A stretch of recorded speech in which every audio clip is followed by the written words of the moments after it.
We all know how the Native Americans found here by the whites at their first arrival came to be called Indians. Columbus did not realize the greatness of his discovery. He was seeking a route to Asia and supposed that he had found it. Believing that he had really reached the Indies, for which he was looking, it was natural that the people here should be called Indians. The American Indians are often classed as a single type. They are described as being of a coppery or reddish-brown color. They have abundant, long, straight black hair, and each hair is found to be almost circular when cut across. They have high cheekbones, unusually prominent and wide faces. This description will perhaps fit most Indians pretty well, but it would be a great mistake to think that there are no differences between tribes. There are tribes of tall Indians and tribes of short ones, some that are almost white, and others that are nearly black. There are found among them all shades of brown, some of which are reddish, others yellowish. There are tribes where the eyes appear as oblique or slanting as in the Chinese, and others where they are as straight as among ourselves. Some tribes have heads that are long and narrow. The heads of others are relatively short and wide. A little before the world's Columbian exposition, thousands of Indians of many different tribes were carefully measured. Dr. Bowers, on studying the figures, decided that there were at least 4 different types in the United States. There are now living many different tribes of Indians. Formerly, the number of tribes was still greater. Each tribe has its own language, and several hundred different Indian languages were spoken. These languages sometimes so much resemble each other that they seem to have been derived from one single parent language. Thus, when what is now New York State was first settled, it was largely occupied by 5 tribes: the Mohawks, Oneidas, Onondagas, Cayugas, Senecas, called the 5 Nations. While they were distinct and each had its own language, these were so much alike that all are believed to have grown from one. When languages are so similar that they may be believed to have come from one parent language, they are said to belong to the same language family or stock. The Indians of New England, the lower Hudson region, Pennsylvania, New Jersey, and Virginia formed many different tribes, but they all spoke languages of one family. These tribes are called Algonkins. Indians speaking languages belonging to one stock are generally related in blood besides the area already named. Algonkin tribes occupied New Brunswick, Nova Scotia, a part of Canada, Ohio, Indiana, Illinois, Michigan, and other districts farther west. The Blackfeet, who were Algonkins, lived close to the Rocky Mountains. So you see that one linguistic family may occupy a great area. On the other hand, sometimes a single tribe, small in numbers and occupying only a little space, may have a language entirely peculiar. Such a tribe would stand quite alone and would be considered as unrelated to any other. Its language would have to be considered as a distinct family or stock. A few years ago, Major Powell published a map of America north of Mexico to show the distribution of the Indian language families at the time of the white settlement of this country. In it, he represented the areas of 58 different families or stocks. Some of these families, like the Algonquian and Athapascan, occupied great districts and contained many languages. Others, like the Zunian, took up only a few square miles of space and contained a single tribe. At the front of this book is a little map partly copied from that of Major Powell. The large areas are nearly as he gave them. Many smaller areas of his map are omitted, as we shall not speak of them. The Indians of the Pueblos speak languages of at least 4 stocks, which Major Powell indicates. We have covered the whole Pueblo district with one color patch. We have grouped the many Californian tribes into one. So too, with the tribes of the Northwest Coast, there are many widely differing languages spoken in each of these 2 regions. This map will show you where the Indians of whom we shall speak lived. Many persons seem to think that the Indian was a perpetual rover, always hunting, fishing, and making war, with no settled villages. This is a great mistake. Most tribes knew and practiced some agriculture. Most of them had settled villages, wherein they spent much of their time. Sad indeed would it have been for the early settlers of New England if their Indian neighbors had not had supplies of food stored away, the result of their industry in the fields. The condition of the woman among Indians is usually described as a sad one. It is true that she was a worker, but so was the man. Each had his or her own work to do, and neither would have thought of doing that of the other. With us, men rarely care to do women's work. The man built the house, fortified the village, hunted, fished, fought, and conducted the religious ceremonials upon which the success and happiness of all depended. The woman worked in the field, gathered wood, tended the fire, cooked, dressed skins, and cared for the children when they traveled. The woman carried the burdens, of course. The man had to be ready for the attack of enemies or for the killing of game in case any should be seen. Among us, hunting, fishing, and dancing are sport. They were not so with the Indians. When a man had to provide food for a family by his hunting and fishing, it ceased to be amusement and was hard work. When Indian men danced, it was usually as part of a religious ceremony which was to benefit the whole tribe. It was often wearisome and difficult, not fun. Woman was much of the time doing what we consider work. Man was often doing what we consider play. There was not, however, really much to choose between them. The woman was in most tribes the head of the house. She exerted great influence in public matters of the tribe. She frequently decided the question of peace and war. To her the children belonged. If she were dissatisfied with her husband, she would drive him from the house and bid him return to his mother. If a man were lazy or failed to bring in plenty of game and fish, he was quite sure to be cast off while he lived his own life. The Indian was always hospitable. The stranger who applied for shelter or food was never refused, nor was he expected to pay only after long contact with the white man, who always wanted pay for everything. Did this hospitality disappear? In fact, among some tribes it has not yet entirely gone. One time, as we neared the pueblo of Santo Domingo, New Mexico, the old governor of the pueblo rode out to meet us and learn who we were and what we wanted. On explaining that we were strangers who only wished to see the town, we were taken directly to his house on the town square. His old wife hastened to put before us cakes and coffee. After we had eaten, we were given full permission to look around. We shall consider many things together. Some chapters will be general discussions of Indian life. Others will discuss special tribes. Others will treat of single incidents in customs or belief. Some of the things mentioned in connection with one particular tribe would be equally true of many others. Thus, the modes of hunting buffalo and conducting war, practiced by one Plains tribe, were much the same among Plains tribes generally. Some of the things in these lessons will seem foolish, others are terrible. But remember that foreigners who study us find that we have many customs which they think strange and even terrible. The life of the Indians was not, on the whole, either foolish or bad. In many ways it was wise and beautiful and good, but it will soon be gone. In this book we shall try to give a picture of it. Franz Bowers, anthropologist, German living in America, has made investigations among Eskimo and Indians, is now connected with the American Museum of Natural History, New York.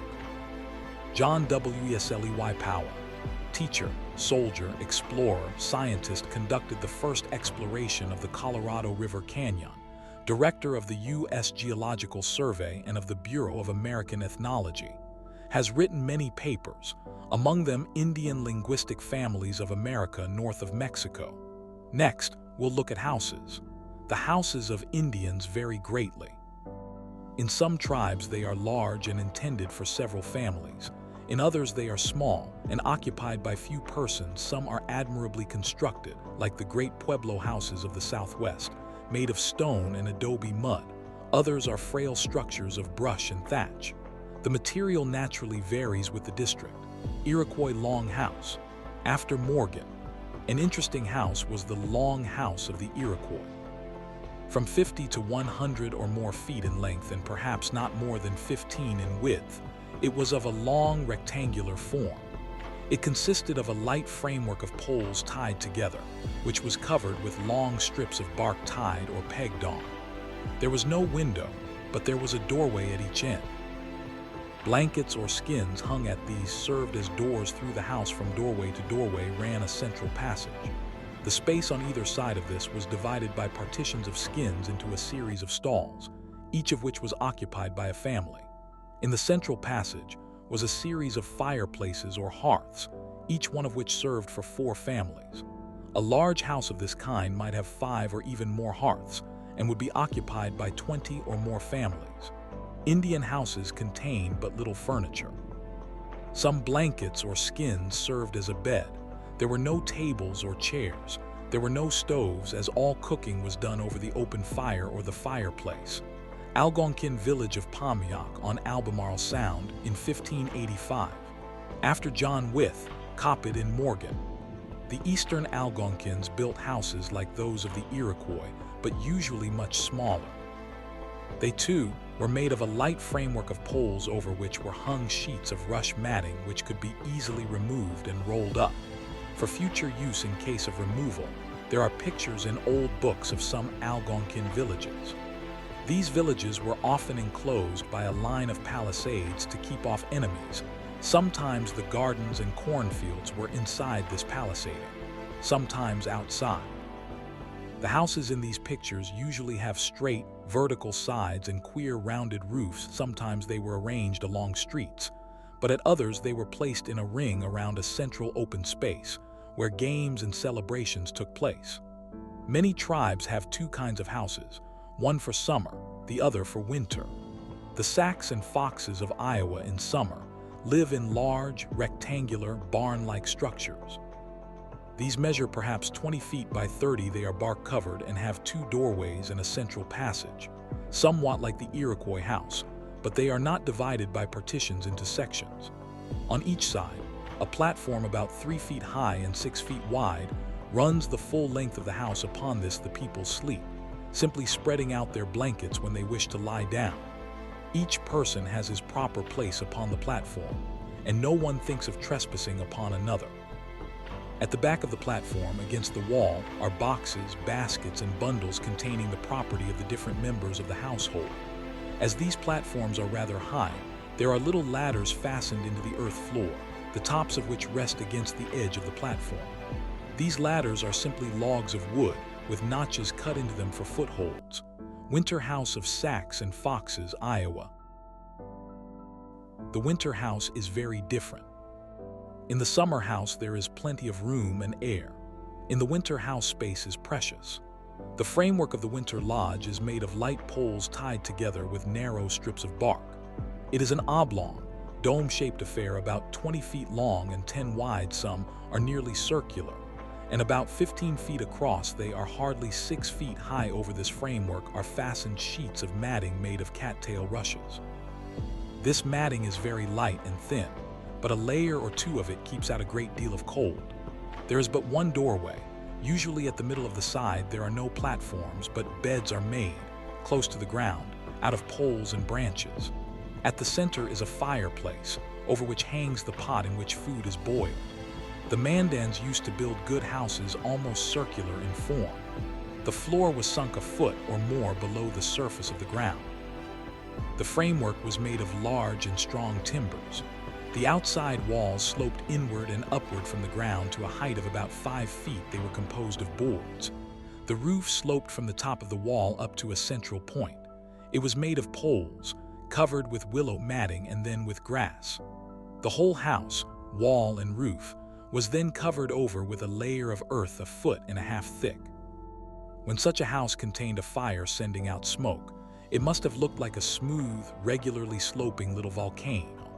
In California, where there are so many different sorts of climate and surroundings, the Indian tribes differed much in their house building. Where the climate was raw and foggy, down near the coast, they dug a pit and erected a shelter of redwood poles about it. In the snow belt, the house was conical in form and built of great slabs of bark. In warm, low valleys, large round or oblong houses were made of willow poles covered with hay. At Clear Lake there were box-shaped houses. The walls were built of vertical posts, with poles lashed horizontally across them. These were not always placed close together, but so as to leave many little square holes in the walls. The flat roof was made of poles covered with thatch. In the great treeless plains of the Sacramento and San Joaquin, they made dome-shaped, earth-covered houses, the doorway in which was sometimes on top, sometimes near the ground on the side. In the Kern and Tulare valleys, where the weather is hot and almost rainless, the huts are made of marsh rushes, skin tents. From photograph, many persons seem to think that the Indian never changes, that he cannot invent or devise new things. This is a mistake. Long ago, the Dakotas lived in houses much like those of the Sacs and Foxes. At that time, they lived in Minnesota. Near the headwaters of the Mississippi River. From the white man they received horses, and by him they were gradually crowded out of their old home. After getting horses, they had a much better chance to hunt buffalo, and began to move about much more than before. They then invented the beautiful tent, now so widely used among Plains Indians. The framework consists of 13 poles from 15 to 18 feet long. The smaller ends are tied together, and then raised and spread out so as to cover a circle on the ground about 10 feet across. Over this framework of poles are spread buffalo skins which have been sewed together so as to fit it. The lower end of this skin covering is then pegged down, and the sides are laced together with cords, so that everything is neat and tight. There is a doorway below to creep through, over which hangs a flap of skin as a door. The smoke hole at the top has a sort of collar-like flap, which can be adjusted when the wind changes so as to ensure a good draft of air at all times. This sort of tent is easily put up and taken down. It is also easily transported. The poles are divided into 2 bunches, and these are fastened by one end to the horse, near his neck, one bunch on either side. The other ends are left to drag upon the ground. The skin covering is tied up into a bundle which may be fastened to the dragging poles. Sometimes dogs, instead of horses, were used to drag the tent poles. Among many tribes who used these tents, the camp was made in a circle. If the space was too small for one great circle, the tents might be pitched in 2 or 3 smaller circles, one within another. These camp circles were not chance arrangements.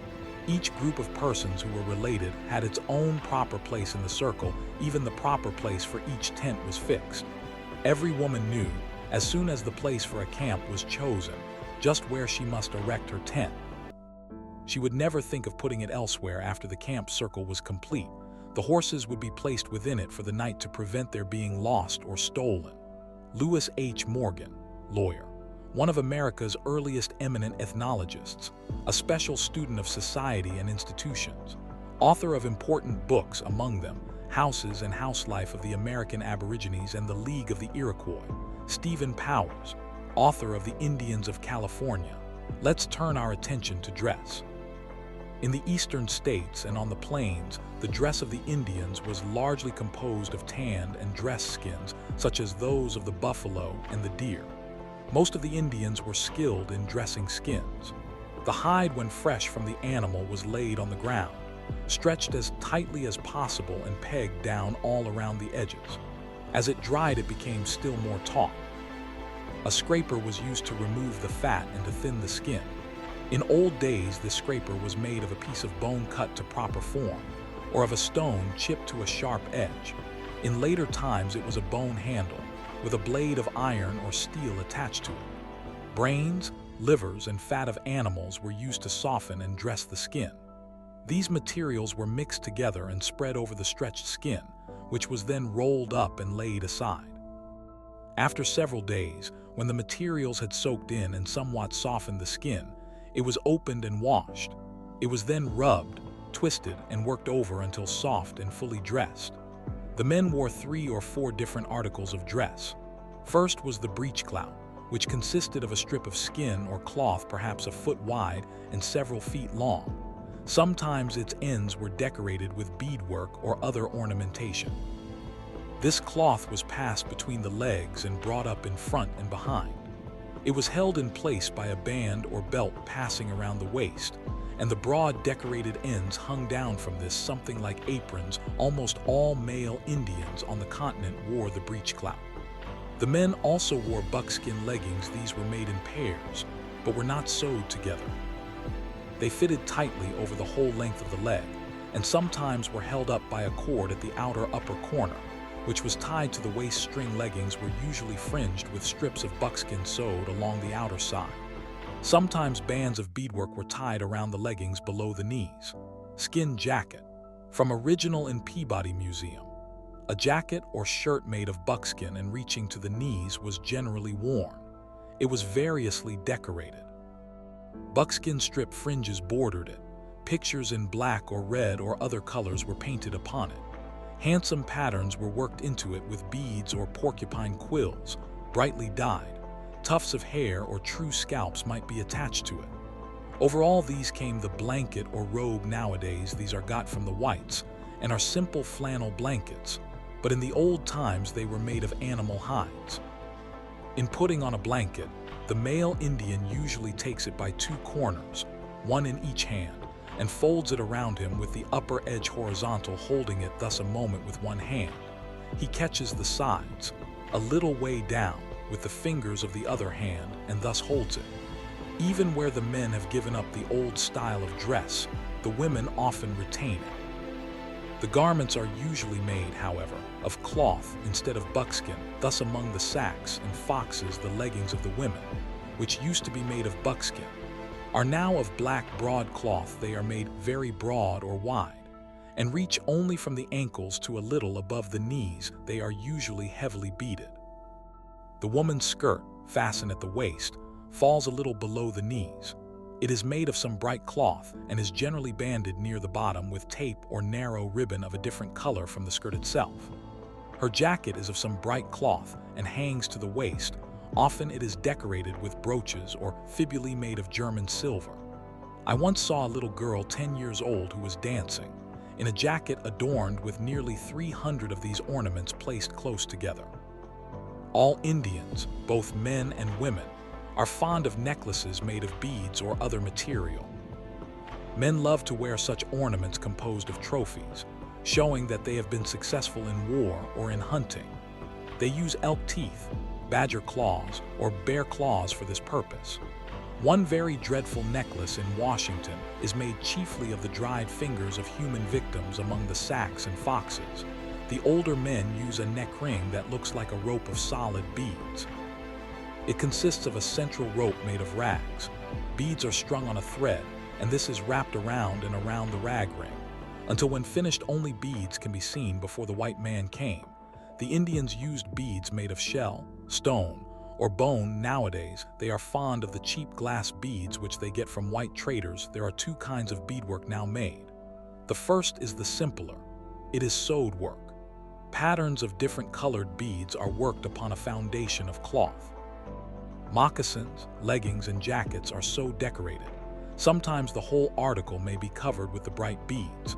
Almost everyone has seen tobacco pouches or baby frames covered with such work. The other work is far more difficult. It is used in making bands of beads for the arms, legs, and waist.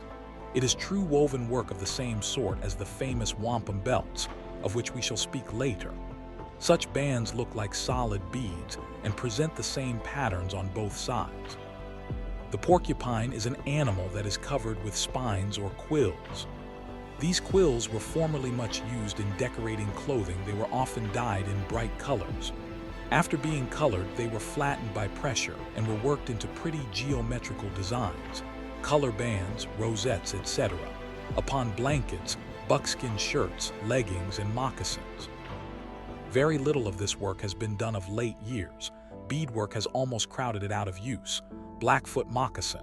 From Original in Peabody Museum, Sioux moccasin. From Original in Peabody Museum, Sioux moccasin. From Original in Peabody Museum. The moccasin is a real Indian invention, and it bears an Indian name. It is the most comfortable footwear that could be devised for the Indian mode of life. It is made of buckskin and closely fits the foot. Moccasins usually reach only to the ankle and are tied close with little thongs of buckskin. They have no heels, and no part is stiff or unpleasant to the foot. The exact shape of the moccasin and its decoration varies with the tribe. In some tribes, there is much difference between the moccasins of men and those of women. Among the Sacs and Foxes, the woman's moccasin has two side flaps which turn down and nearly reach the ground. These, as well as the part over the foot, are covered with a massive beading. The man's moccasin has smaller side flaps, and the only beading upon it is a narrow band running lengthwise along the middle part above the foot. The women of the Pueblos are not content with simple moccasins but wrap the leg with strips of buckskin. This wrapping covers the leg from the ankles to the knees and is heavy and thick, as the strips are wound time after time around the leg. At first, this wrapping looks awkward and ugly to a stranger, but he soon becomes accustomed to it. Omaha moccasin. From original in Peabody Museum, Iroquois moccasin. From original in Peabody Museum, Cochin moccasin. From original in Peabody Museum. Not many of the tribes were real weavers. Handsome cotton blankets and kilts were woven by the Moqui and other Pueblo Indians. Such are still made by these tribes for their religious ceremonies and dances. Nowadays, these tribes have flocks of sheep and know how to weave good woolen blankets. Some of the Pueblos also weave long, handsome belts in pretty patterns of bright colors. Their rude loom consists of just a few sticks, but it serves its purpose well, and the blankets and belts are firm and close. The Navajo, who are neighbors of the Pueblos, learned how to weave from them, but are today much better weavers than their teachers. Everyone knows the Navajo blankets with their bright colors, pretty designs, and textures so close as to shed water. Some tribes of British Columbia weave soft capes or cloaks of cedar bark, and in Alaska, the Chilkat Indians weave beautiful blankets of mountain sheep wool and mountain goat hair. These are a mass of odd, strikingly colored, and crowdedly arranged symbolic devices. Among some California Indians, the women wore dresses made of grass. They were short skirts or kilts, consisting of a waistband from which hung a fringe of grass cords. They had nuts and other objects ornamentally inserted into the cords. They reached about to the knees. Next, we'll look at the baby and child. Indian babies are often pretty. Their big black eyes, brown, soft skin, and their stiff, strong black hair form a pleasing combination. Among many tribes, their foreheads are covered with a fine, downy growth of black hair, and their eyes appear to slant like those of the Chinese. The little fellows hardly ever cry, and an Indian parent rarely strikes a child, even when it is naughty, which is not often.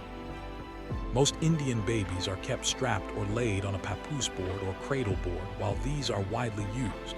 They differ notably among the tribes. Among the Sacs and Foxes, the cradle consists of a board 2 feet or 2.5 feet long, and about 10 inches wide. Near the lower end is fastened, by means of thongs, a thin board set edgewise and bent so as to form a footrest, and sides over the upper end is a thin strip of board bent to form an arch. This rises some 8 inches above the cradle board. Upon the board, below this arch, is a little cushion or pillow. Baby, wrapped in cloths or small blankets, his arms often being bound down to his sides, is laid down upon the cradle board, with his head lying on the pillow and his feet reaching almost to the footboard. He is then fastened securely in place by bandages of cloth decorated with beadwork or by laces or thongs. There he lies as snug as a bug in a rug, ready to be carried on his mother's back, or to be set up against a wall, or to be hung up in a tree. Cradle of Oregon Indians. After Mason. Birch bark cradle from Yukon River, Alaska. After Mason. When his mother is busy at work, the little one is unwrapped so as to set his arms and hands free, and is then laid upon the blankets and cloths, and left to squirm and amuse himself as best he can. The mother hangs all sorts of beads and bright and jingling things to the arch over the baby's head when he lies strapped down. The mother sets all these things to jingling, and the baby lies and blinks at them in great wonder. When his little hands are free to move, the baby himself tries to strike and handle the bright and noisy things. Blackfeet cradle made of lattice work and leather. After Mason. Noki cradle, frame of fine wicker. After Mason. In the far north, the baby board is made of birch bark and has a protecting hood over the head. Among some tribes of British Columbia, it is dug out of a single piece of wood in the form of a trough or canoe. Among the Chinooks, it has a head-flattening board hinged on, by which the baby's head is changed in form. One baby board from Oregon was shaped like a great arrowhead, covered with buckskin, with a sort of pocket in front in which the little fellow was laced up. Among some tribes in California, the cradle is made of basket work and is shaped like a great moccasin. Some tribes of the Southwest make the cradle of canes or slender sticks set side by side and spliced together. Among some Sioux, the cradle is covered completely at the sides with pretty beadwork, and two slats fixed at the edges project far beyond the upper end of the cradle. Apache cradle, after Mason. Hupa wicker cradle, after Mason. But the baby is not always kept down on the cradle board. Sometimes among the Sacs and Foxes he is slung in a little hammock, which is quickly and easily made. Two cords are stretched side by side from tree to tree. A blanket is then folded until its width is little more than the length of the baby. Its ends are then folded around the cords and made to overlap midway between them after the cords are up. A half a minute is more than time enough to make a hammock out of a blanket, and a more comfortable little pouch for a baby could not be found. Cree squaw and papoose. From photograph. Among the Pueblos they have a swinging cradle. It consists of a circular or oval ring made of a flexible stick bent and tied together at the ends. Leather thongs are laced back and forth across it so as to make an open netting. The cradle is then hung from the rafters by cords. In it the baby swings. The baby who is too large for his baby board is carried around on his mother's or sister's, or even his brother's back. The little wriggler is laid upon the back, and then the blanket is bound around him to hold him firmly, often leaving only his head in sight. Peering out above the blanket with her baby fastened upon her back. In this way, the mother works in the fields or walks to town. Among some tribes, particularly in the southern states and in Mexico, the baby strides the mother's back, and a little leg and foot hang out on either side from the blanket that holds him in place. Among some tribes in California, the women use great round baskets tapering to a point below. These are carried by the help of a carrying strap passing around the forehead. During the season of the salmon fishing, these baskets are used in carrying fish. At such times, baby and fish are thrown into the basket together and carried along. The Indian boys play many games. When I used to meet Sac and Fox boys in the springtime, each one used to have with him little sticks made of freshly cut branches of trees. These had the bark peeled off so they would slip better. They were cut square at one end and bluntly pointed at the other. Each boy had several of these, so marked that he would know his own. When two boys agreed to play, one held one of his sticks, which was perhaps 3 feet long and less than half an inch thick, between his thumb and second finger, with the forefinger against the squared end and the pointed end forward. He then sent it sliding along on the grass as far as it would go. Then the other boy took his turn, trying of course to send his farther. The young men have a somewhat similar game, but their sticks are carefully made of hickory and have a blunt pointed head and a long slender tail or shaft. These will skim a long way over snow when it has a crust upon it. One gambling game is much played by big boys and young men among the Sacs and Foxes. It is called moccasin. It is a very stupid game, but the Indians are fond of it. Some moccasins are turned upside down, and one player conceals under one of them a small ball or other object. Another tries then to guess where the ball lies. Group of ball sticks. Many of the Indian tribes had some form of ball game. Sometimes all the young men of a town would take part. The game consisted in driving the ball over a goal. The players on both sides were much in earnest, and the games were very exciting. In the play, a racket was used consisting of a stick frame and a netting of thongs. The shape of this racket or ball stick differed among different tribes.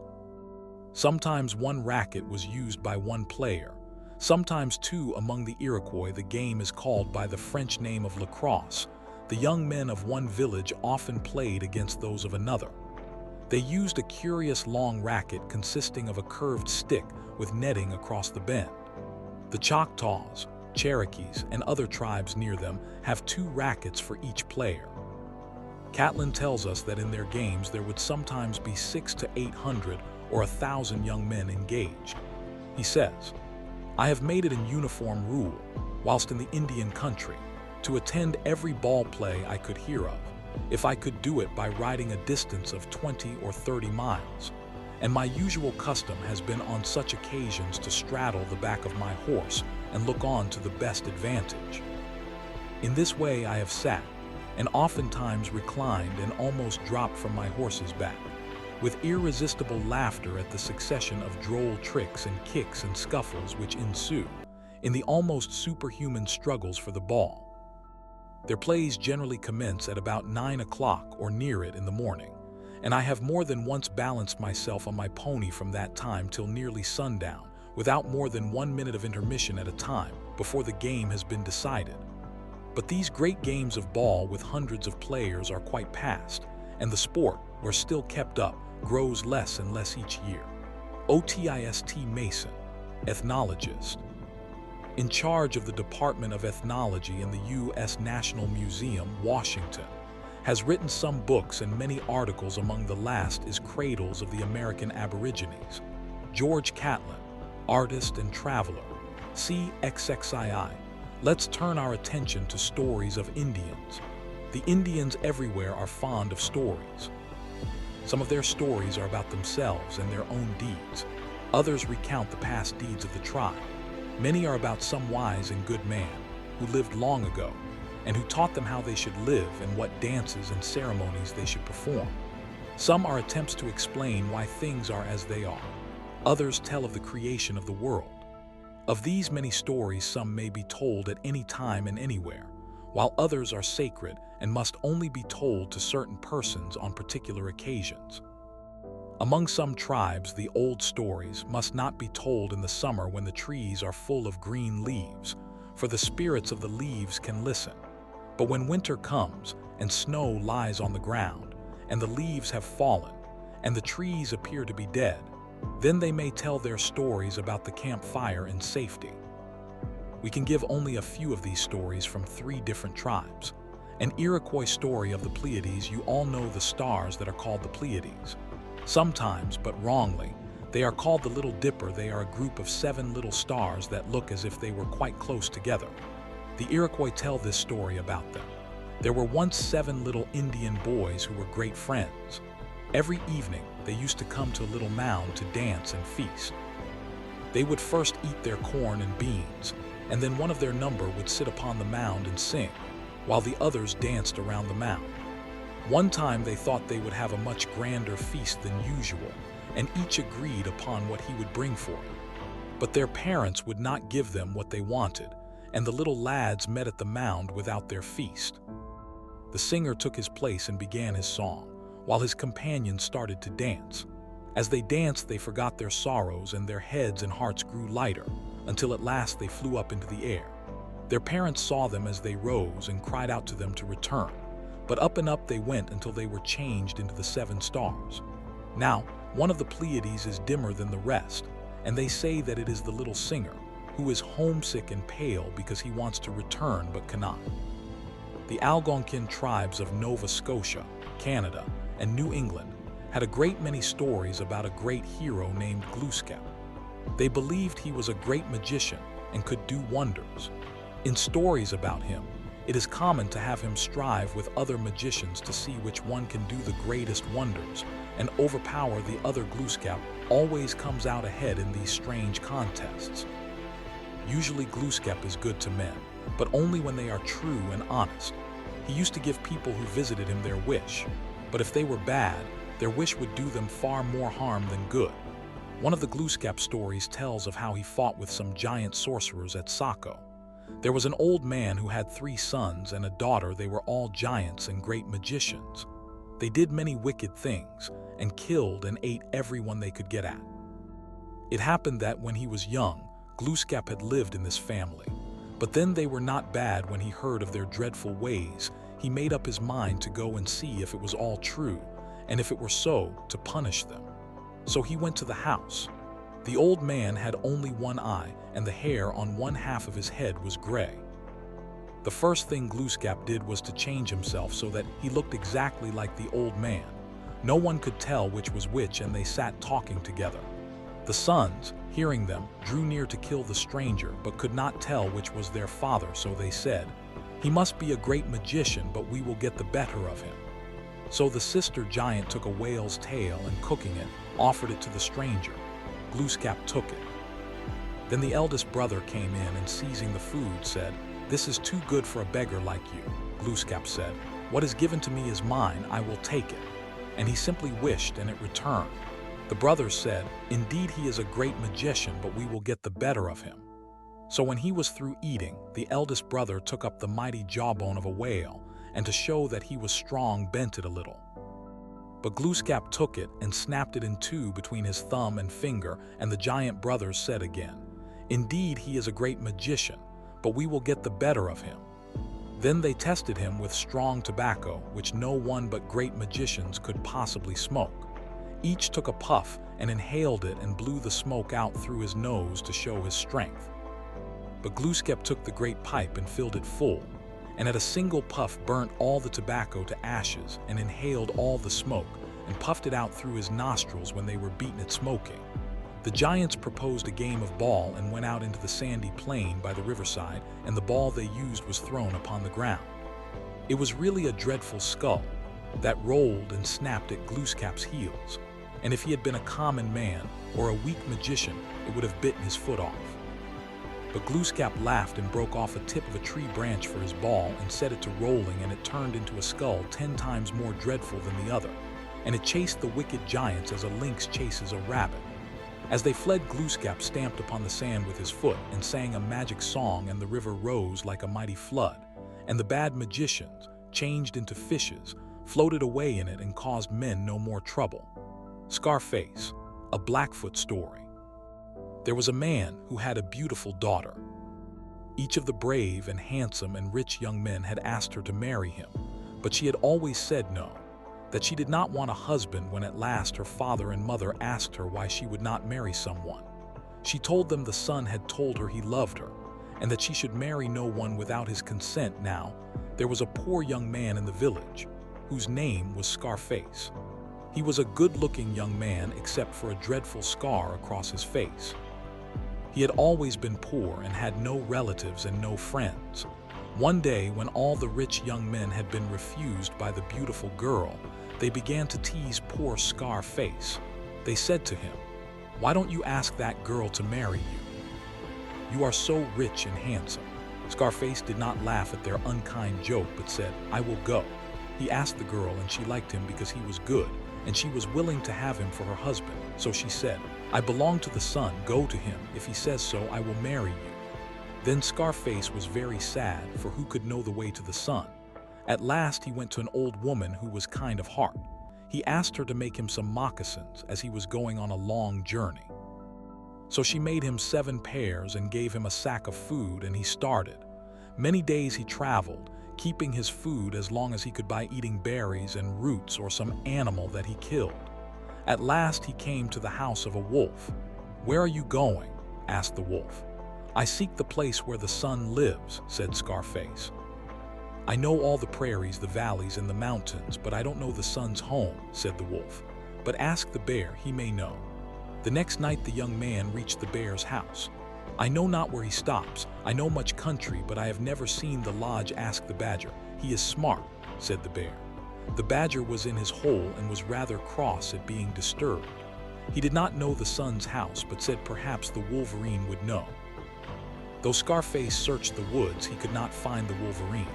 In despair, he sat down to rest. He cried to the wolverine to pity him, that his moccasins were worn out and his food gone. The wolverine appeared. "Ah, I know where he lives. Tomorrow you shall see. It is beyond the great water."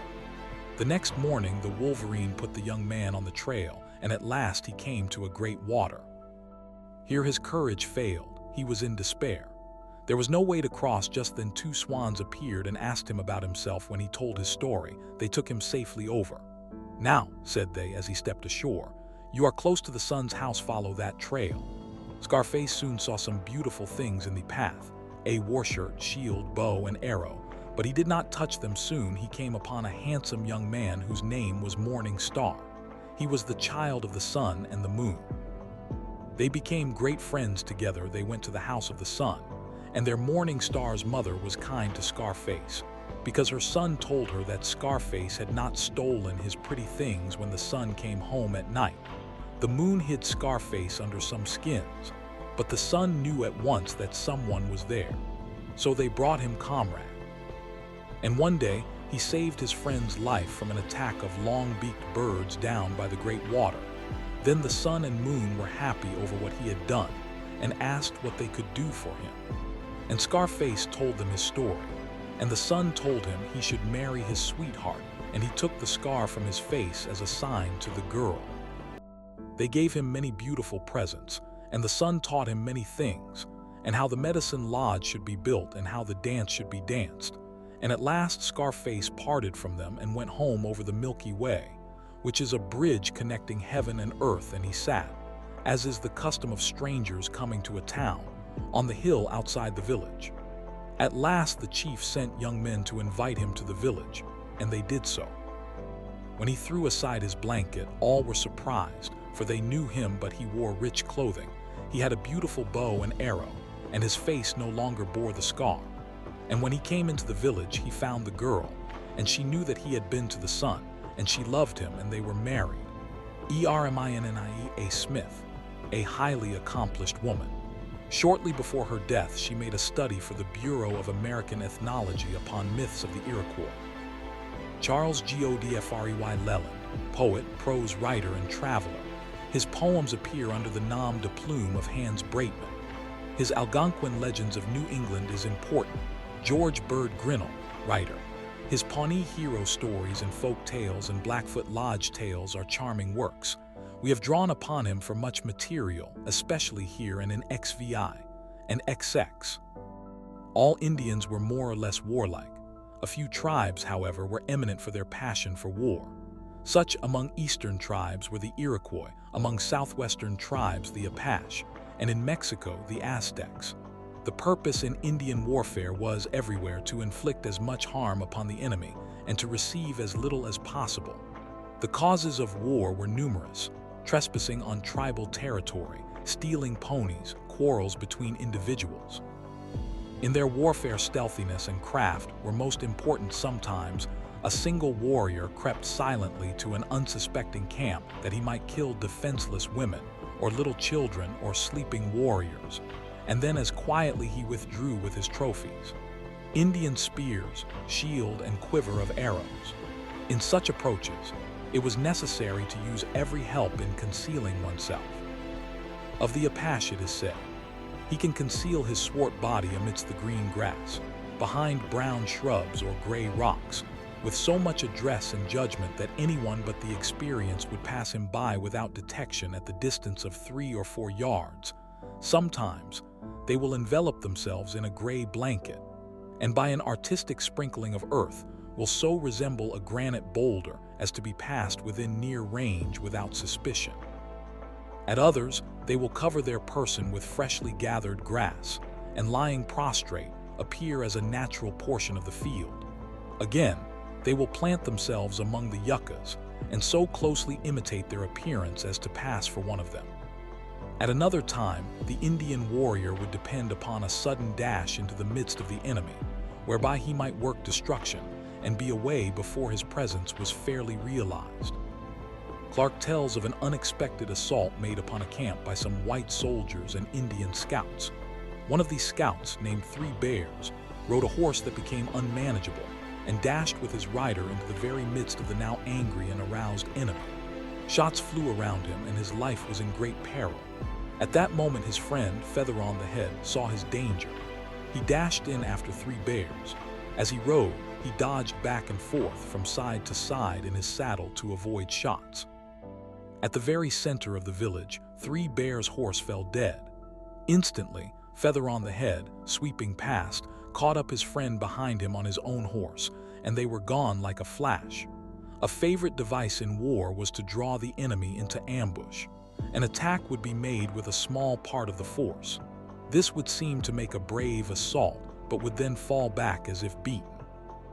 The enemy would press on in pursuit until some bit of woods, some little hollow, or some narrow place beneath a height was reached. Then suddenly the main body of attack, which had been carefully concealed, would rise to view on every side, and a massacre would ensue after the white man brought horses. The war expeditions were usually trips for stealing ponies. These, of course, were never common among eastern tribes. They were frequent among Plains Indians.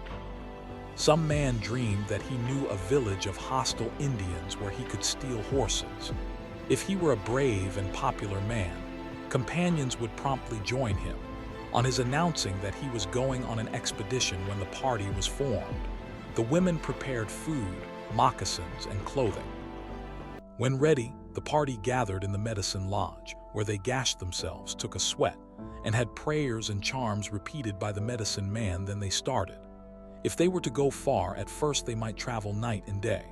As they neared their point of attack, they became more cautious, traveling only at night and remaining concealed during the daylight. When they found a village or camp with horses, their care was redoubled.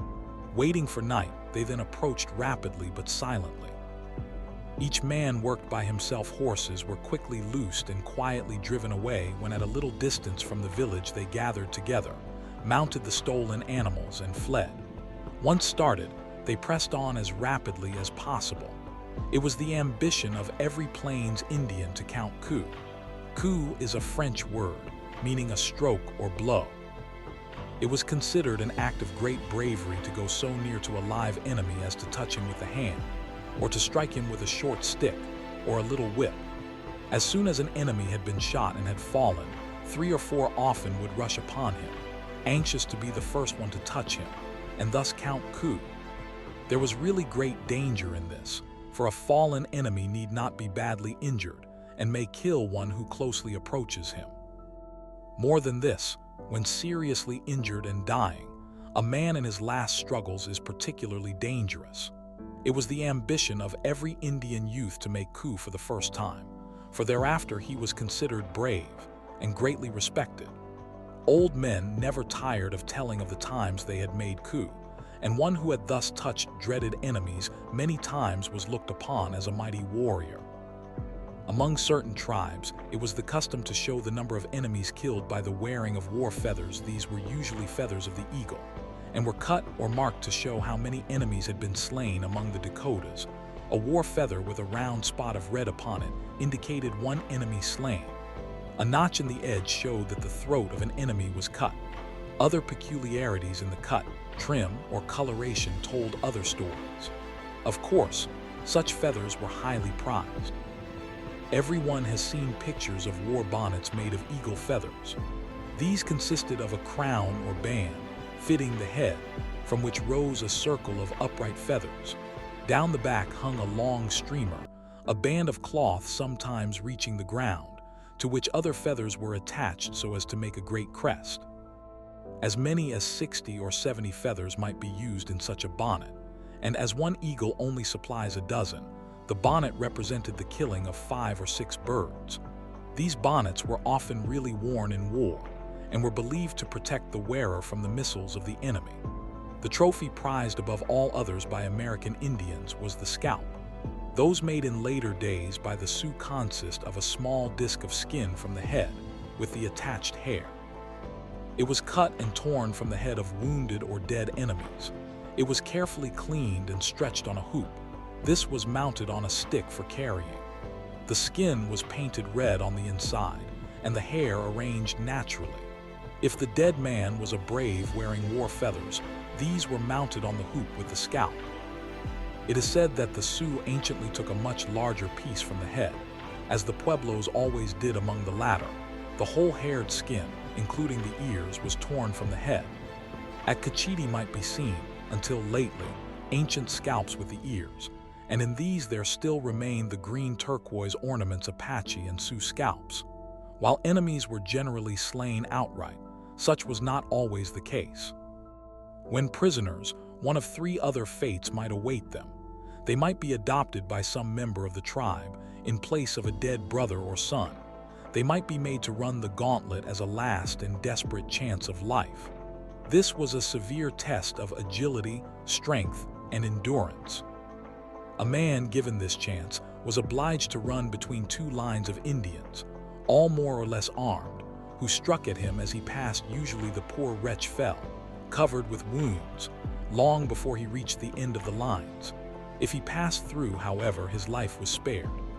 Lastly, prisoners might be tortured to death, and dreadful accounts exist of such tortures among Iroquois, Algonkin, and others. One of the least terrible was as follows. The unfortunate prisoner was bound to the stake, and the men and women picked open the flesh all over the body with knives. Splinters of pine were then driven into the wounds and set on fire. The prisoner died in dreadful agony. Moving forward, we come to hunting and fishing. To the Indian, hunting and fishing were serious business. Upon the man's success depended the comfort and even the life of the household. Game was needed as food. The Indians had to learn the habits of the different animals so as to be able to capture or kill them. Boys tried early to learn how to hunt. Clark tells of an Indian, more than 80 years old, who recalled with great delight the pleasure caused by his first exploit in hunting. "When I was 8 years of age," he said, "I killed a goose with a bow and arrow and took it to my father's lodge, leaving the arrow in it. My father asked me if I had killed it, and I said, 'Yes, my arrow is in it.' My father examined the bird, fired off his gun, turned to an old man who was in the lodge, presented the gun to him, and said, 'Go and harangue the camp. Inform them all what my boy has done.' When I killed my first buffalo, I was 10 years old. My father was right close, came to me and asked if I killed it. I said I had. He called some old men who were by to come over and look at the buffalo his son had killed, gave one of them a pony, and told him to inform the camp. Such boyish successes were always the occasion of family rejoicing. To the Indians of the plains, the important game was buffalo, and for buffalo 2 great hunts were made each year, a summer and a winter hunt. Sometimes whole villages together went to these hunts. Few cared to stay behind, for fear of attack by hostile Indians. Provisions and valuables which were not needed on the journey were carefully buried, to be dug up again on the return. At times, the people of a village went hundreds of miles on these expeditions. Baggage was carried on ponies in charge of the women. At night it took but a few minutes to make camp, and no more was necessary in the morning for breaking camp and getting on the way. In journeying, they went in single file. Scouts constantly kept a lookout for herds when a herd was sighted. It was approached with the greatest care. Everything was done according to fixed rules and under appointed leaders. When ready for the attack, the hunters, drawn up in a single row, approached as near as possible to the herd and waited for the signal to attack. When it was given, the whole company charged into the herd, and each did his best to kill all he could. All were on horseback and armed with bows and arrows. They tried to get abreast of the animal and to discharge the weapon to a vital spot. 1 arrow was enough to kill sometimes, but usually more were necessary. A single successful hunter might kill 4 or 5.5 hours after the killing. A lively time ensued.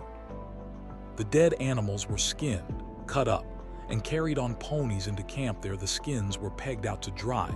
The meat was cut up into strips or sheets for drying, or made up into pemmican.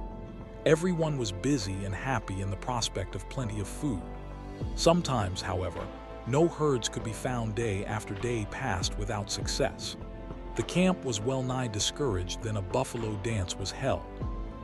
In this the hunters dressed themselves in the skins and horns of buffalo and danced to the accompaniment of special music and songs. In dancing, they imitated the movements of the buffalo, believing that thus they could compel the animals to appear hour after hour, even day after day, passed in such dancing until some scout hurrying in reported a herd in sight. Then the dance would abruptly cease, its object being gain. Of course, many ingenious devices were employed in hunting. Antelope were stalked.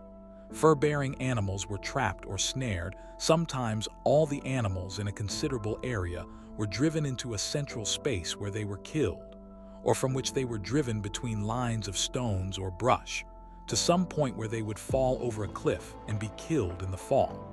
Such drives used to be common in the Pueblo district.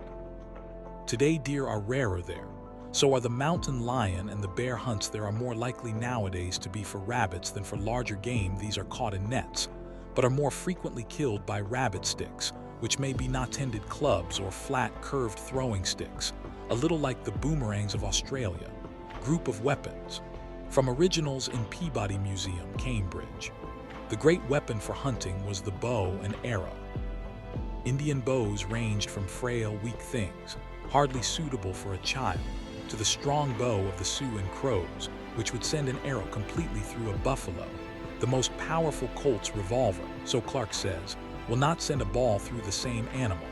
The Crows sometimes made beautiful bows of elk horn. Such cost much labor and were highly valued. 3 months' time was spent in making a single one. Arrows required much care in their making. In some tribes, each man made all his arrows of precisely one length, different from all others. This was an aid in recognizing them. Many carried with them a measure, the exact length of their arrows so as to settle disputes. This was necessary to determine who had killed a given animal. The carcass belonged to the man whose arrow was found in it. Among some eastern tribes, and particularly in the south, where fine canes grow near streams, the blowgun is used. This consists of a piece of cane perhaps 8 or 10 feet long, which is carefully pierced from end to end, and then smoothed inside arrows are made from slender shafts of rather heavy and hard wood. They are perhaps 1.5 feet long and hardly more than 1/4 or 1/8 of an inch thick. They are cut square at one end and pointed at the other. Around the shaft, toward the blunt end, a wrapping of thistledown is firmly secured with thread. This surrounds perhaps 3 or 4 inches of the arrow's length and has a diameter such as to neatly fit the bore of the blowgun. The arrow is inserted in the tube, and a sudden puff of breath sends it speeding on its way. An animal the size of a rabbit or woodchuck may be killed with this weapon at an astonishing distance. Among inland tribes, fishing was usually a matter of secondary importance. Fish pieced out the food supply rather than formed its bulk, but along some seacoasts fish is a very important food. The tribes of the northwest coast live almost entirely upon fish. The salmon is particularly important among them. These tribes have devised many kinds of lines, hooks, nets, fish baskets, traps, and weirs everywhere. The commonest mode of securing fish is and was by spearing. Birch bark canoe. Once I went out at night with some Indian boys of Gay Head, Martha's Vineyard, niece-cotting. These boys have a good deal of Indian blood, but they dress, talk, and act in most ways just like white boys. I think niece-cotting, however, is truly Indian. We rode down to the shore in an ox cart, carrying lanterns with us. Each boy had a pole, at the end of which was firmly tied a cod hook. The tide was falling, and the wind was blowing in toward shore. Walking along the beach, with lantern held in one hand so as to see the shallow water's bottom, and with the pole in the other hand ready for use, the boys watch for fish. Hake, 1 foot or more long frost fish, lighter colored and more slender, and eels are the usual prey. The hake and eels rarely come into water less than 6 inches deep. Frost fish, on the contrary, come close into shore, and on cold nights crowd out on the very beach when a fish has been seen. A sudden stroke of the pole and a quick impulse are given to impale the prey and drag it into shore. It was an exciting scene. Hither and thither the boys darted, with strokes and landings, with cries of joy at success or despair at failure. Finally, with perhaps 50 hake, 20 frost fish, and 1 shining eel, the bottom of our cart was covered and we turned homeward. Bull boat or coracle. In fishing, hunting, and journeying, the woodland Indians needed some sort of watercraft. They had a number of different kinds of canoes.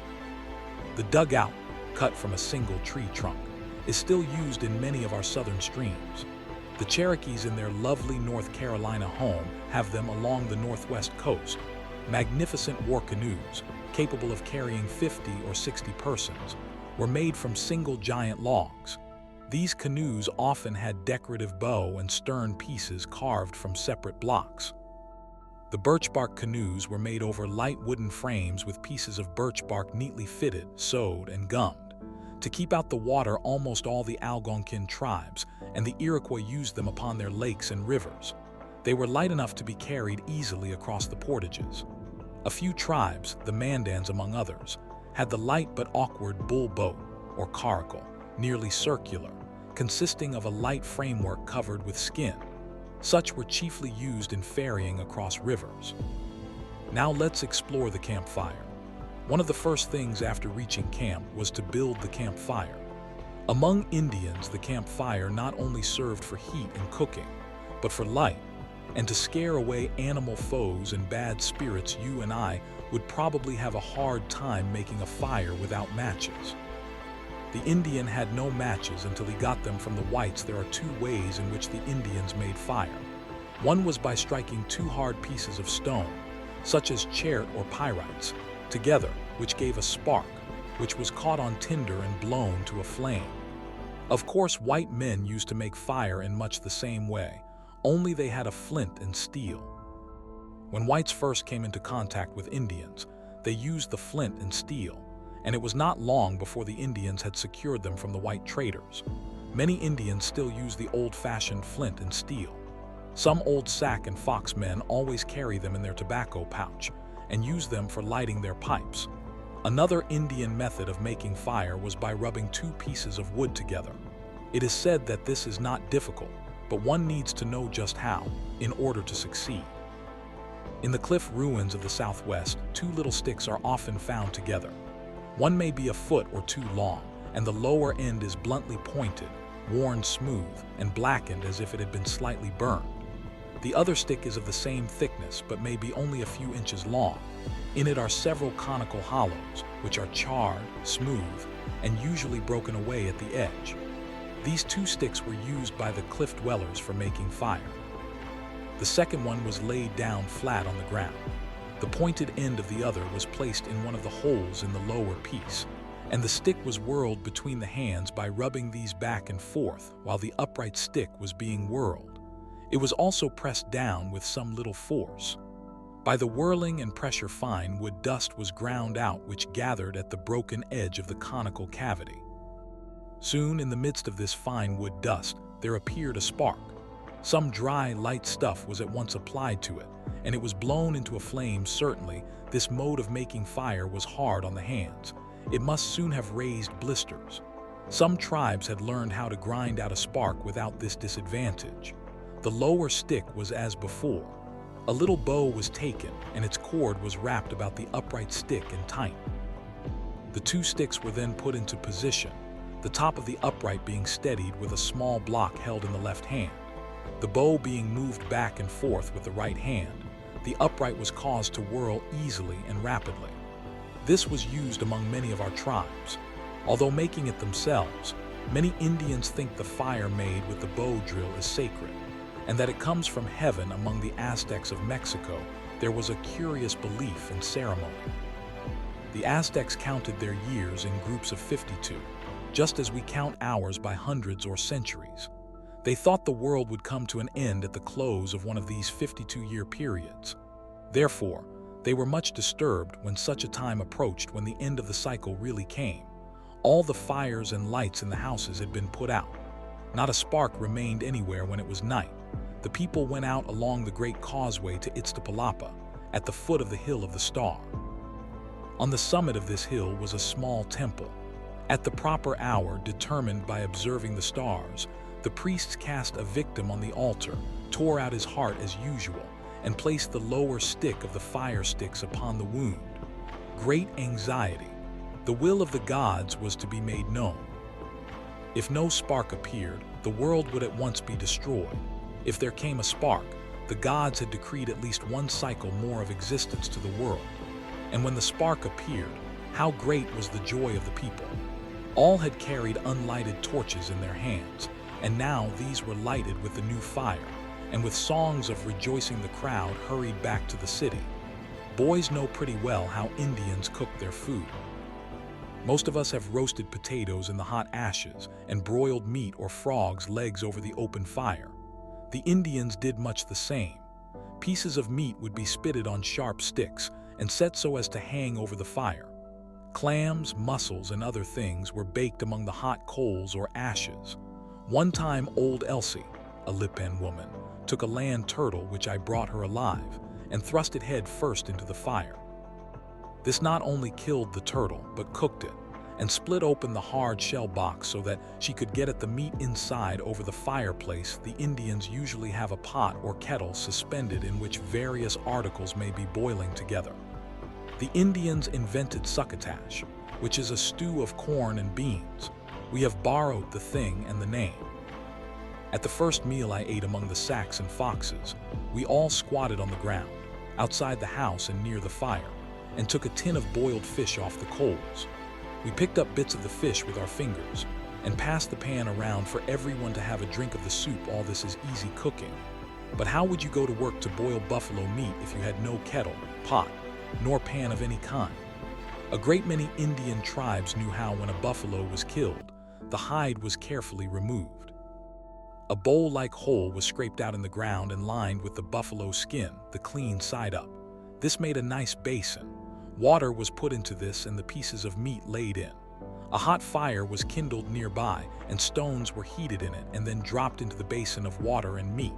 So the food was boiled. A number of tribes cooked meat in this way, but one was called by a name that means stone boilers, Assiniboines. Meat was often dry.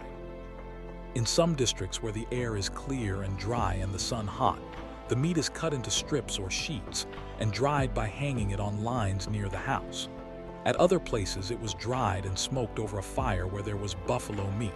The Indian women made pemmican, which was good. The buffalo meat was first dried as usual. The dried meat was heated through over a low fire and then beaten with sticks or mauls to shreds. Buffalo tallow was melted and the shredded meat stirred up in it. All was then put into a bag made of buffalo skin and packed as tightly as possible. The bag was then fastened up and sewed tight. Sometimes the marrow fat was also put into this pemmican and dried berries or choke cherries. Pemmican kept well a long time and was such condensed food that a little of it lasted a long time. It was eaten dry or stewed up in water into a sort of soup. Smoke signaling. After Mallory. A curious use for fire among some Indians was in giving signals. A place visible from a great distance was selected upon it. A little fire was built with fuel which gave a dense smoke. Sometimes the signal depended upon the number of fires kindled side by side. Thus, when Pima Indians returned from a war party against Apache, they gave smoke signals if they had been successful. A single fire was built first. Its one smoke column meant success, then a number of little fires kindled in a line side by side indicated the number of scalps taken. Sometimes messages were given by puffs of smoke when the fire had been kindled. A blanket was so held as to prevent the smoke rising when a lot of smoke had been imprisoned beneath it. The blanket was suddenly raised so as to let it escape. It was then lowered, held, and raised so as to cause a new puff. These puffs of smoke rose regularly in long, egg-shaped masses, and according to their number the message to be sent varied. Such signaling by smoke puffs was common among plains tribes. Moving forward, we come to sign language on the plains. Everyone talking with another person who speaks a different language will, in his effort to make himself understood, quite surely make some use of signs. Often the signs so used will seem naturally to express the desired idea. Once, a Tonkawa Indian, in trying to tell me that all white men were untruthful, put the first two fingers of his right hand, slightly separated, near his mouth, and then moved the hand downward and outward, at the same time slightly spreading the fingers. By this he meant to say that white men had two tongues, or were liars. They say one thing and mean another, while it is natural for all people to use signs to convey meaning. The use of signs will be most frequent where it is a common thing for several people speaking different languages to come into contact. While all American Indians use some gestures, the Plains Indians, who were constantly meeting other tribes, necessarily made much use of them. In fact, a remarkable sign language had grown up among them, whereby Sioux, Crows, Assiniboines, Pani, Arapahoes, Cheyennes, Kiowas could readily converse upon any subject. It is not probable that the sign language was invented by any one tribe. Many writers have claimed that it was made by the Kiowas. Rather, it grew up of itself among the tribes because gesturing is natural to peoples everywhere. Deaf mutes left to themselves always use signs. These signs are of two kinds. They either picture or copy some idea, thing, or action, or they point out something. It is interesting to find that the gestures made by deaf-mutes and Indians are often the same. So true is this, that deaf-mutes and Indians quite readily understand each other's signs.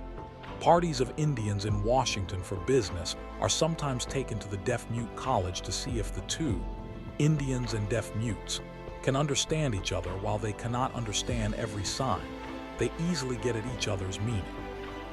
One time, a professor from a deaf-mute school, who knew little of Indians and nothing at all of Indian languages, had no difficulty while traveling through Indian country in understanding and in making himself understood by means of signs. Sign language on the plains. After Mallory, we will look at a few examples of Indian signs. Try and make them from the description and see whether you think they are natural or not. The signs for animal names usually describe or picture some peculiarity of the animal. Badger. The right hand is held with the back up, fingers extended, touching and pointing to the front, in front, and to the right of the body. This shows the height of the animal. Then the first and second fingers are slightly separated, the rest of the hand being closed and drawn from the nose upward over the top of the head.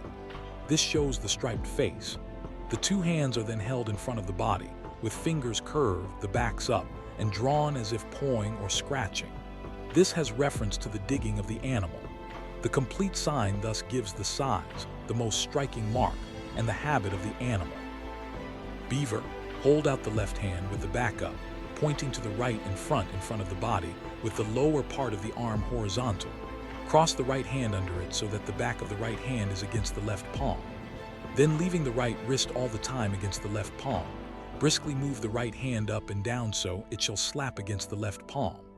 The beaver has a broad, flat tail with which he strikes mud or water. The sign imitates this action. Buffalo. Close the hands except the forefingers, curve these. Place the hands then against the sides of the head near the top and fairly forward. These curved forefingers resemble the horns of the buffalo and so suggest that animal. Dog. Place the right hand with the back up in front of and a little lower than the left breast. The first and second fingers are extended, separated, and point to the left. The hand is then drawn several inches to the right, horizontally. I am sure you never would guess how this came to mean dog. You remember how the tent poles are dragged by ponies when camp is moved? Well, before the Indians had horses as now, the dogs used to have to drag the poles. This sign represents the dragging of the poles. Skunk. The skunk is a little animal, but it is rather a complicated sign. A. The height is indicated as in the case of the badger. B. Raise the right hand with the back backward, a little to the right of the right shoulder. All the fingers are closed except the forefinger, which is curved. The hand is then moved forward several inches by gentle jerks. This represents the curious way in which the broad, bushy tail is carried and the movement of the animal in walking. C. Raise right hand toward the face with the two first fingers somewhat separated to about the chin. Then move it upward until the nose passes between the separated fingertips. This means smell. D. Hold both hands closed with backs up in front of the body. The two being at the same height, move them down and outward at the same time, opening them. This is done rather briskly and vigorously. It means bad.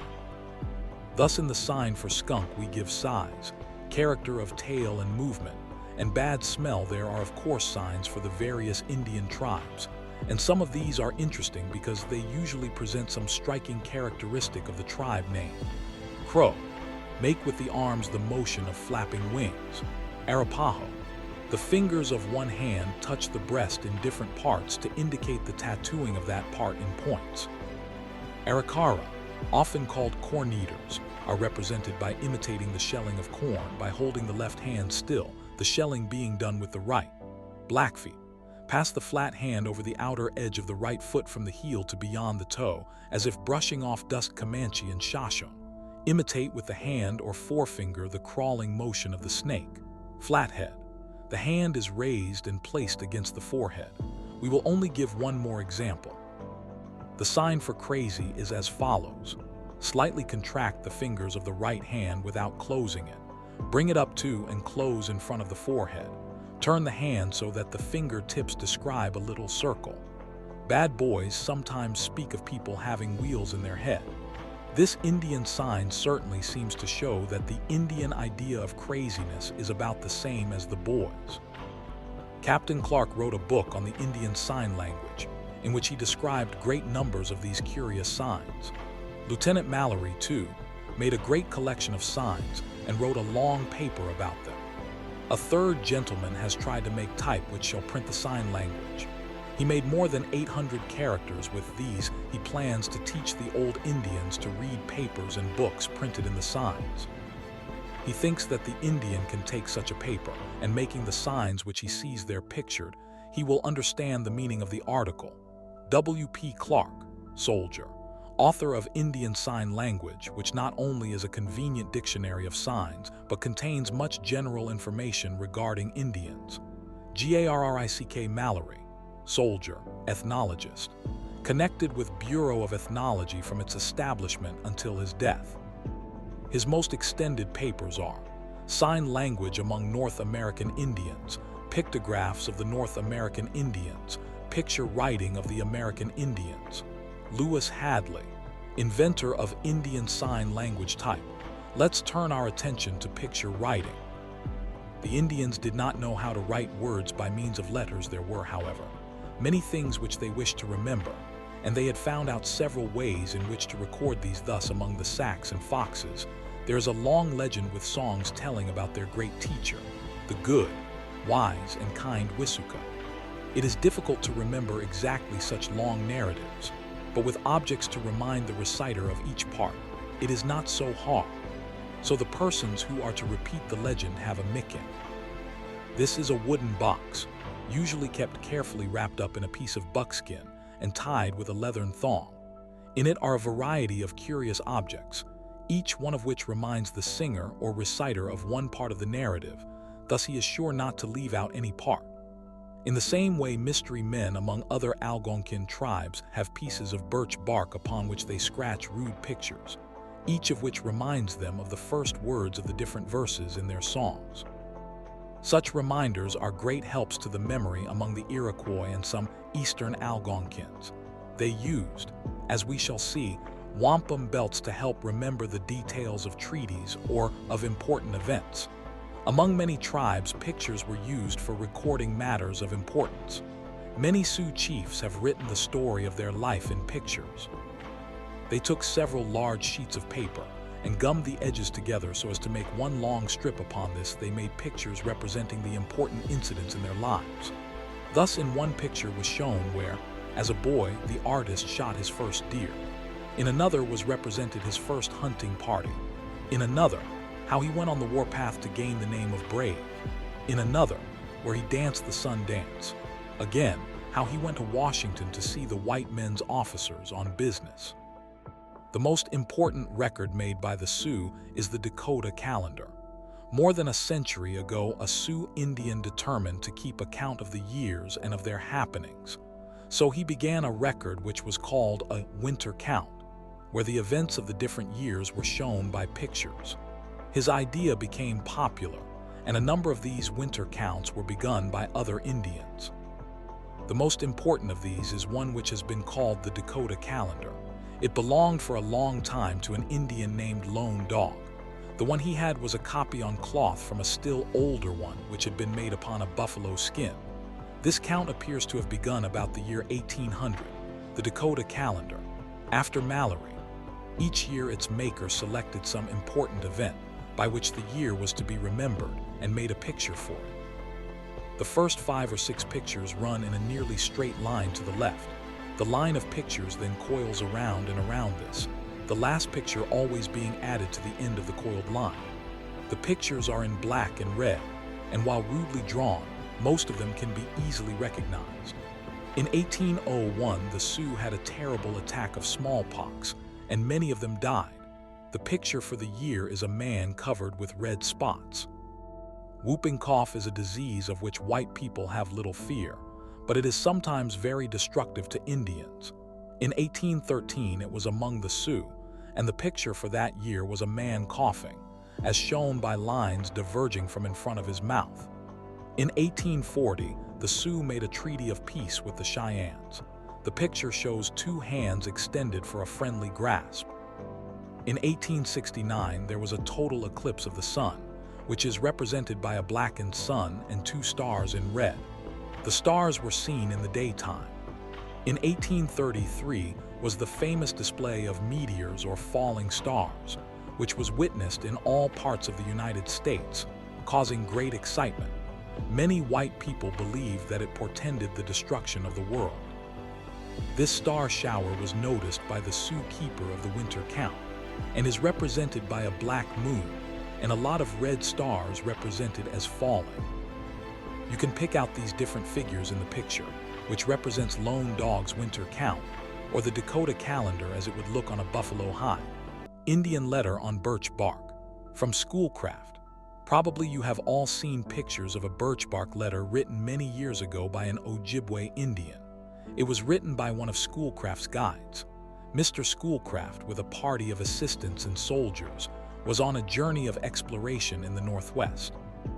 One morning, as they were leaving camp, Schoolcraft saw an Indian putting a bit of birch bark, upon which he had drawn some pictures in black, into a cleft at the end of a pole. This pole was then stuck slantingly into the ground, and 3 notches were cut in it.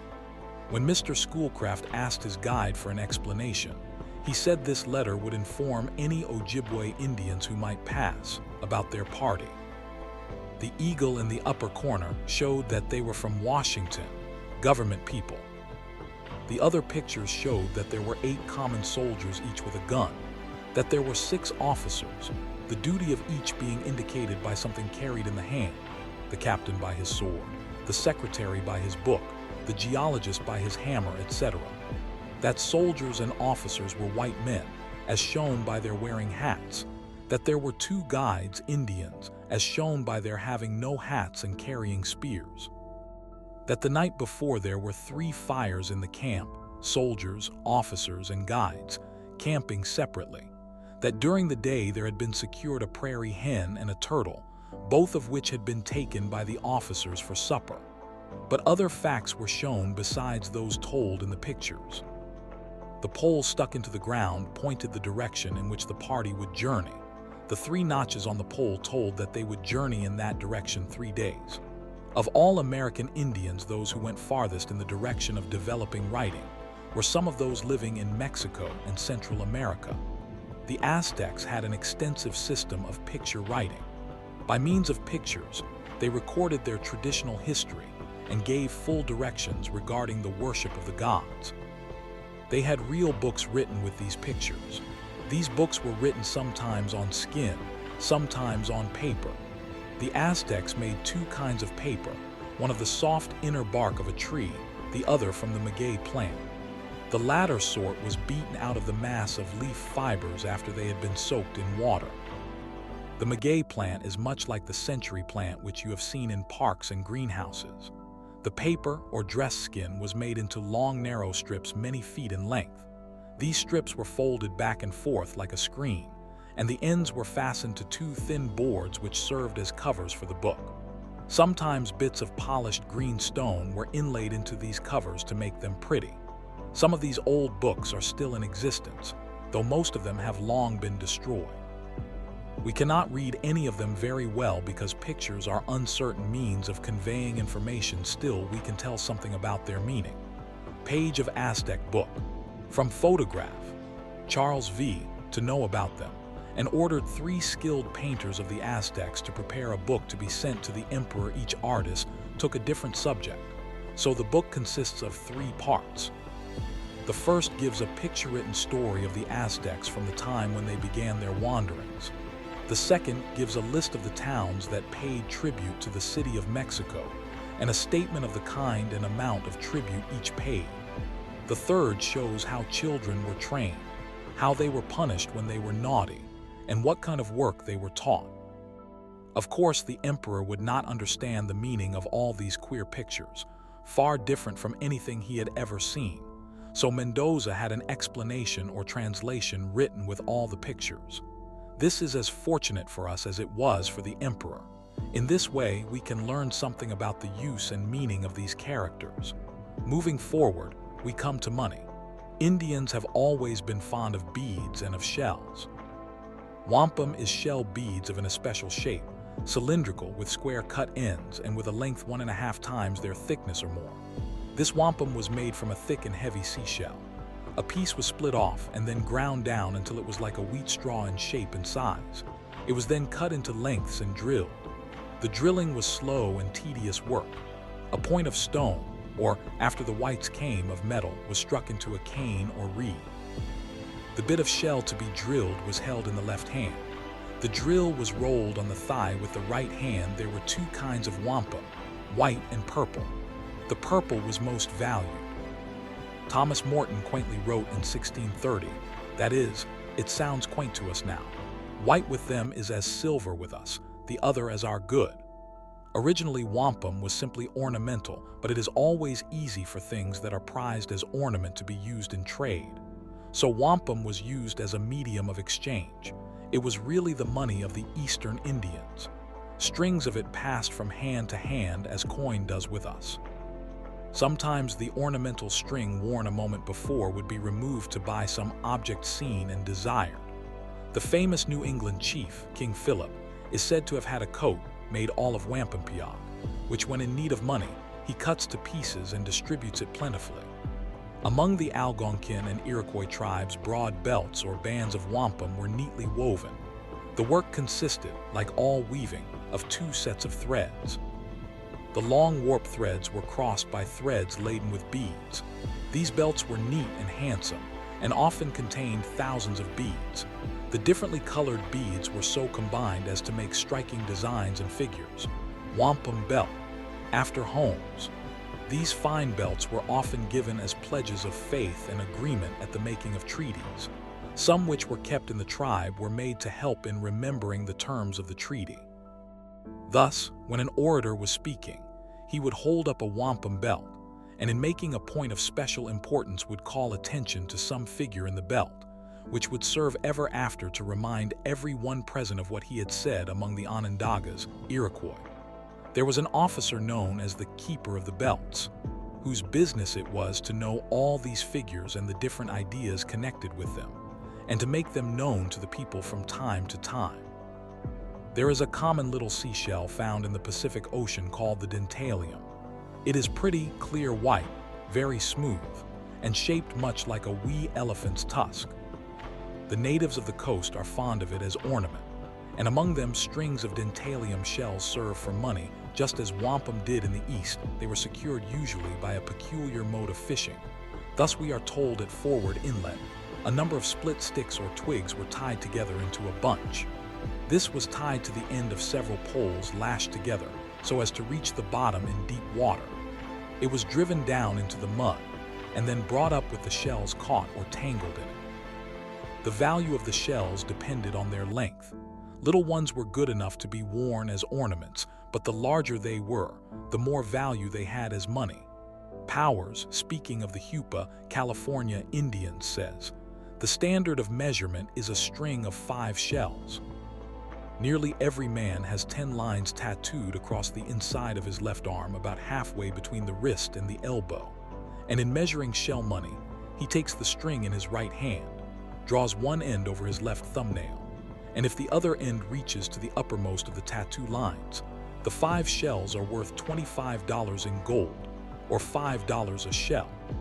Of course, it is only 1 in 10,000 that is long enough to reach this high value. The longest ones usually seen are worth about $2.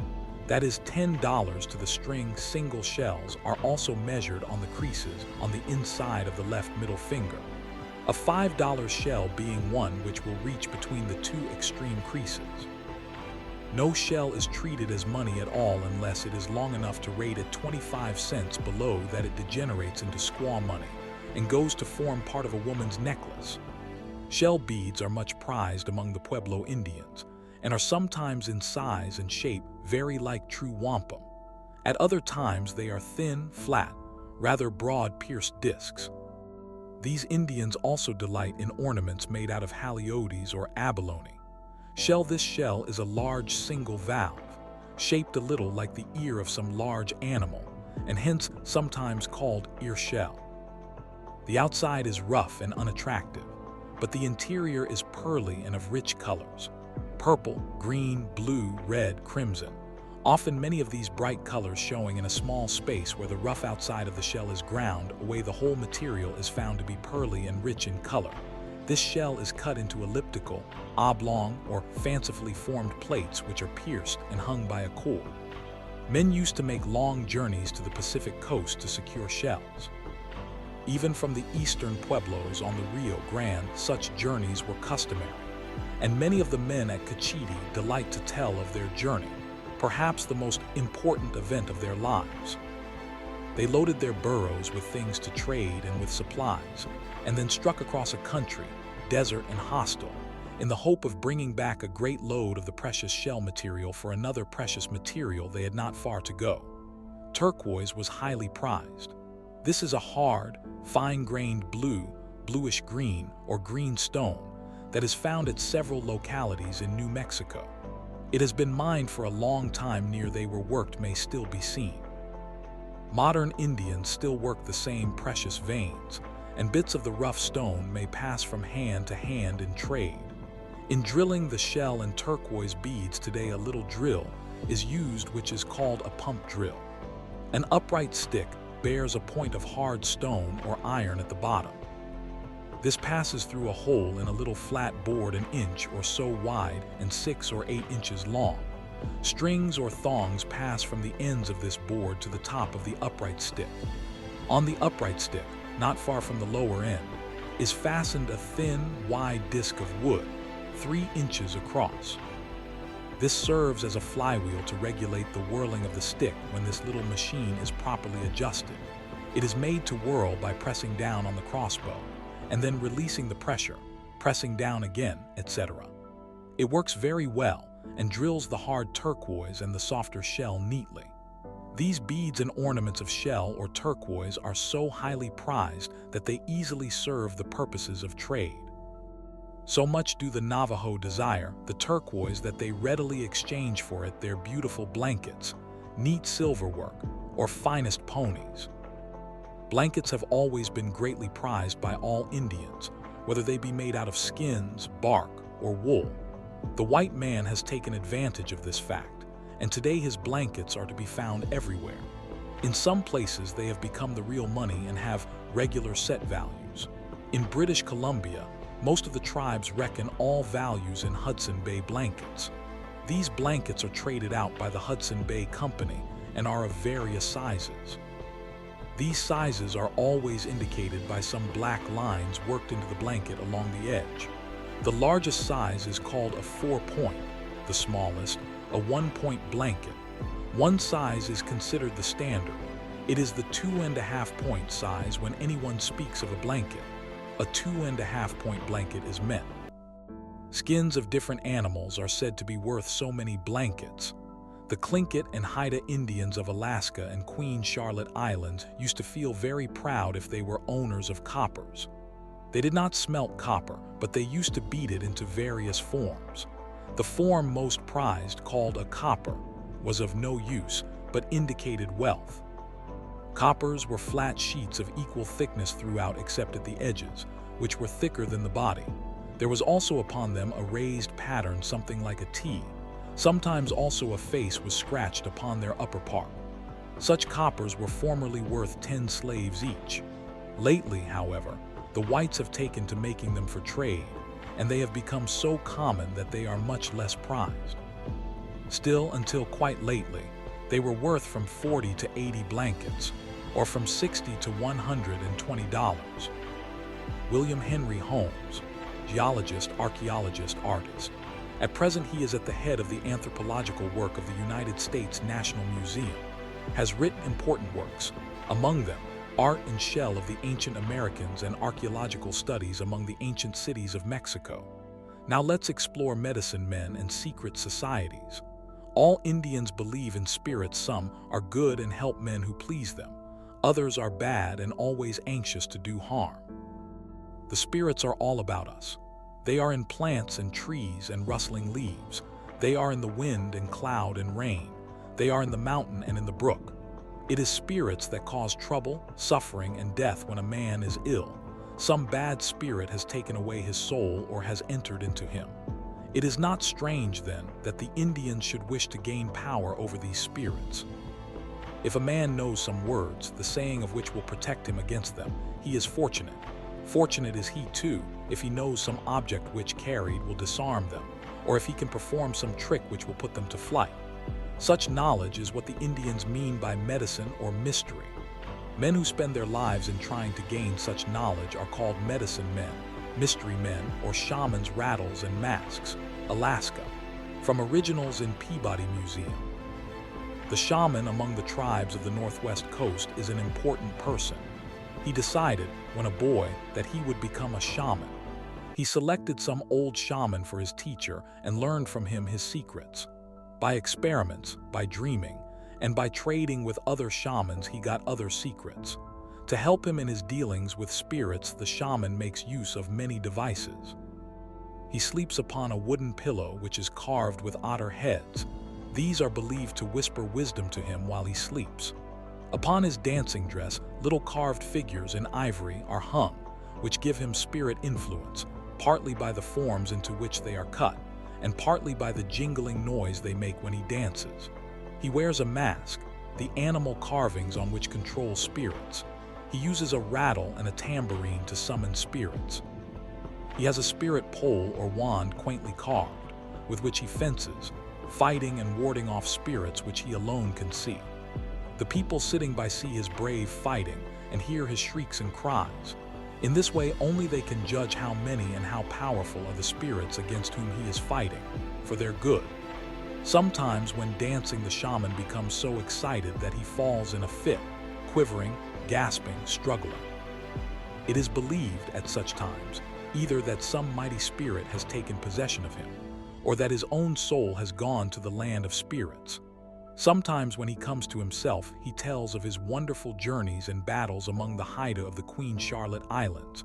When a sick man is to be cured, 3 or 4 shamans come together at his side. All sing and rattle until they find out where the soul of the sick man is. It may be in the possession of the salmon or the ulashan fish, or it may be held a prisoner by some dead shaman. They go to the place where it is supposed to be, and by singing and charms succeed in getting it into a carved hollow bone used only for this purpose. Various precious things are then burned, and the sole bone held in the smoke. The bone is then laid by the side of the patient's head that his soul may return. Many astonishing stories are told of the powers of medicine men. A missionary among the Crees, Egerton R. Young, told me of a white man who was once out hunting. He came upon an old medicine man who begged him for game as he was hungry. The white man made sport of him, saying, "You are a great medicine man. Why not get game for yourself?" The old man was enraged. He cried out, "White man, see yonder goose," and pointed his finger into the air. The goose fell fluttering at their feet, and the old man picked it up and walked away. The white man really thought this thing happened. Perhaps the old medicine man had hypnotized him. If so, the only goose anywhere around was probably the white man. The eastern Algonkins were fond of medicine or mystery. 2 great medicine men would have a contest to see which was more powerful. Many of their stories tell of such contests. 2 powers, which they did seem to have, attracted much attention and caused much terror. These were screaming and sinking into the ground. Leland quotes an Indian regarding these. 2 or 3 weeks after, I was in another place. We spoke of Mteoulin mystery men. The white folks ridiculed them. I said there was one in Fredericton, and I said I would bet $10 that he would get the better of them, and they bet that no Indian could do more than they could. So the Mteoulin came, and first he screamed so that no one could move. It was dreadful. Then he took 7 steps through the ground up to his ankles, just as if it had been light snow. When I asked for the $10, the white men paid.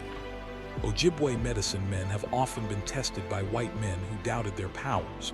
Thus one old medicine man had 2 little houses built at some distance apart. He was shut up in one, and the whites built a ring of fire around it. Then no one could tell how, he appeared unharmed walking out of the other house.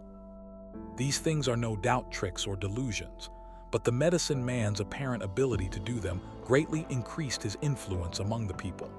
Much use is made of words as charms, and of sacred numbers 4 and 7 are sacred numbers among the Cherokees. Once, wishing to see his method of curing disease, I asked the old medicine man to treat my lame arm. He sent out for 4 kinds of leaves, which were to be fresh and young, and one other sort which was to be dry and dead. The latter had little thorns along its edges. The old man pounded up the 4 kinds in warm water. He then scratched the arm with the other. Nearly drawing blood, the arm was rubbed with the bruised leaves. The medicine man then blew upon my arm 7 times. He went through this operation of rubbing and blowing 4 times, thus combining the numbers 4 and 7. He repeated charms all the time as he rubbed. The shaman does business as an individual. He expects pay from those who employ him. His knowledge and power over spirits is individual and for individuals. Among some tribes we find not single medicine men, but great secret societies which have learned spirit wisdom to use for the benefit of the society, or for the good of the whole tribe. Such secret societies are notable in the Southwest and elsewhere. They may work to cure disease in individuals. They also work for the whole tribe among the Moki Pueblos. The societies of the snake and of the antelope carry on the snake dance. That the whole people may have rain for their fields now will examine dances and ceremonials. The dances of Indians are sometimes, like our own, simply social, and for pleasure they are more frequently religious, or for some important purpose they are always accompanied by music. Indian music is in perfect swing or time. Most Indian musical instruments are simply time beaters. The commonest is the rattle. This varies with place and tribe. Among Northwest Coast tribes it is of wood, elaborately carved, both in form and decoration. A common rattle in that district is cut into the form of a bird, the raven. Some of the old rattles made and used by shamans 100 years ago are still in existence. They were probably carved with knives and chisels of stone, but they are better done than most of the modern ones, which have been cut out with metal tools. Some of the plains tribes had leather rattles, balls of dried skin fastened over the end of a little wooden handle. Many tribes used gourds for rattles. Some of these are round, about the size of an apple. Such were pierced, and a wooden handle thrust through. Others are flask or bottle-shaped. Such need no handle beyond the one supplied by nature. Drums and tambourines of various kinds are used in time beating. The beaters usually take no other part in the dance, but sit by themselves at one side. Frequently each dancer has a rattle, sometimes a stick notched across with deep notches, is used across these notches. A thin bone, usually a shoulder blade, is rubbed with a good deal of force. Such rubbed sticks are very good time beaters. They are used by Apache, Pueblos, and Tonkaways among the old Aztecs. They had a similar instrument, but made of a long bone instead of from a stick. Indians prepare for dances with much care. The hair is combed and arranged. The face and body are painted. A special dance dress is frequently worn. This dress is often of ancient form and decoration. Sometimes all this preparation is just to make the dancers look pretty. More frequently, however, the dress and decoration have some meaning, and often they mimic some creature or copy the dress worn by some great person of their legends. Thus in the buffalo and the bear dances, skins of buffalo with the head, skin, and horns attached, or the skins of bears, were put on to make the dancers look like these animals. The meaning and uses of dances differ greatly. The war dance, in which the men are painted as if for war and have about them everything that can make them think of war, is intended to influence them for battle. The music, songs, movements, prayers, and offerings all relate to the coming conflict. The scalp dance is in celebration of victory. The buffalo dance is magical and is to compel the coming of herds of that animal. At some dances, the story told by the tribe in regard to the creation of the world and how man learned things is all acted out. The dancers are dressed to represent the spirits or beings who made, helped, or taught the tribe, and the dance is a real drama among the Pueblos and some other southwestern tribes. Many dances are prayers for rain. the songs sung, and the movements made all have reference to the rain so much desired. In one of these dances, the drummers make curious, beckoning gestures to bring up the rain clouds. In some, the dancers carry sticks curiously jointed together, so as to open and shut in zigzag movements, which are meant to look like lightning and are believed to bring it. Other dancers imitate the thunder. Sometimes the dancers and others are drenched with water thrown upon them, in order that the town and its fields may be drenched with rain. Many dances are only a part of some great religious ceremonial. Thus the sun dance follows several days of fasting and prayer, and the snake dance is but a small part of a 9-day ceremonial. Indian religion abounds in such long ceremonials with a vast number of minute details. The songs, prayers, and significant actions used in some of them must number many hundreds. In order that the desired result of ceremonial should be secured, it was necessary that the persons performing it should be pure. There were many ways to purify or cleanse oneself. Sometimes, a sweat bath was taken, after which the body was rubbed with sweet-smelling plants. The person might sit in smoke that came from burning some sacred herb or wood. He might fast for several days. He might refuse to touch or come into contact with his friends, or with the objects he was in the habit of using. Many times it was thought necessary that the objects which he was to use in the ceremony must be new, or must be purified by being held in sacred smoke. In ceremonies, much attention is paid to sacred numbers. The number most often sacred is 4. 4 men are often concerned in one act. 4 drums may be used. The men may fast 4 days. An action may be repeated 4 times. If a thing is done 16 times, 4 times 4, it might be still better. In the snake dance ceremonial, there are 16 sacred songs, which are sung at one sitting. 7 is a sacred number among the Cherokees. It is less important than 4, but the two may be combined, and 28 often occurs. Thus the scratcher used upon the ball players has 7 teeth and is drawn 4 times, making 28 scratches. Connected with the sacred number 4, the Indians give much importance to the cardinal points. North, west, south, and east, they always pay attention to these when they dance and pray. Some tribes recognize more than 4 world's points, adding the up and the down, or the above and the below, making 6 in all. A few think of the place where they themselves are, and speak of 7 points. So the Zuni have the north, west, south, east, above, below, and the center when they prepared their medicine lodge for the sun dance. The Mandans put one of their curious, turtle-shaped skin water drums at each of the 4 world quarters. Usually in ceremonials, Indians pray to each of these quarters and make an offering toward it. One of the commonest offerings made in ceremonials is the smoke of tobacco. Gods and spirits are believed to be fond of it. In smoking to their honor, a puff is blown in turn to each of the 4 points, and then perhaps up and possibly down. In the Pueblos, every religious act is accompanied by the scattering of sacred meal. This sacred meal is a mixture of corn meal and pounded seashells. It is sprinkled everywhere to secure kindly spirit influence. A pinch of it is thrown to the north, west, south, east, up and down. Frank Cushing once took a party of Zuni Indians to the Atlantic Ocean to get seawater for certain ceremonials. On the way, the Indians saw many novel and strange things which they did not understand when they saw such. They sprinkled sacred meal to render them harmless and kindly. Prayer sticks are much used among the Pueblos. They are bits of stick to which feathers are attached. They are set up wherever it is desired to have the goodwill of spirit powers. For several days before the Moki snake dance, messengers are sent out with prayer sticks to be set up near springs and sacred places. Such prayer sticks are put up near fields where corn is planted, or buried in the earth in corrals where ponies or burros are kept. Other offerings are made at especially sacred spots. In mountain caves, there are often masses of prayer sticks, miniature bows and arrows, and other tiny things meant as gifts to the gods. Each of the cardinal points may have a color that is proper to it.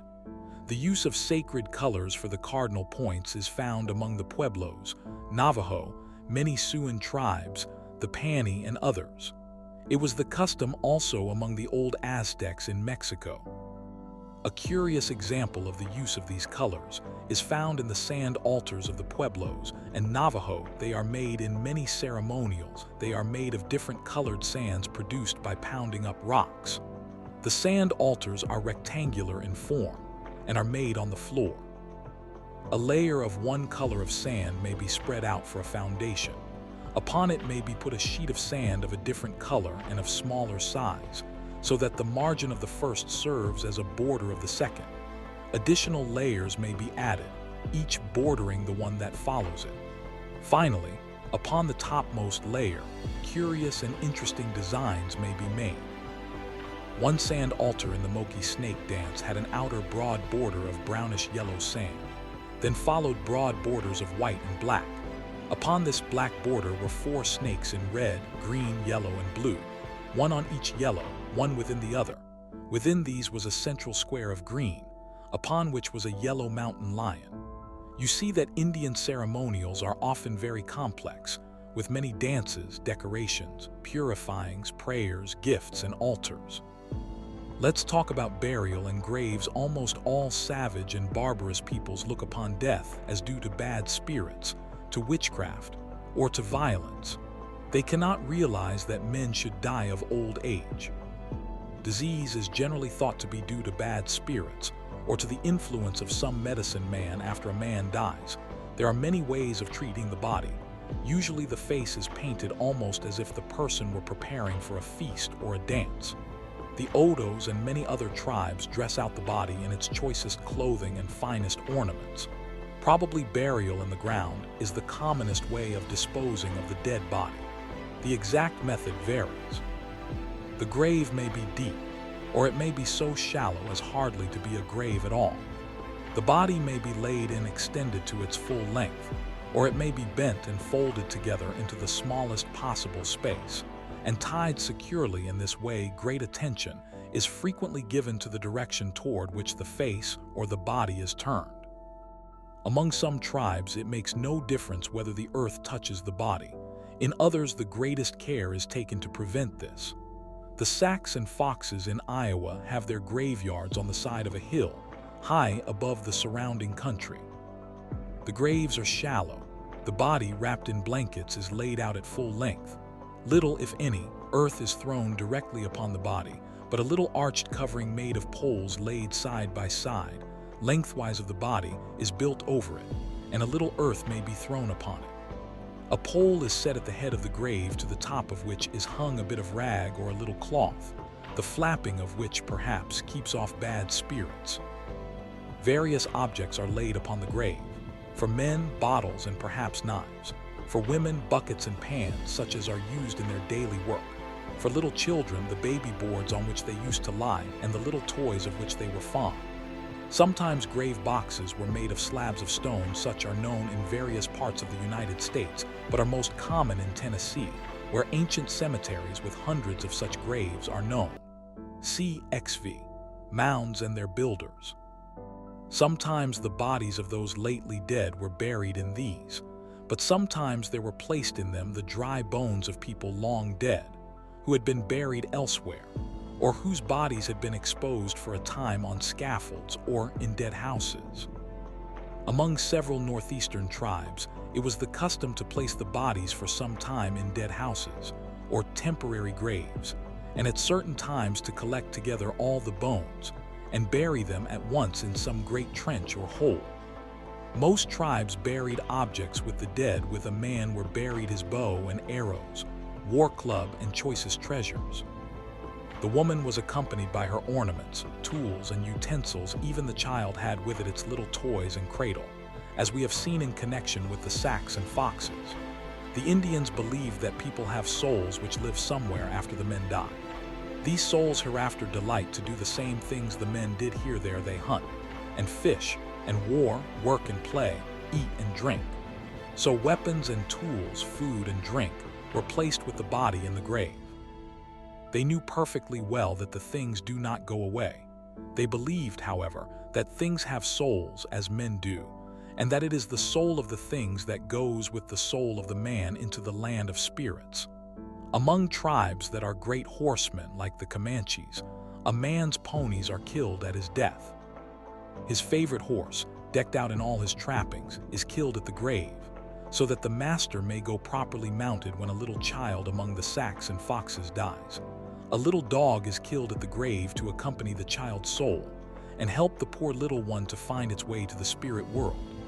Such destruction or burial of property may be very nice for the dead man's soul, but it is not nice for the man's survivors, who are sometimes quite beggared by it. Sometimes the objects put into or upon a grave are broken, pierced, or bent. The purpose in thus making the objects dead has sometimes been said to be to set free the soul of the object. Far more frequently, it is likely that it is to prevent bad persons robbing the grave for its treasures. Cremation or burning, the dead body was found among a number of Indian tribes, particularly upon the Pacific coast. The Seminole in California and some Oregon tribes are among these. So are the Tlingit of Alaska and their near neighbors and kin. The Haida of Queen Charlotte Islands among the last two tribes, all but the shamans were usually burned. The shamans were buried in boxes raised on tall posts after a Tlingit or Haida body was burned. The ashes were usually gathered and placed in a little box-like cavity, excavated in an upright post near its base.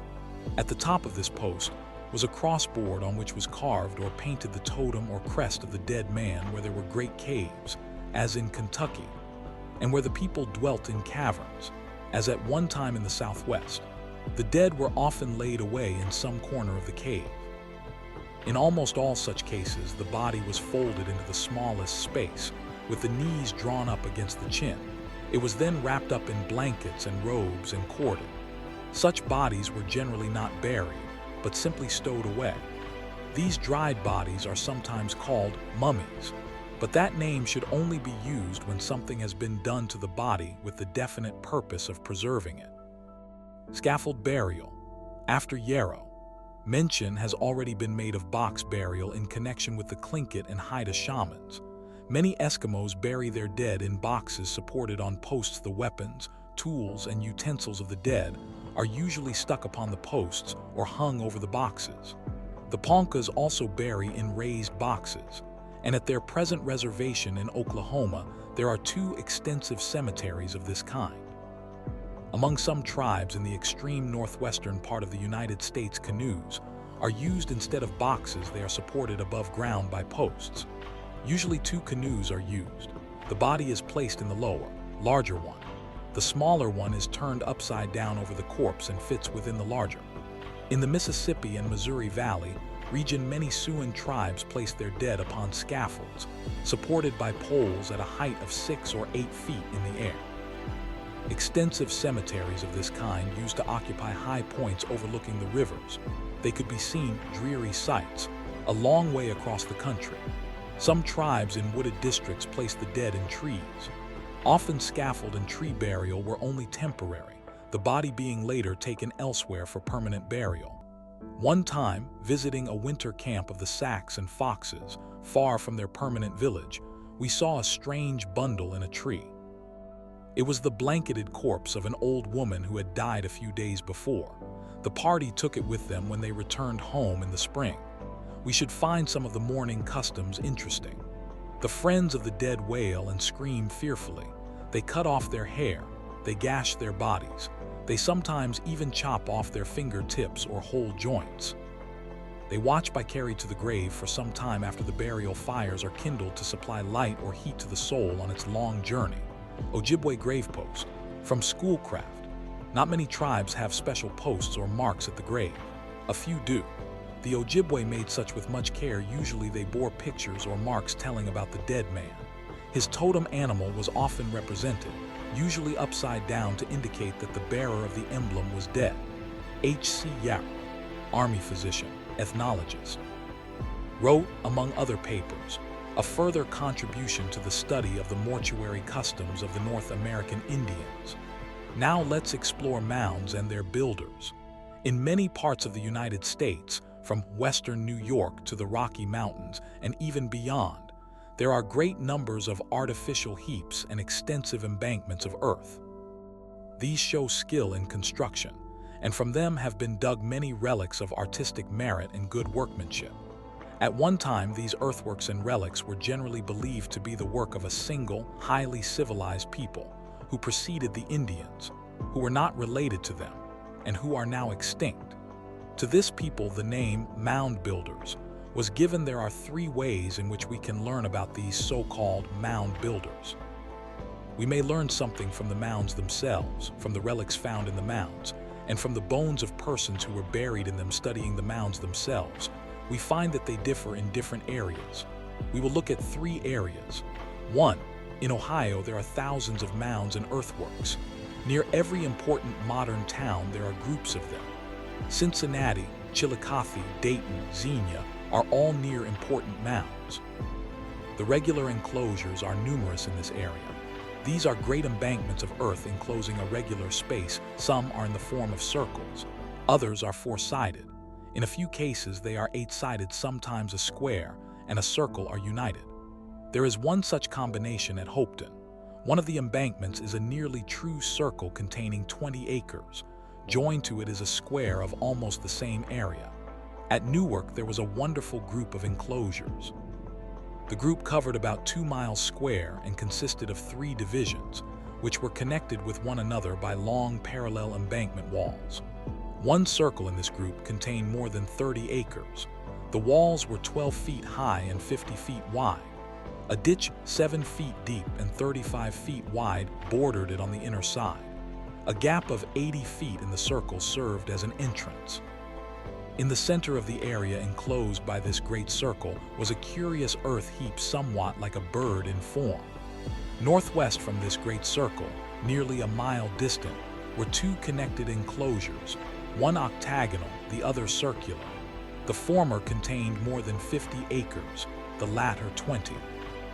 East from these and northeast from the great circle was a fine 20-acre enclosure, nearly a square in form. Besides these great walls, there were long parallel lines of connecting embankment walls, small circular enclosures, and little mounds in considerable variety. This great mass of works represented an enormous amount of time and labor. What was the purpose of these regular enclosures? Some writers claim that they were forts for protection. Others consider them protections for the cornfields. Others think they were places for games or religious ceremonials. One eminent man insists that they were foundations upon which were built long and narrow houses. Altar mounds occur in Ohio. Professor Putnam and his assistants opened a number of these. They are small, rounded heaps of earth. At their center is a basin-shaped mass of hard clay showing the effect of fire. These basins are a yard or 4 feet across and contain ashes and charcoal. Upon these are found many curious objects. On one altar were 2 bushels of ornaments made of stone, copper, mica, shells, bear's teeth, and 60,000 pearls. Most of these objects were pierced with a small hole and were apparently strung as ornaments. These objects had all been thrown into a fire blazing on the altar and had been spoiled by the heat after the kindling of the fire, and the destruction of these precious things. Earth had been heaped up over the altars, completing the mound. The most famous mound in Ohio is the Great Serpent in Adams County. It lies upon a narrow ridge between 3 streams, which unite. It is a gigantic serpent form made in earth. Across the widely open jaws, it measures 75 feet. The body, just behind the head, measures 30 feet across and 5 feet high. Following the curves, the length is 1,348 feet. The tail is thrown into a triple coil. In front of the serpent is an elliptical enclosure with a heap of stones at its center. Beyond this is a form somewhat indistinct, thought by some to be a frog probably. This wonderful earthwork was connected with some old religion, while there are many other earthworks of other forms in Ohio. The sacred enclosures, the altar mounds, and the Great Serpent are the most characteristic. Great Serpent Mound, Ohio, from the Century magazine. 2. In Wisconsin, the most interesting mounds are the effigy mounds. There are great numbers of them in parts of this and a few adjoining states. They are earthen forms of mammals, birds, and reptiles. They are usually in groups. They are generally well-shaped and of gigantic size. Among the quadrupeds represented are the buffalo, moose, elk, deer, fox, wolf, panther, and lynx. Mr. Pete, who has carefully studied them, shows that quadruped mammals are always represented in profile so that only two legs are shown. The birds have their wings spread. Reptiles sprawl, showing all four legs. Fish are mere bodies without limbs. We have said these Earth pictures are gigantic. Some panthers have tails 350 feet long, and some eagles measure 1,000 feet from tip to tip of the outspread wings. Not only are these great animal and bird pictures found in Wisconsin in relief, occasionally they are found cut or sunken in the soil with these curious effigy mounds. There occur hundreds of simple burial mounds. The purpose of the effigy mounds is somewhat uncertain. Some authors think they represent the totem animals after which the families of their builders were named, and that they served as objects of worship or as guardians over the villages. Ground plan of earthworks at Newark, Ohio. After Square and Davis, 3 farther south in western Tennessee, another class of mounds is common. These contain graves made of slabs of stone set on edge. The simplest of these stone graves consist of 6 stones, 2 sides, 2 ends, 1 top and 1 bottom. There may be a single one of these graves in a mound, or there may be many. In one mound, about 12 miles from Nashville, which was 45 feet across and 12 feet high, were found about 100 skeletons, mostly in stone graves, which were in ranges, one above another. The upper graves contained the bones were found in their natural positions. The lower graves were short and square, and the bones in them had been cleaned and piled up in little heaps. This mound was very carefully made. The lids of the upper graves were so arranged as to make a perfectly smooth, rounded surface. Sometimes, these stone graves of Tennessee are not placed in mounds, but in true graveyards in the level fields. In these stone graves are found beautiful objects of stone, shell, and pottery. The stone grave men were true artists in working these materials. In the same district are found many dirt rings called house circles.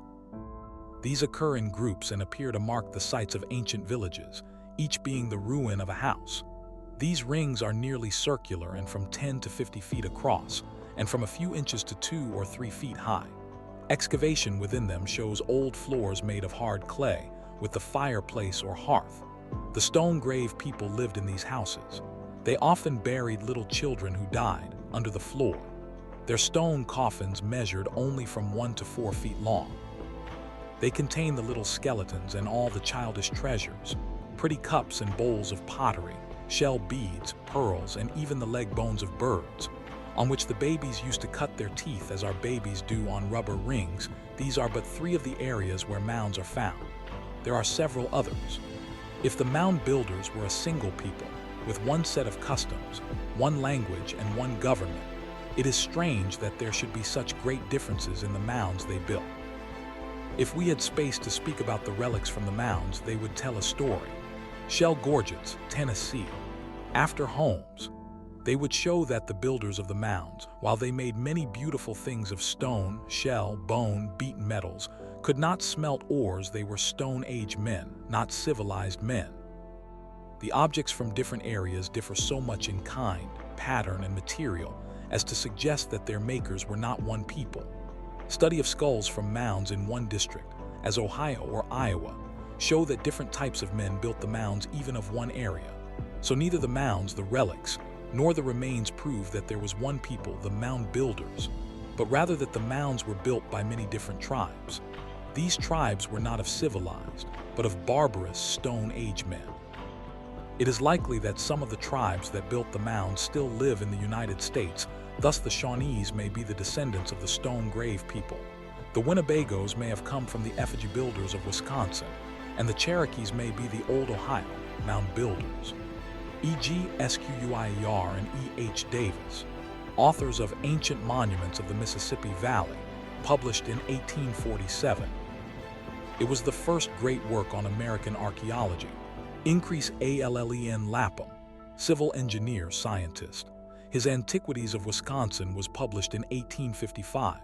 Stephen D. Peet, minister, antiquarian, editor, established the American Antiquarian, which he still conducts, wrote Emblematic Mounds. Cyrus Thomas, minister, entomologist, archaeologist, in charge of the mound exploration of the Bureau of Ethnology.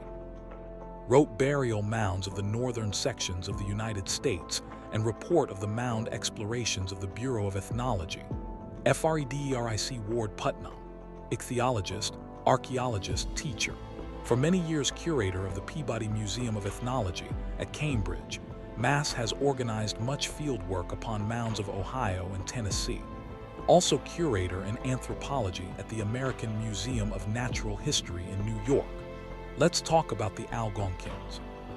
Algonkin tribes occupied the Atlantic seacoast from Nova Scotia and New Brunswick south to Virginia, and stretched west as far, at places, as the Rocky Mountains. They also occupied a large area in the interior of British America north of the Great Lakes.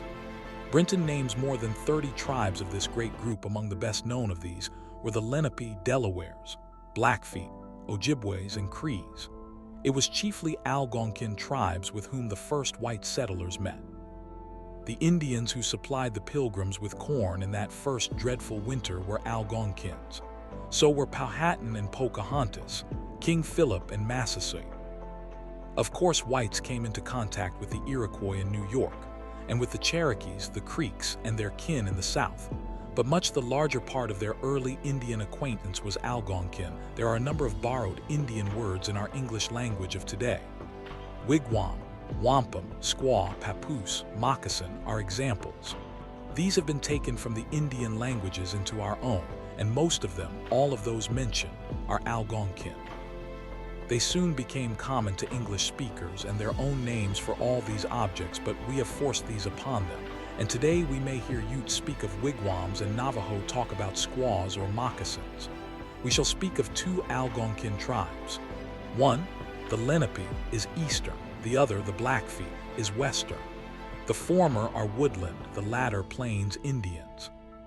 The Lenape lived in settled villages and had a good deal of agriculture. They were also hunters, fishermen, and warriors. Their houses were like those of their Iroquois neighbors, but each family had its own. They were huts of poles and interwoven branches with a thatching of corn leaves, the stalk of sweet flag, or the bark of trees. Sometimes at the center of the village, surrounded by the houses, was a sort of hillock or mound from which the country around might be overlooked. The women made good garments of deerskin with skillful beadwork. In cooking, they used soapstone vessels. For pounding corn, they had mortars of wood, dug out of a section of a tree trunk, and long stone pestles. In districts where the wild rice or zizania grew abundantly, great quantities of it were gathered. The women in canoes paddled out among the plants, bent the heads over the edge of the canoe, and beat out the grain. This was a food supply of no importance to the Lenape, but the Ojibways and their neighbors used much of it. Ojibwe women gathering wild rice. After schoolcraft. In war, the men used the bow and arrows, spear and tomahawk. They protected themselves with round shields. They speared fish in the streams and lakes, or caught them in brush nets, or with hooks of bone or bird claws. There were 3 totems of the Lenape. Every man was either a wolf, turkey, or turtle. He had one of these 3 animals for his emblem, and was as fond of drawing or carving it as a boy among us is of writing his name. This emblem was signed to treaties. It was painted on the houses. It was carved on stones. But only those who were turtles drew their totem entire. Usually the wolf or the turkey were represented only by 1 foot between a person and his totem. There was a curious friendship, and it was believed that the animal was a sort of protector and friend of those who bore his name. All who had the same totem were blood relations. All Algonkins were accustomed to draw pictures to record events. The blankets of chiefs were decorated with such pictures. The Ojibways were fond of writing birch bark letters. One of the most interesting Indian records known is the Walam Alam. This means the red score or red record probably. It at first consisted of a lot of little sticks or boards with some quaint red pictures upon them. These were probably kept tied together into a little bundle. The original sticks have long been lost, but the 184 pictures were copied and are still preserved. They were intended to assist in remembering a long poetical legend in which the Algonkin ideas regarding the creation of the world and their tribal history were told. At first, everything was good animals and men lived in peace. Then a wicked serpent tried to drown the world. Only a few persons escaped to the back of a great turtle. Their great hero Nanabush helped them. The waters subsided. As the land where they now found themselves was cold, the people determined to move southward. The story of their quarrels and divisions on the journey is told, and also the way in which they seized their new home, destroying or driving out the original owners. The song in which this story is told is long and full of old words difficult to understand. The Indians themselves must have had difficulty in remembering it. It was a great help to have these little sticks with the red pictures to remind them of its different parts. Far to the west, close against the base of the Rocky Mountains, lived a famous Algonkin tribe. The Blackfeet, they were great buffalo hunters and warriors. We often think of Indians as being stern and morose, never smiling, never amused. Yet most tribes had sunny tempers like children. Mr. Grinnell, to show this side of Indian nature, describes a day in camp in the olden, happy time. Two parts of his description describe feasts, and gambling feasts were in constant progress. Sometimes one man would give 3 in a day. Men who were favorites might go from feast to feast all day long. If a man wished to give a feast, he ordered the best food he had to be cooked. Then going outside, he called out the list of invited guests. The name of each one was cried 3 times. At the close of his invitation, he announced how many pipes would be smoked. Usually 3 when the guests came. Each was given a dish with his share of the food. No one might have a second help, but it was quite polite to carry away what was not eaten while the guests were feasting. The man of the house prepared a pipe and tobacco after the eating was over. The pipe was lighted and passed from hand to hand, each person giving it to the one on his left. Meantime, stories of hunting and war were narrated and jokes cracked. Only one man spoke at one time, the rest listening until he was through. Thus they whiled away the time until the last pipe was smoked out, when the host, knocking the ashes from the pipe, told them they might go. All Indians are gamblers, and they have many gambling games. The Blackfeet played one which was something like the famous game of Chunky, played among the Creeks. CXIX. A wheel about 4 inches in diameter with 5 spokes on which were beads of different colors, made of horn or bone, was used. It was rolled along upon a smooth piece of ground at the ends of which logs were laid to stop it. One player stood at each end of the course. After a player set the wheel to rolling, he hurled a dart after it. This was done just before the wheel reached the end of its journey. Points were counted according to the way in which the wheel and dart fell with reference to each other. 10 counts made the game. This game always attracted great crowds of spectators, who became greatly excited and bet heavily on the result. Blackfoot squaw traveling. At night about their campfires, the Blackfeet delighted to tell their sacred stories, which they did not dare repeat in daylight. In telling a story of personal adventure, Indians, like white people, were often tempted to make it larger than it really was. The Blackfeet and some other Indians had the following mode of getting at the truth. When a man told an improbable story, someone handed a pipe to the medicine man, who painted the stem red and prayed over it, asking that the man's life might be long if his story were true, but cut short if the story were false. The pipe was then filled and lighted and given to the man. The medicine man said, as he handed it to him, "Accept this pipe, but remember that if you smoke, your story must be as sure as that there is a hole through this pipe, and as straight as the hole through this stem. So your life shall be long and you shall survive. But if you have spoken falsely, your days are counted." If he refused to smoke, as he surely would if he had not spoken true things, everyone knew that he was a braggart and a liar. Daniel Garrison Brinton, physician, anthropologist, has written many books, mostly about American Indians. The Lenape and Their Legends, in which the Wallam Alam is given in full, is a volume in his library of Aboriginal American literature. Let's talk about the Six Nations. When white men began to settle what is now the state of New York, that part of it extending from about the Hudson River west along the Mohawk and on beyond it to the Niagara, was occupied by the Iroquois or Five Nations. The separate tribes, naming them from the east, were the Mohawks, Oneidas, Onondagas, Cayugas, and Senecas. These were flourishing tribes. They had important villages and towns and large cornfields. They were, however, also hunting tribes and powerful in war. In fact, they were the terror of their milder Algonquin neighbors. Personally, Iroquois Indians were finely built, strong, energetic, and active. They spoke languages much alike and probably derived from one ancient language. This was believed by them to prove that the five tribes were related. Still, they were at one time frequently at war with each other. This was before the white men came. Finally, a man named Hayonwatha was a chief among the Onondagas. He was wise, kind, and peaceable. There was at this same time another Onondaga chief named Atotarho, who was in character the opposite of Hayonwatha.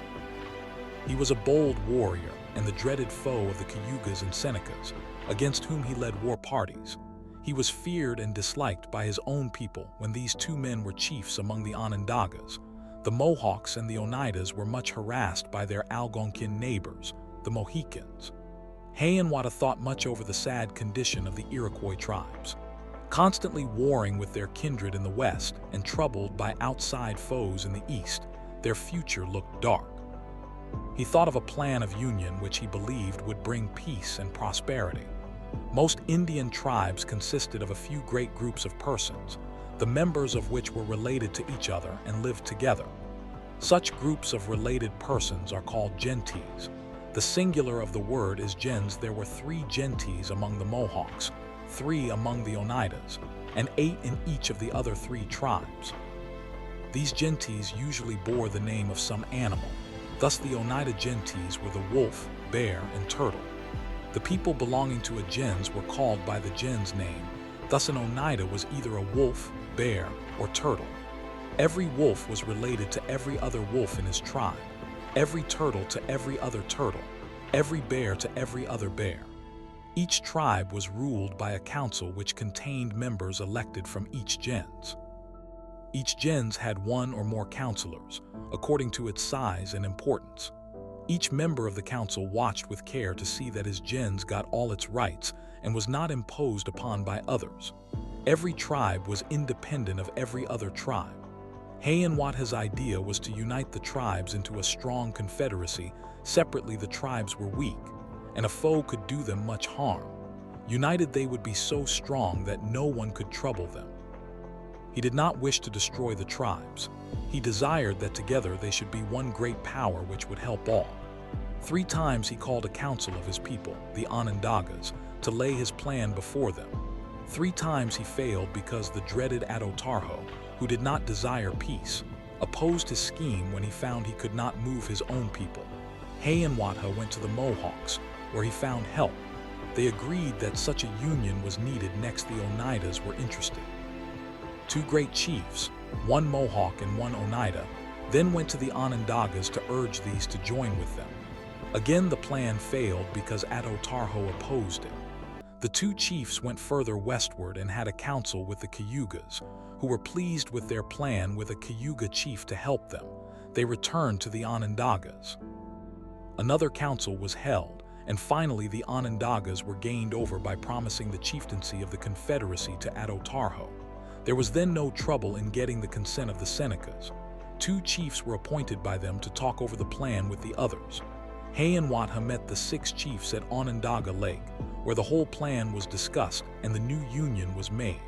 It was at first the 5 Nations. At that time, the Tuscaroras lived in the south. Later on, perhaps more than 200 years later, they moved northward and joined the Confederacy, making it the 6 Nations. The 5 Nations formed one government under a great council.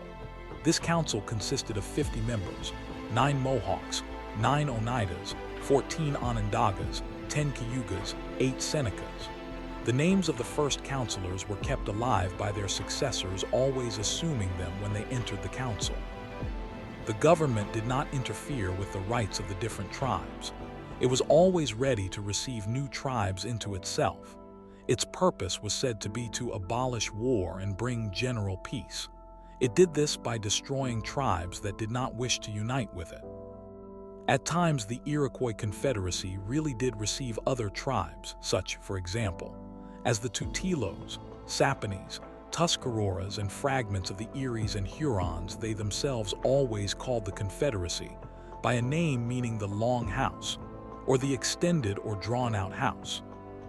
The Confederacy was thus likened to a dwelling, which was extended by additions made to the end, in the manner in which their bark-built houses were lengthened when the number of families inhabiting these long dwellings was increased by marriage or adoption, and a new hearth was required.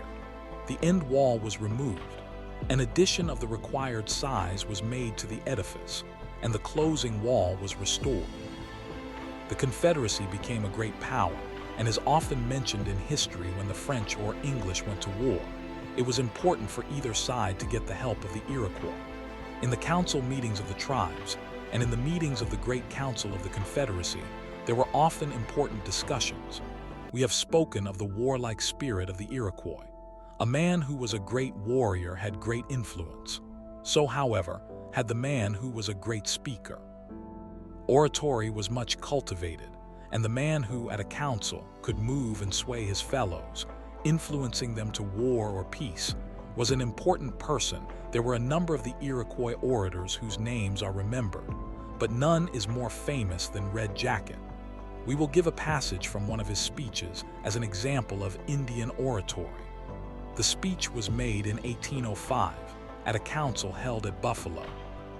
A missionary named Cram had come to preach to them and invited a number of chiefs and important men to attend, that he might explain his business to them. After he had spoken, the old Seneca orator rose and in his speech said the following words: "Brother, listen to what we say.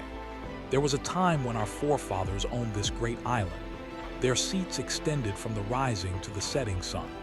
The Great Spirit had made it for the use of Indians. He had created the buffalo, the deer, and other animals for food. He made the bear and the beaver, and their skins served us for clothing. He had scattered them over the country and taught us how to take them. He had caused the earth to produce corn for bread. All this he had done for his red children because he loved them. If we had any disputes about hunting grounds, they were generally settled without the shedding of much blood. But an evil day came upon us. Your forefathers crossed the great water and landed on this island. Their numbers were small. They found friends and not enemies. They told us they had fled from their country for fear of wicked men and came here to enjoy their religion. They asked for a small seat. We took pity on them, granted their request, and they sat down among us. We gave them corn and meal. They gave us poison whiskey in return. The white people had now found our country. Tidings were carried back and more came amongst us, yet we did not fear them. We took them to be friends. They called us brothers. We believed them and gave them a larger seat. At length their numbers had greatly increased. They wanted more land. They wanted our country. Our eyes were opened and our minds became uneasy. Wars took place. Indians were hired to fight against Indians, and many of our people were destroyed. They also brought strong liquors among us. It was strong and powerful and has slain thousands. Brother, our seats were once large and yours were very small. You have now become a great people and we have scarcely a place left to spread our blankets. You have got our country but are not satisfied. You want to force your religion upon us." Horatio Hale, explorer, linguist, ethnologist. One of the earliest prominent American ethnologists. Among his important works is the Iroquois Book of Rights. Now, let's consider story of Mary Jemison. Years ago, when I was a small boy, someone pointed out to me the old white woman's spring and told me a part of the story of Mary Jemison. In the year 1742 or 1743, an Irishman named Thomas Jemison, with his wife and 3 children, left his own country for America on a ship called the William and Mary. On the voyage, a little girl was born into the family, to whom they gave the name of Mary.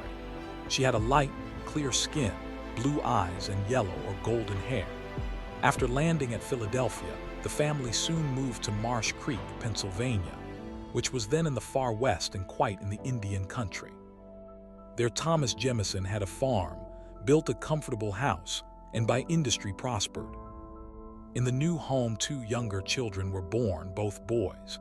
In 1754, they moved to a new farm, where they lived in a log house. Here they spent the winter. Spring came, and everyone was busy in the fields. It was the time of the French and Indian wars against the English. A number of attacks had been made upon settlers.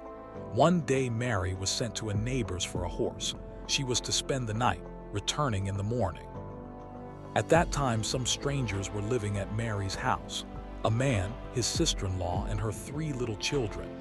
Mary had secured the horse for which she had been sent and had ridden home in the early morning. As she reached the house, the man took the horse and rode off to get some grain, taking with him his gun in case he should see some game. Everyone about the house was busy. Mary, years afterward, told the story of what then took place. Father was shaving an axe helve at the side of the house. Mother was making preparations for breakfast. My 2 oldest brothers were at work near the barn, and the little ones, with myself and the woman and her 3 children, were in the house. Breakfast was not yet ready when we were alarmed by the discharge of a number of guns that seemed to be near Mother, and the woman before mentioned almost fainted at the report, and everyone trembled with fear. On opening the door, the man and horse lay dead near the house, having just been shot by the Indians. I was afterward informed that the Indians discovered him at his own house with his gun and pursued him to Father's, where they shot him as I have related. They first secured my father and then rushed into the house, and without the least resistance made prisoners of my mother, brothers, and sister, the woman, her 3 children, and myself. My 2 brothers, Thomas and John, being at the barn, escaped. The party which had seized them was composed of 6 Shawnee Indians and 4 Frenchmen. The first day was terrible. They were kept rapidly marching until night. They had no food or water during the whole day. One Indian went behind the party with a whip, with which he lashed the little ones to make them keep up with the party. At night, there was no fire and they had no covering. They were afoot again before daylight, but as the sun rose, stopped and ate breakfast. The second night they camped near a dark and dreary swamp, and here they were given supper, but were too tired and sad to care much for food. After supper, an Indian stripped off Mary's shoes and stockings and began putting moccasins upon her. The same thing was done to the woman's little boy. Noticing this, Mary's mother believed the Indians intended to spare the 2 children. She said to the girl, "My dear little Mary, I fear the time has arrived when we must be parted forever. Your life, I think, will be spared, but we shall probably be tomahawked here in this lonesome place by the Indians. Alas! My dear, my heart bleeds at the thought of what awaits you. But if you leave us, remember your name and the names of your father and mother. Be careful and not forget your English tongue. If you shall have an opportunity to get away from the Indians, don't try to escape, for if you do, they will find and destroy you. Don't forget, my little daughter, the prayers that I have learned you. Say them often. Be a good child and God will bless you. May God bless you, my child, and make you comfortable and happy." Just then an Indian took Mary and the little boy by the hand and led them away. As they parted, the mother called out to the child, who was crying bitterly, "Don't cry, Mary. Don't cry, my child. God will bless you. Farewell, farewell." The Indian took the children into the woods, where they lay down to sleep. The little boy begged Mary to try to escape, but she remembered her mother's warning. The next morning the other Indians and the Frenchmen rejoined them, but their white captives were not with them during the night. In that dark and dismal swamp, Mary's father and mother, Robert, Matthew, and Betsy. The woman and 2 of her children had been killed, scalped, and fearfully mangled when they camped again. Mary saw with horror the Indians at work upon the scalps of her parents.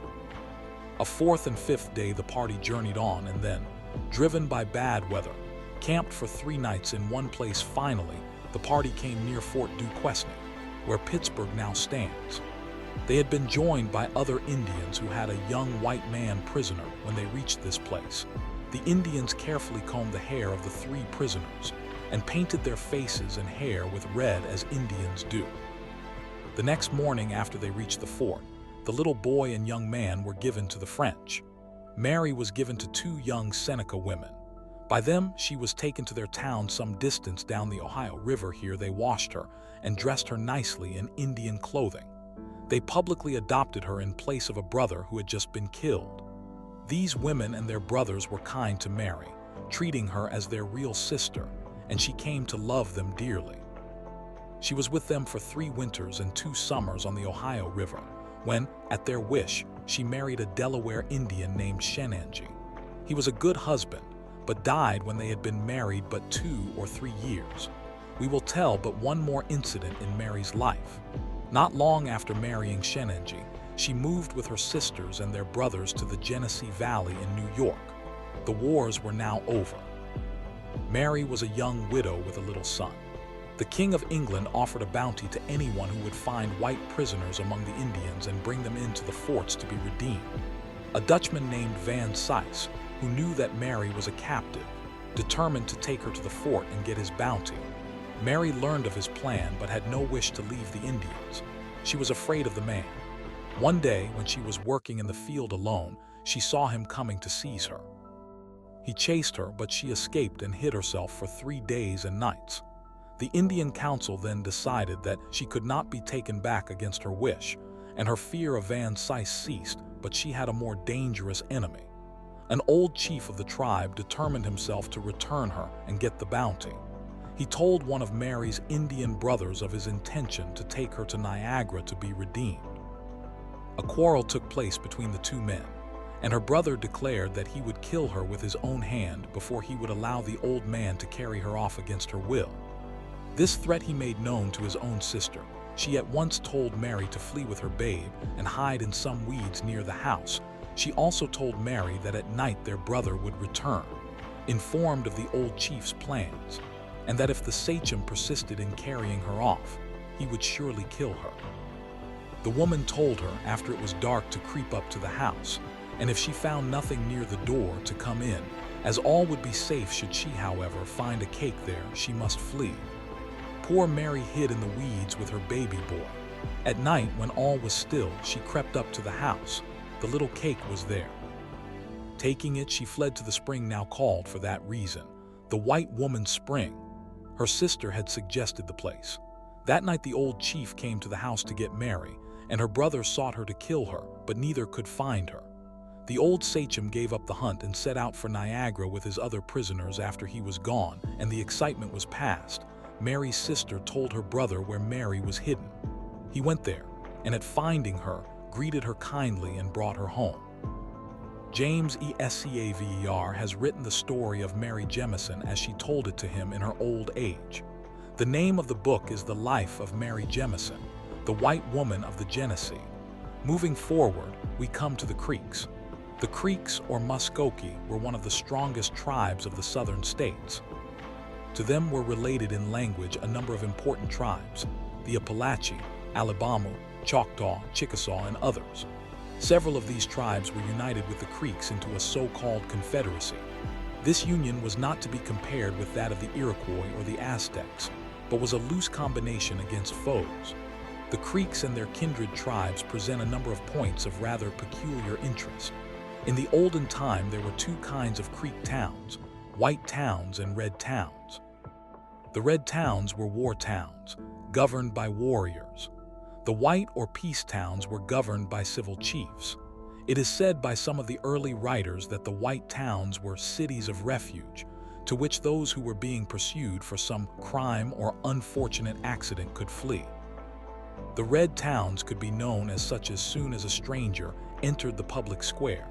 As the posts of the great house were painted red, warriors were the most honored of men among the Creeks. Until a young man was successful in battle, he was treated hardly different from a servant. The Creek boys had a pretty hard time. They were made to swim in the coldest weather. They were scratched with broken glass or fish teeth, from head to foot till the blood ran.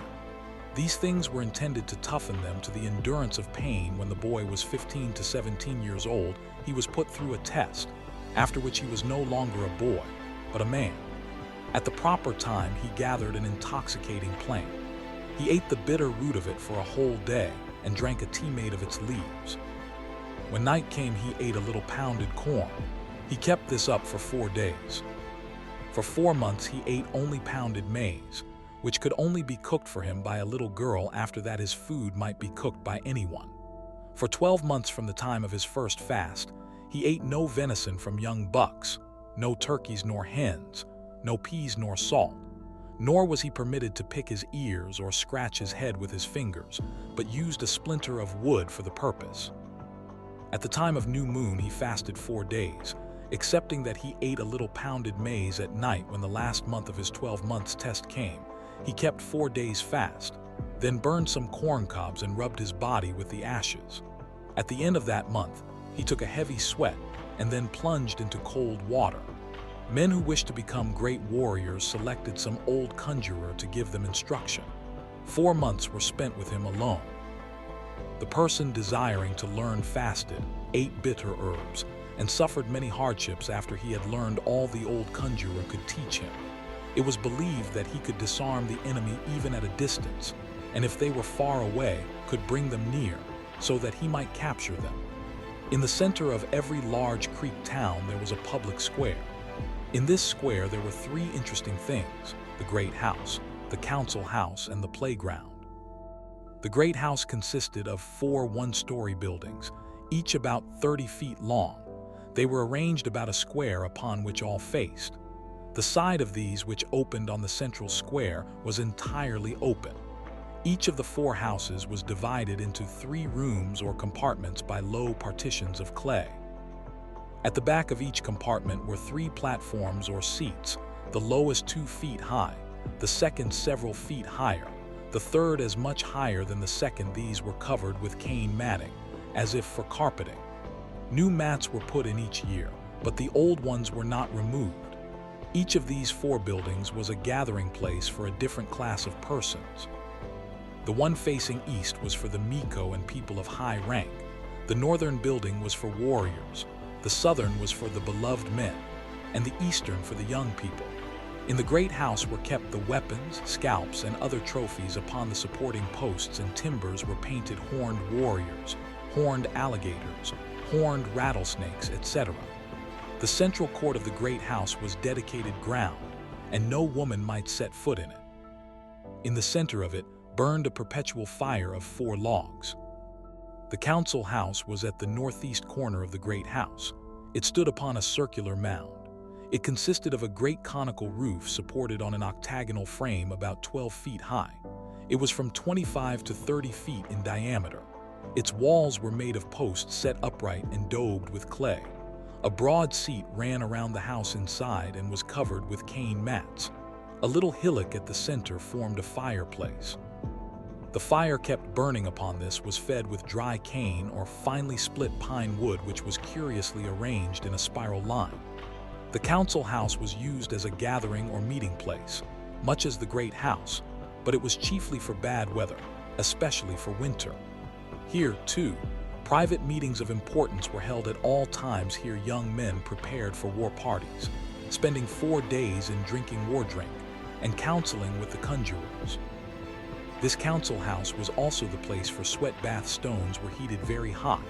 Water was thrown upon them to give steam. Those desiring the bath danced around this fire and then plunged into cold water. The playground was in the northwest corner of the public square. It was marked off by low embankments.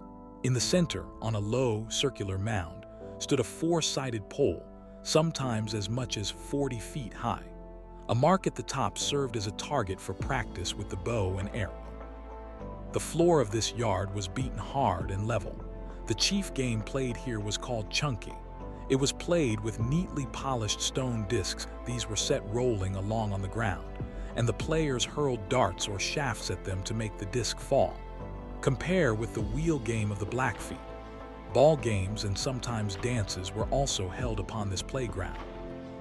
The great celebration of the Creeks was the annual busk. They called it Pasquita, or fast. The ceremony was chiefly held at the great house. The time was determined by the condition of the new corn and of a plant named cassin. The ceremony lasted 8 days and included many details. Among them, we can mention a few. On the first day, a spark of new fire was made by rubbing 2 pieces of wood together. With this, a 4 days fire was kindled. 4 logs of wood were brought in and arranged so that one end of each met one end of the others at the middle, and the 4 formed a cross, the arms of which pointed to the cardinal points. These were fired with the spark of new fire. Bits of new fire, at some time during the 4 days, were set outside where the women could take them to kindle fresh fires on their home hearths. At noon of the 2nd day, the men took ashes from the new fire and rubbed them over their chin, neck, and body. They then ran and plunged themselves into cold water. On their return, they took the new corn of the year and rubbed it between their hands, and over their bodies they then feasted upon the new corn. On the last 8th day of the busk, a medicinal liquid was made from 14 or 15 different plants, each of which had medicinal power. They were steeped in water in 2 pots and were vigorously stirred and beaten. The conjurers blew into the liquid through a reed. The men all drank some of this liquid and rubbed it over their joints. They did other curious things during this day. When night came, all went to the river. Old Man's tobacco was thrown into the stream by each person, and then all the men plunged into the river and picked up 4 stones from the bottom. With these they crossed themselves over the breast 4 times, each time throwing back 1 stone into the river. Mr. Gatchet thinks that much good resulted from the busk. After it, all quarrels were forgotten. Crimes, except murder, were forgiven. Old utensils were broken and new ones procured. Everyone seemed to leave the past behind and begin anew. Albert S. Gatchet, a Swiss living in America, linguist, ethnologist, connected with Bureau of American Ethnology, edited a migration legend of the Creeks. Now let's explore the Pani. All the Plains Indians were rovers, buffalo hunters, and warriors. None of them were bolder or braver than the Pani. This tribal name is more frequently spelled Pani. The tribe belonged to the Caddoan family, which includes also the Caddos and Wichitas and perhaps the Lipans and Tonkaways. The Pani were formerly numerous and occupied a large district in Nebraska. Today they are few and rapidly diminishing. In 1885 they numbered 1,045, in 1886 998, in 1888 918, in 1889 869. Today they live upon a reservation in Oklahoma. It is believed that the Pani came from the south, perhaps from some part of Mexico. They appear first to have gone to some portion of what is now Louisiana. Later, they migrated northward to the district where the whites first knew them. The name Pani means wolves, and the sign language name for the Pani consists of a representation of the ears of a wolf. Several reasons have been given for their bearing this name. Perhaps it was because they were as tireless and enduring as wolves, or it may be because they were skillful scouts, trailers, and hunters. They were in the habit of imitating wolves in order to get near camp for stealing horses. They threw wolfskins over themselves and crept cautiously near wolves were too common to attract much attention. In the olden time, the Pani hunted the buffalo on foot, choosing a quiet day, so that the wind might not bear their scent to the herd. The hunters in a long line began to surround a little group of grazing buffalo.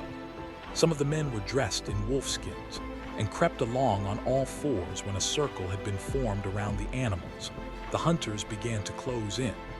Presently one man shouted and shook his blanket to scare the buffalo nearest him. The others did the same, and in a short time the excited herd was running blindly, turning now here and now there, but always terrified by one or another of the men in the now ever smaller circle. Finally, the animals were tired out with their running and were shot and killed. The way in which the Pani used to make pottery vessels was simple and crude. The end of a tree stump was smoothed for a mold. Clay was mixed with burnt and pounded stone to give it a good texture and was then molded over this. The bowl, when dry, was lifted off and baked in the fire. Sometimes, instead of thus shaping bowls, they made a framework of twigs which was lined with clay and then burnt off, leaving the lining as a baked vessel. As long as they have been known to the whites, the Pani have been an agricultural people. They raised corn, beans, pumpkins, and squashes, which they said Tarawa himself, whom they most worshipped, gave them. Corn was sacred, and they had ceremonials connected with it, and called it mother. In cultivating their fields, they used hoes made of bone. These were made by firmly fastening the shoulder blade of a buffalo to the end of a stick. Two practices in which the Pani differed from most Plains Indians remind us of some Mexican tribes. They kept a sort of servants and sacrificed human beings. Young men or boys who were growing up often attached themselves to men of importance. They lived in their houses and received support from them. In return, they drove in and saddled the horses, made the fire, ran errands, and made themselves useful in all possible ways. The sacrifice of a human being to Tarawa, and formerly to the Morning Star, was made by one band of the Pani. When captives of war were taken, all but one were adopted into the tribe. That one was set apart for sacrifice. He was selected for his beauty and strength. He was kept by himself, fed on the best of everything, and treated most kindly before the day fixed for the sacrifice. The people danced 4 nights and feasted 4 days. Each woman, as she rose from eating, said to the captive, "I have finished eating, and I hope I may be blessed from Tarawa, that he may take pity on me, that when I put my seeds in the ground they may grow, and that I may have plenty of everything." You must remember that this sacrifice was not a merely cruel act, but was done as a gift to Tarawa, that he might give good crops to the people. On the last night, bows and arrows were prepared for every man and boy in the village, even for the very little boys. Every woman had ready a lance or stick. By daybreak, the whole village was assembled at the western end of the town, where 2 stout posts with 4 crossbows had been set up. To this framework the captive was tied. A fire was built below, and then the warrior who had captured the victim shot him through with an arrow. The body was then shot full of arrows. By all the rest these arrows were then removed, and the dead man's breast was opened and blood removed. All present touched the body, after which it was consumed by the fire, while the people prayed to Tarawa and put their hands in the smoke of the fire, and hoped for success in war and health, and good crops. Almost all these facts about the Pani are from Mr. Grinnell's book. I shall quote from him now the story of Crooked Hand. He was a famous warrior. On one occasion, the village had gone on a buffalo hunt, and no one was left behind except some sick, the old men, and a few boys, women, and children. Crooked Hand was among the sick. The Sioux planned to attack the town and destroy all who had been left behind. 600 of their warriors in all their display rode down openly to secure their expected easy victory. The town was in a panic. But when the news was brought to Crooked Hand lying sick in his lodge, he forgot his illness and rising, gave forth his orders. They were promptly obeyed. The village must fight. Tottering old men, whose sinews were now too feeble to bend the bow, seized their long-disused arms and clambered on their horses. Boys too young to hunt grasped the weapons that they had as yet used only on rabbits and ground squirrels, flung themselves on their ponies, and rode with the old men. Even squaws, taking what weapons they could, axes, hoes, mauls, pestles, mounted horses and marshaled themselves for battle. The force for the defense numbered 200 superannuated old men, boys and women among them. All were not, perhaps, 10 active warriors, and these had just risen from sickbeds to take their place in the line of battle. As the Pawnees passed out of the village into the plain, the Sioux saw for the first time the force they had to meet. They laughed in derision, calling out bitter jibes and telling what they would do when they had made the charge.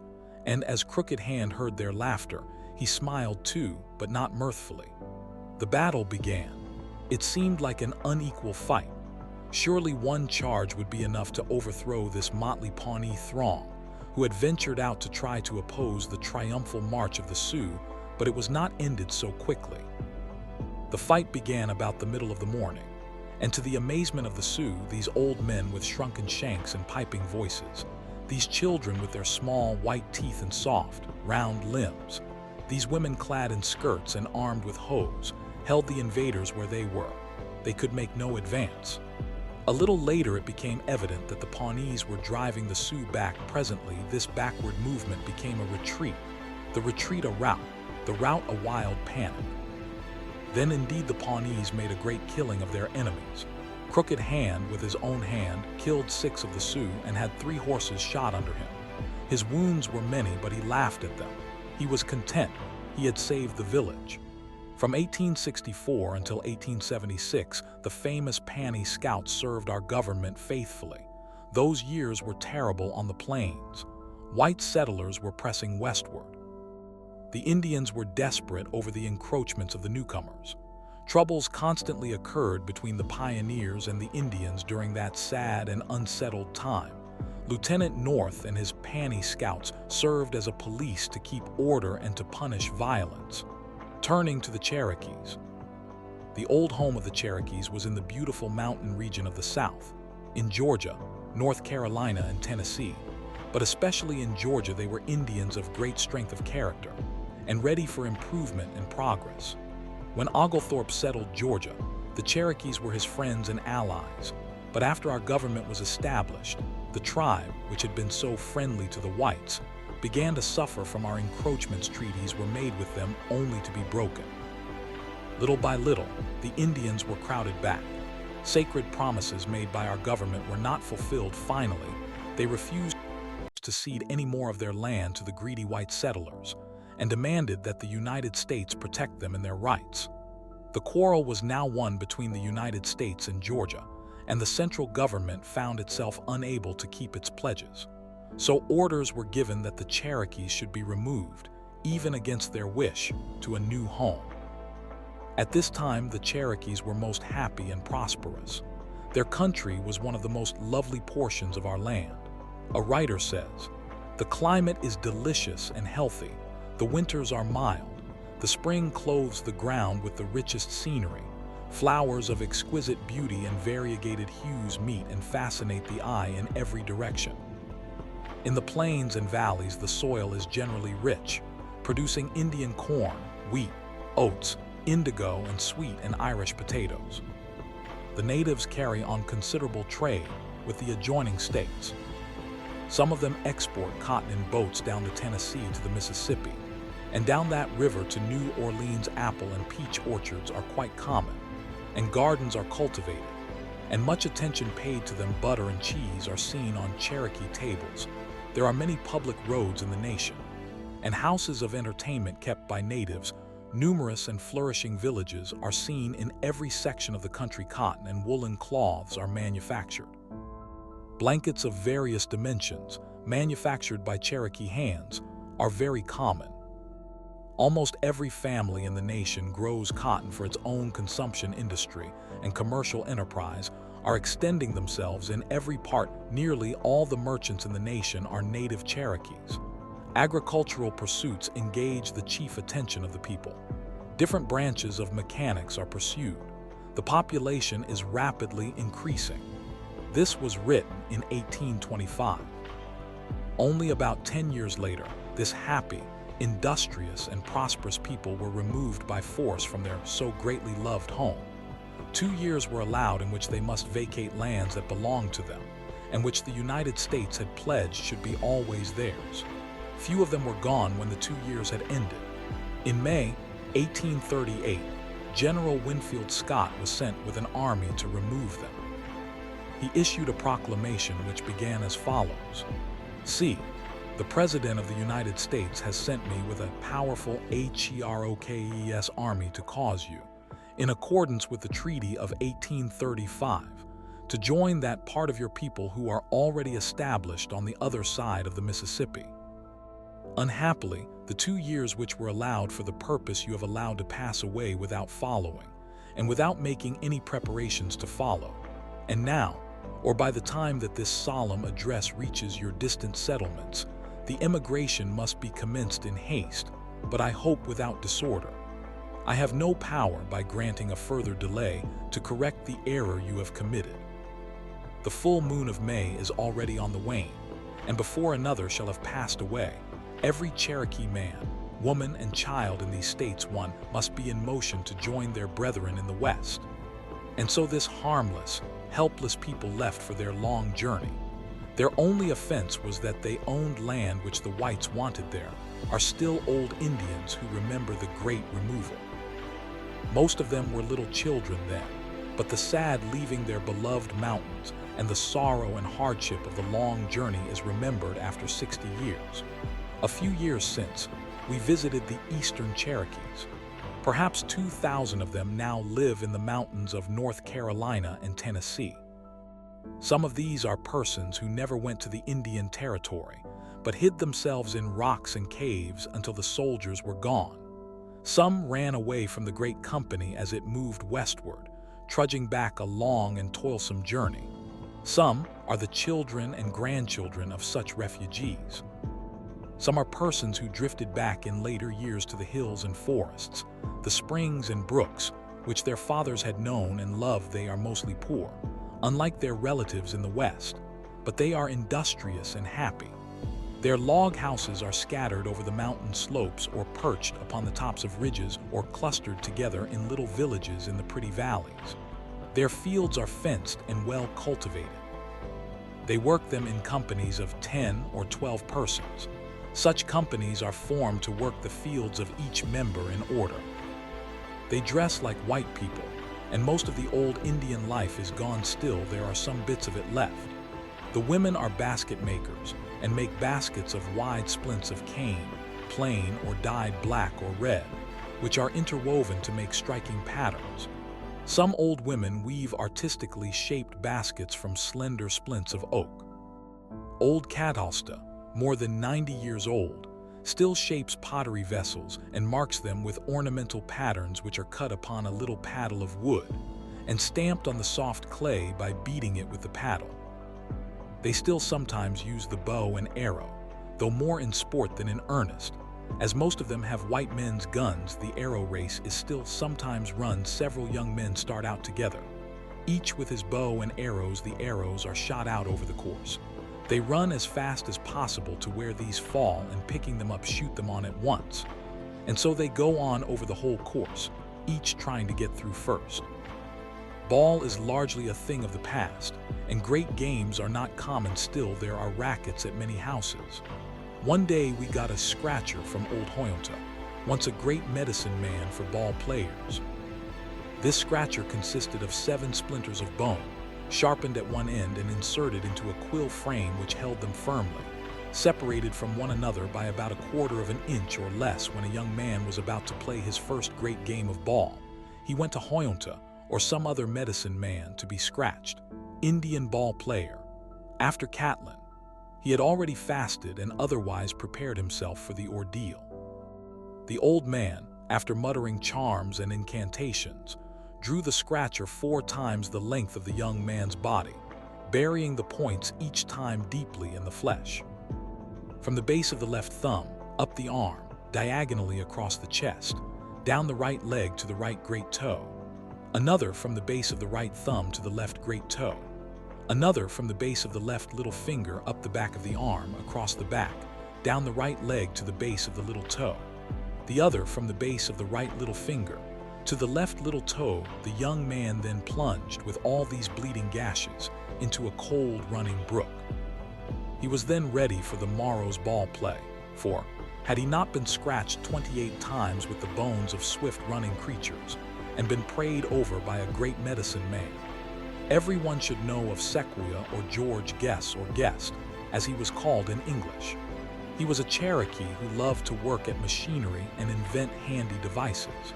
He determined to invent a system of writing his language. He saw that the writing of the white men consisted in the use of characters to represent sounds. At first he thought of using 1 character for each word. This was not convenient because there are so many words. He finally concluded that there were 86 syllables in Cherokee, and he formed a series of 86 characters to represent them. Some of these characters were borrowed from the white man's alphabet. The rest were specially invented. It took some little time, was in use throughout the nation. Types were made, and soon books and papers were printed in the Cherokee language in Sequoia's characters. These are still in use, and today in the Indian Territory, a newspaper is regularly printed by the Cherokee Nation, part of which is in English, part in the Cherokee character. This newspaper is, by the way, supplied free to each family by the Cherokee government. Examples of Sequoia's characters. Helen Hunt Jackson, writer. Her nom de plume was H.H. wrote 2 books about Indians, A Century of Dishonor and Ramona. Every American boy should read the former. Moving forward, we come to George Catlin and his work.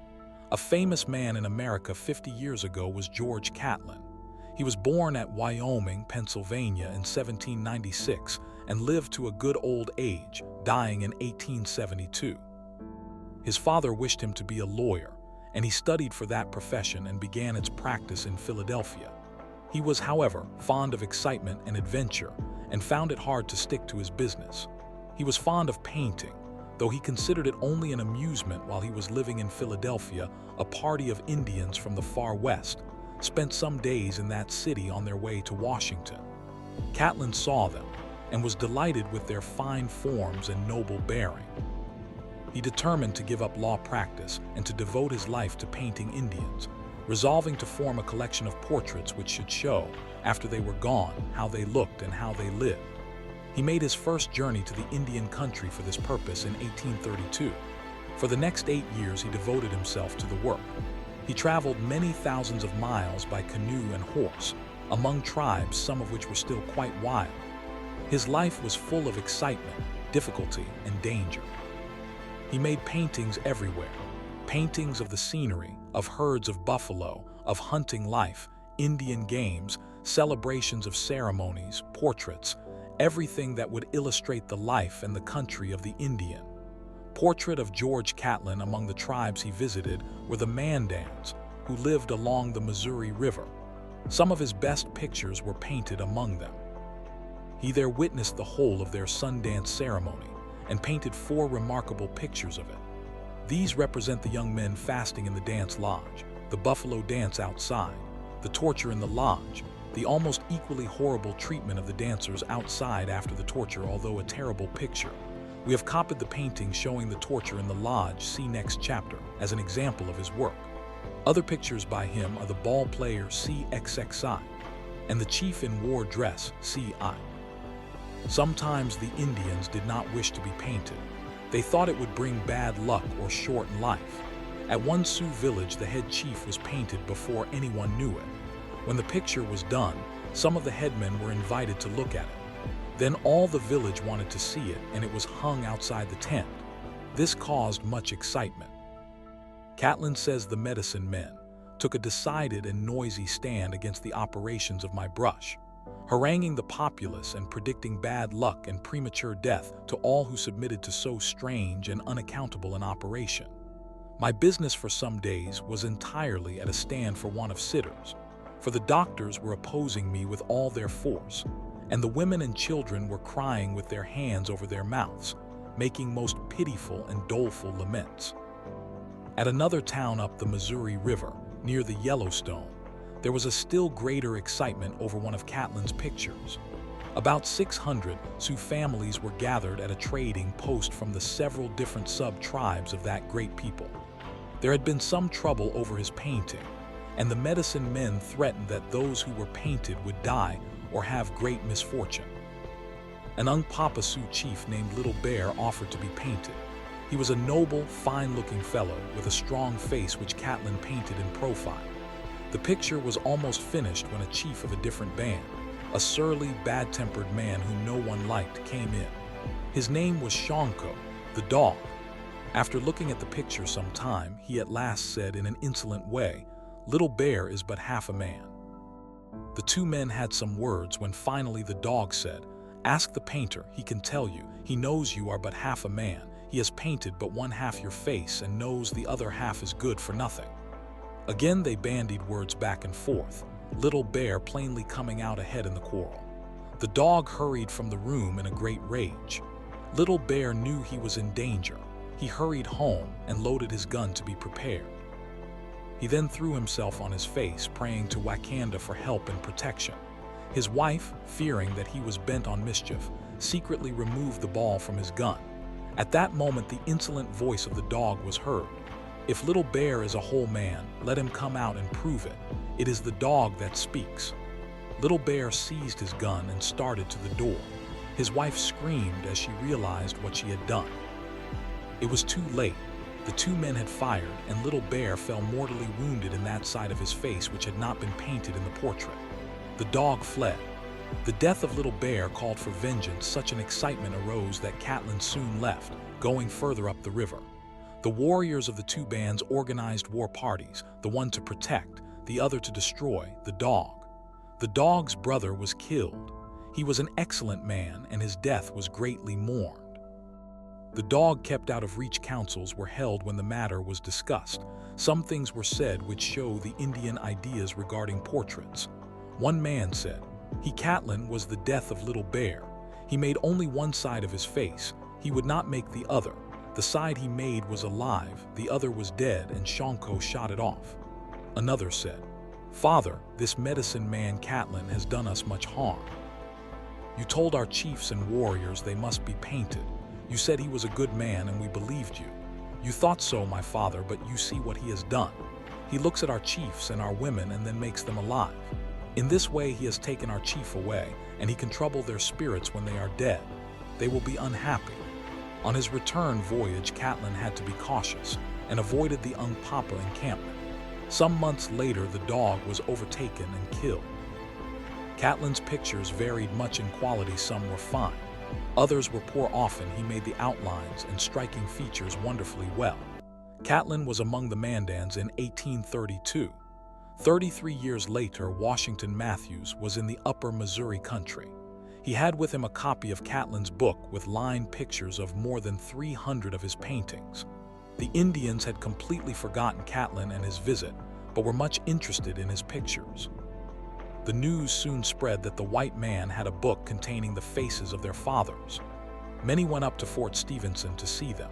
They recognized many of the portraits and expressed great emotion. That is, the women did, weeping readily on seeing them. The men seemed little moved. One day there came from the Mandan town, 16 miles away, the chief, Rushing Eagle, son of 4 bears, who had been a favorite of Catlin's. Catlin painted him several times, see opposite page 1. When the son saw his father's picture, though he gazed at it long and steadily, he showed no emotion. Dr. Matthews was called away on some errand, and told the chief that he would be away some time and left him alone with the book. He was obliged, however, to return for something, and was surprised to find Rushing Eagle weeping and earnestly addressing his father's portrait. Catlin not only painted hundreds of pictures among many tribes, he also secured many fine Indian objects, dress, weapons, scalps, objects used in games, painted blankets, etc. with his pictures and curiosities, which had cost him so much time, labor, and danger. He traveled through the United States. He exhibited in Boston, New York, Philadelphia, Washington, and many less important cities, and everywhere attracted crowds. He went to Europe and exhibited in France, Belgium, and England. Everyone spoke of him. He was the guest of kings and prominent men everywhere. Louis Philippe, King of France, was so much interested in his work that he proposed to buy the pictures and curiosities for the French nation. But just then came the revolution which dethroned him, and the sale fell through. Many of Catlin's pictures and some of his curiosities are still in existence, and the greater part of these are in the United States National Museum at Washington. Washington Matthews, physician, ethnologist, author of important works regarding the Hidatsa and Navajo Indians, wrote the Catlin collection of Indian paintings. Now, let's consider the Sun Dance. The Sioux or Dakota Indians are one of the largest tribes left. They live at present chiefly in the states of North and South Dakota. There are a number of divisions or sub-tribes of them. The Santee, Sisseton, Wahpeton, Yankton, Yanktonize, and Teton Sioux. The Tetons in turn are divided into several bands, each with its own name. These are all Sioux proper. But there are many other tribes that speak languages that are related to the Sioux among these Siouan, but not Sioux. Tribes are the Winnebagos, Mandans, Poncas, Assiniboines, Omahas, and Odos. The Sioux are tall, finely built Indians. With large features and heavy, massive faces, they are a good type of the Plains Indians, who until lately lived by hunting buffalo there, are now nearly 30,000 true Sioux, and about 10,000 Siouans of related tribes among all peoples of the Siouan family. It is probable that the terrible Sun Dance was practiced. It differed somewhat from tribe to tribe. It was seen and described by a number of whites, but today it has been forbidden by the United States government, and it is some years since it last took place. The sun dance was made to please Wakantanka, the sun. If there were a famine or disease, or if one wished success in war or to have a good crop, a young man would say, "I will pray to Wakantanka early in the summer." The man at once began to prepare for the event. He took sweat baths, drank herb teas, and gave feasts to his friends where herb teas were used. He had to be careful of what things he touched, used a new knife which no one else might use, must not touch any unclean thing. He could not go in swimming. He and his friends gathered together all the property they could, that he might give many gifts at the time of the dance. At his house, everyone had to treat him kindly and not vex him. And Yumin was made near the back of the tent.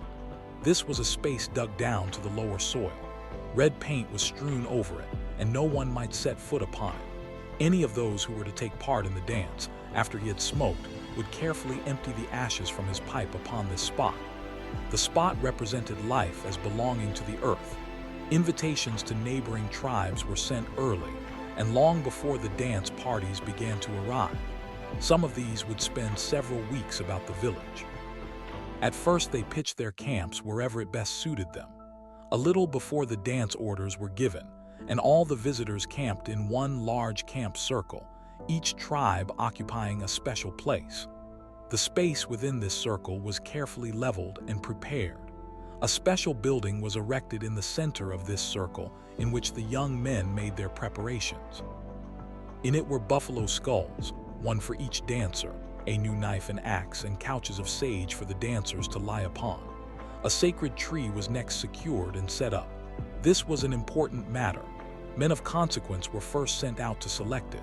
When they had found one, they announced it in the village, and a great crowd rode out on horseback to the spot. Many strange things were done in getting it, but at last it was cut down.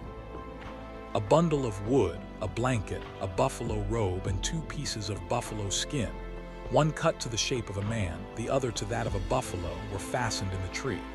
It was then carried in triumph back to the camp and set up. A dance house was built around this tree. It was like a great ring in shape, and the space between it and the tree was not roofed. The dance house was built of poles and leaves. In it, all the more important parts of the ceremony were performed after the tree was set up and the dance house built. All the town was in excitement. Men, dressed in all their finery, went dashing on horseback around the camp circle, shooting their pistols and making a great noise. The old men shot at the objects hung in the sacred tree. At evening, the young men and women rode around, singing. During all this time, the young men had been preparing for the dance. They were especially dressed. They had sung, drummed, and smoked when the evening came that has been described. The dance really began. The young men danced from the lodge, where they had been making preparation, to the dance lodge. The leader carried a buffalo skull painted red. All cried as they went. On entering the dancing house, they saluted the 4 cardinal points and seated themselves at the back of the lodge, singing. A spot shaped like a crescent was then cut in the ground, and the dancers placed in it. The buffalo skulls they carried shortly afterward began the tortures, which have made this dance so famous. They were intended to test the bravery of the young men. And to please the sun, sometimes a man stood between 4 posts arranged in the form of a square. His flesh was cut in 2 places in the back, and thongs were passed through and tied to the post in front. Another had a buffalo skull hung to the thong passed through his back, and danced until the weight of the skull tore out the thong from a pole hung 8 thongs. One man took 2 of these and passed them through his cuts and fastened them. He then hung back and looked upward at the sun. Other men who did not take part in the dance itself sat near the sun pole and with new knives cut bits of flesh from their shoulders and held them up to the sun pole. Sometimes a man took his horse with him into the dancing lodge. His chest was pierced in 2 places and thongs from the pole were inserted. He was then tied to his horse and the animal was whipped up. The thongs were thus suddenly jerked and the flesh torn. Tortures of the Mandan sun dance. After Catlin. These are only a few of the dreadful things that have been told of Sundance tortures. They are taken from a description given by an Indian named George Bushotter. He not only described the dance, but drew a curious lot of rude pictures showing it. Years before, George Catlin saw the sun dance of the Mandans and left 4 terrible pictures of it. The celebration at that time among the Mandans exceeded in the horror of its tortures which we have described while these tortures were going on in the dancing lodge. All sorts of things were being done outside. The old women dance songs were sung in honor of the young men. Children were gathered together, and their ears were pierced. Presents were given away. A double fence of poles connected the house of preparation and the dance house, and upon it objects of all kinds were hung. These were free gifts to anyone who chose to take them from the time the sacred tree was set up until the dance was over. The young men taking part fasted and took no drink while they suffered. And as they gazed at the sun or lifted up their hands toward it, they continually prayed, saying, "Please pity me. Bring to pass the things I desire." When all was over, the young men were taken home, and each was given 4 sips of water and a bit of food. A little later they might eat all they liked, then they went into the sweat lodge they were now through, and ever after might boast of having danced to Wakantanka. Jowen Dorsey, missionary, ethnologist, was connected with the Bureau of Ethnology, wrote many papers, one of which is Suing Cults. Now let's consider the Pueblos. The most interesting Indians of the Southwest are the Pueblos, so called from their habit of living in towns. The word pueblo is Spanish and means a village or town. More than 300 years ago, the Spaniards, exploring northward from Mexico, found these clusters of industrious Indians living in their quaint towns. They conquered them and brought them missionaries. They taught them their beautiful language, and even today Spanish is spoken in all the pueblos in addition to the native Indian tongue. When the Spaniards entered New Mexico, there were more than 100 pueblos. Today there are about 20. Most of these are in New Mexico, but 7, the Moqui towns, are in Arizona. The home of the Pueblos is a wonderful land. It is a country of desert, of flat-topped mesas, of sharp pinnacled crests, of broad valleys and deep and narrow canyons. It is a land where the sky is almost always blue, and where the air is clear. There are but few streams, and every spring is precious. The people always built near water, and selected some spot in a valley where there was room for the cornfields. The largest of the present pueblos is Zuni, in New Mexico. Some years ago, a white man, Frank Cushing, went to Zuni and lived for a long time there to learn about the life and customs of the Pueblo Indians. They were kind to him, at first taking him into their own houses, and later allowing him a little house by himself. Since Mr. Cushing went to live at Zuni, a number of other persons have lived at other pueblos, so that we know a good deal about them now. View of Pueblo, Taos, NM, from photograph. In former times, a pueblo consisted of one great house, or, at most, of a few great houses, each the home of a large number of people. Taos, in northern New Mexico, is perhaps as old-fashioned as any of the pueblos now occupied. Even today, it consists almost entirely of 2 large houses, one on each side of the little Taos River.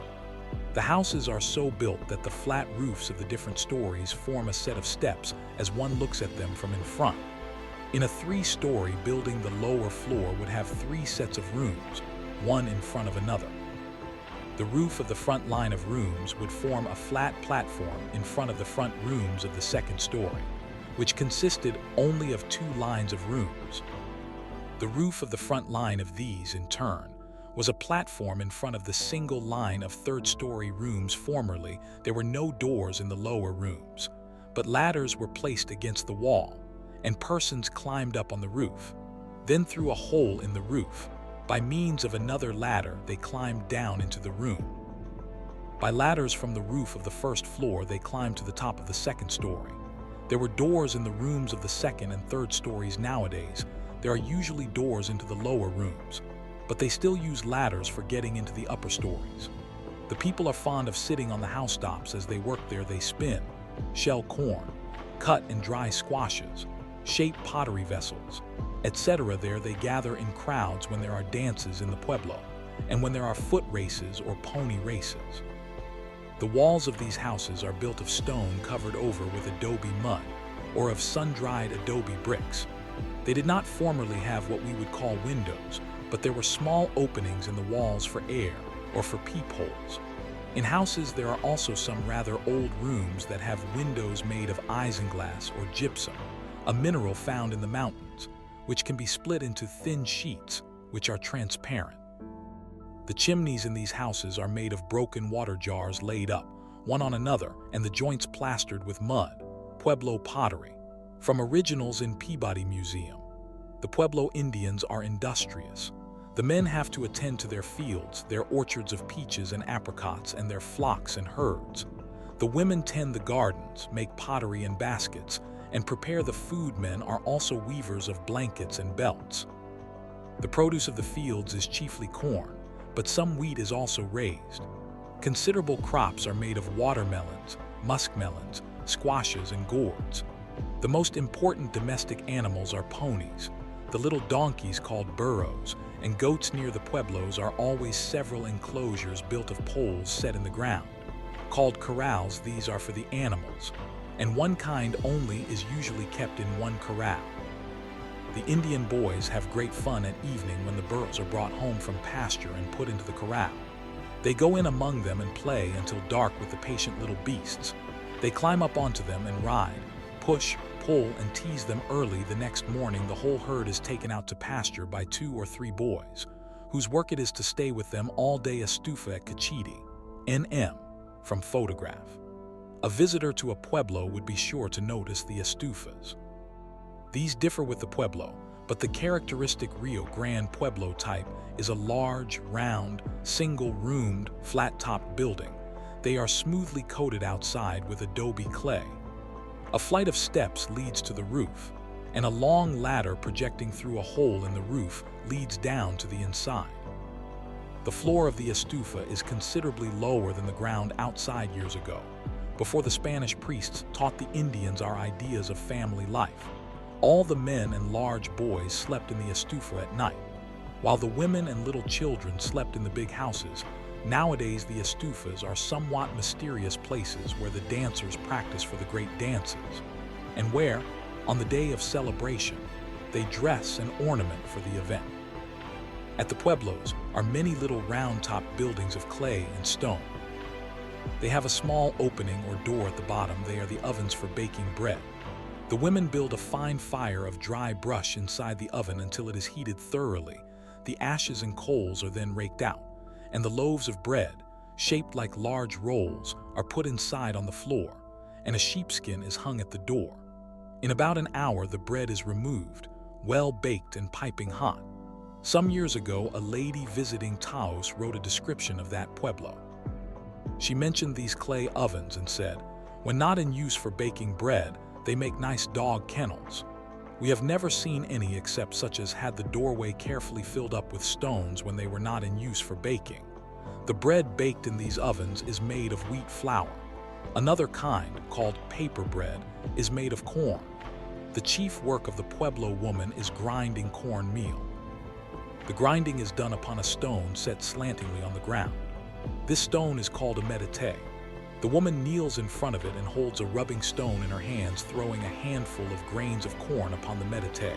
She rubs it to meal with the rubbing stone. It is hard work, and the woman's body moves up and down, up and down. As she grinds, usually she sings in time to her movements.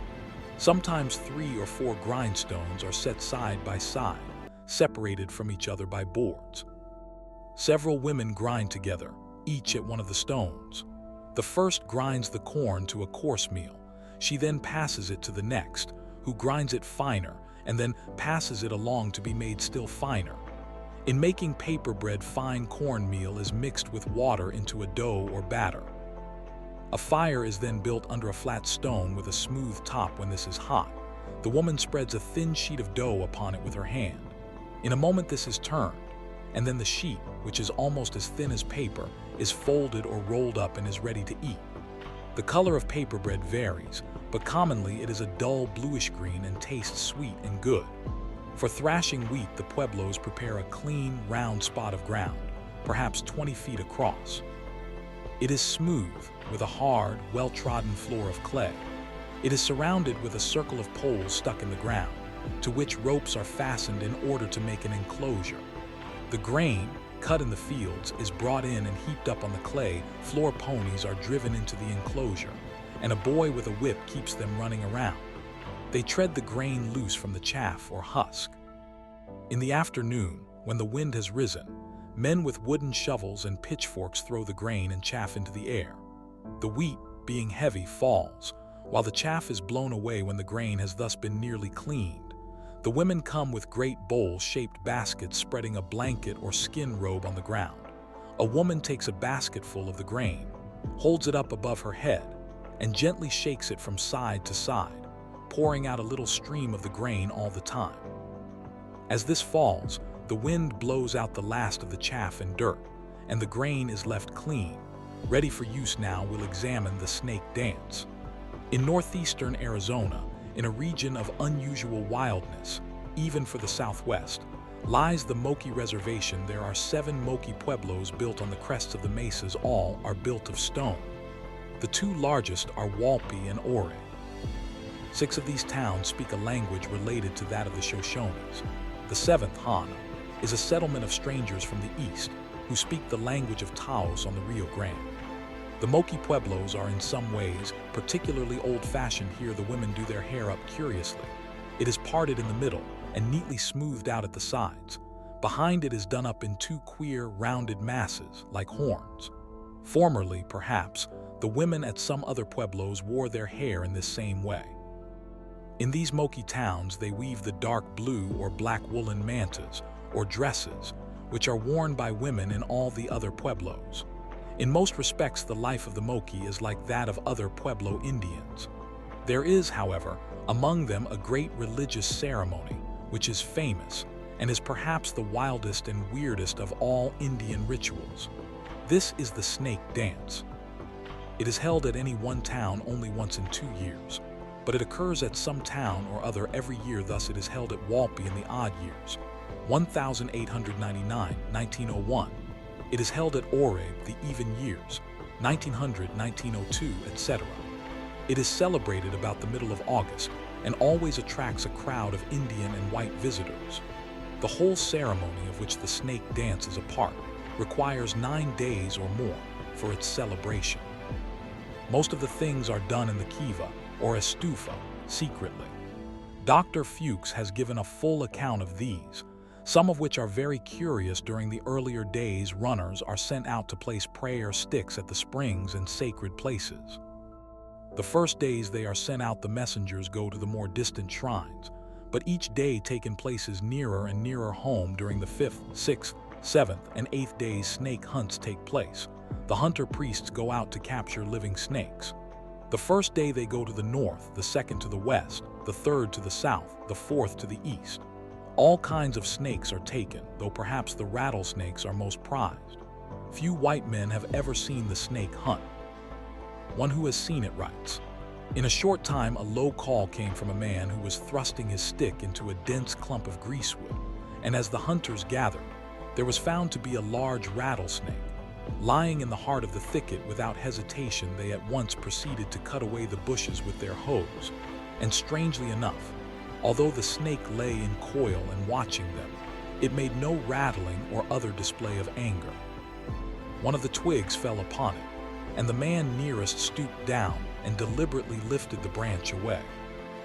Each one then sprinkled a pinch of meal upon the snake, and the man who had found it bent over and tapped it lightly with the feathers of his snake whip, and then it straightened out to make off. But just as it relaxed from coil, the hunter, using his right hand, in which he held his snake whip, instantly seized it a few inches back of the head, holding it out. He gave it a quick shake, and then proceeded to fold it up and put it in one of the small bags carried for this purpose, showing no more concern in its handling than if it had been a ribbon. All these snakes are cared for, being put into jars or vessels in the kiva. We can speak of few things in the kiva: the altars of colored sands, the dances, the songs, the sacred vessels, and other objects used. The dramatic representation of passages from their legends are all curious. We have not time to speak of them. On the 8th day, the priests of the Antelope Society dance, sing the 16 songs, and perform a drama, all in the kiva. At last the ninth day arrives. The plaza or square in the middle of the town has been prepared. In it is the kissi, built of green boughs, intended as a shelter for the snakes. In front of it is a board in which is a hole, called the sipapu. This hole is supposed to lead down into the lower world, where people used to live.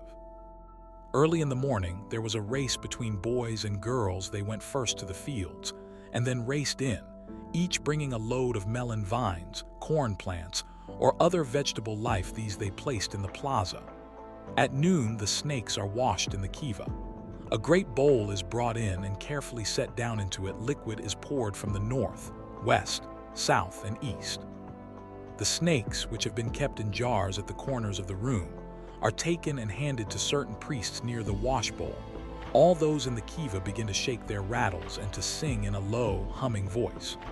The priests holding the snakes begin to beat time with them up and down above the liquid. The song increases, becoming louder and wilder, until it bursts forth into a fierce, blood-curdling yell or war cry. At this moment, the heads of the snakes were thrust several times into the liquid, so that even parts of their bodies were submerged, and were then drawn out, not having left the hands of the priests, and forcibly thrown across the room upon the sand mosaic. As they fell on the sand picture, 3 snake priests stood in readiness, and while the reptiles squirmed about or coiled for defense, these men with their snake whips brushed them back and forth in the sand of the altar.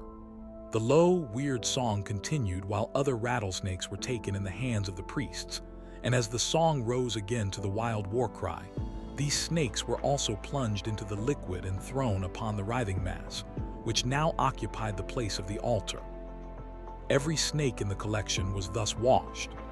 Late in the afternoon, near sunset, the antelope priests in all their finery and paint appear in a procession and circle 4 times around the plaza, dancing as they go and thumping heavily upon the board in front of the kissi as they pass over it. Then they draw up in line before the kissi. Then the snake priests come out of their kiva, with bodies painted red and their chins black. With white lines, they wear dark red kilts and moccasins. They dance 4 times around the plaza, but with more energy and wildness than the antelope priests had done. They then draw up in a line opposite the antelope priests and go through with strange singing and movements. Moki snake dance. After Fuchs, suddenly the party of snake priests divides into bands of 3 persons. These little bands approach the kissi, where the snakes have been placed. One of the men kneels, and when he rises holds a snake in his hand. This he places squirming in his mouth, holding it at about the middle of its body. One of his companions throws an arm about the neck of the snake carrier. In his other hand, he holds a feather wand or brush, with which he brushes at the snake as if to attract his attention. The third man of the band follows the other 2. In this way, they go with the wriggling snake. 4 times these bands of 3 go around the plaza when the snakes are dropped. The followers catch them up at once when all the snakes have been danced with and are gathered into the arms of the followers. An old priest advances into the center of the plaza and makes a ring of sacred meal. Those holding the snakes run up and throw them into one squirming, writhing mass within this ring. All the priests then rush in, seize what snakes they can, and dart with them down the trail, out into the open country, where they release the snakes to go where they please. Meantime, the antelope priests close the public ceremony by marching gravely 4 times round the plaza. This ceremony is a prayer for rain. It also celebrates in a dramatic form the story of how the great snake and antelope societies began. The snakes gathered in the fields hear the prayers of the people, and when they are loosed carry them to the gods. Jesse Walter Fuchs, naturalist, ethnologist. Now with the Bureau of Ethnology, Washington, D.C. has written a number of papers about the snake dance. John G. Burke, soldier, ethnologist, was the first American ethnologist to describe the snake dance of the Moki. Let's talk about cliff dwellings and ruins of the Southwest through a large area in Colorado, New Mexico, Arizona, and Utah. Also in parts of northern Mexico, there are found several kinds of ancient ruins. At some places they are pretty well preserved, and walls still stand to a considerable height. At others they are mere heaps of stone blocks or crumbling adobe bricks. The three best defined types of buildings found in these ruins are old pueblos, cliff ruins, and cave houses. Zuni is the largest inhabited pueblo. Not far from it lies Old Zuni, and under the ruins of Old Zuni lie the ruins of a yet older pueblo. Such ruins of old pueblos number hundreds in the southwest. Sometimes the old walls were built of stone, carefully laid, and with the cracks neatly chinked with splinters of stone. Sometimes the stones of the walls were laid in adobe cement. Sometimes the walls were constructed of great adobe bricks. These old pueblos were in style and character like those now inhabited. They were often 3 or 4 stories high and terraced from in front back. Sometimes they were elliptical or rounded in general form, but more commonly they were built around the 3 sides of a central court, upon which the buildings faced. Some of these old pueblos were larger than any now occupied, and many of them were better built. The cliff dwellings were built on ledges of rock along the sides of cliffs. Many of the streams of the southwest flow through deep and narrow gorges cut in the solid rock. Such gorges are there called canyons. Among the famous cliff dwellings are those in the canyon of the Chelly River and those in Mancos Canyon. Here are houses perched up on ledges or stowed away in natural caverns. Some of them are hundreds of feet above the stream and have a perpendicular rock wall for 100 feet below them. These houses are carefully built with stone laid in cement. Besides houses of many rooms and of 2 or more stories, there are circular towers. Plainly, the people who built these houses did it to secure themselves from attack. Their gardens and fields must have been far below in the valley. Cliff ruins at Mancos Canyon. After photograph. The cave houses were usually dug out in the rocks by human beings. They were cut in the soft rock with picks or axes of stone. Some of these dwellings were cut out as simple open caves. In such, there were walls erected at the front. The cave might be so cut that the rock face remained for the front wall of the house. A hole was first cut for a doorway, and then the room or rooms would be dug out from it behind the cliff wall. Some persons believe these 3 kinds of houses were built by 3 distinct peoples or tribes. This is not likely, for sometimes 2 or all 3 kinds are found together, so related as to show that all were occupied at one time by the people of one village.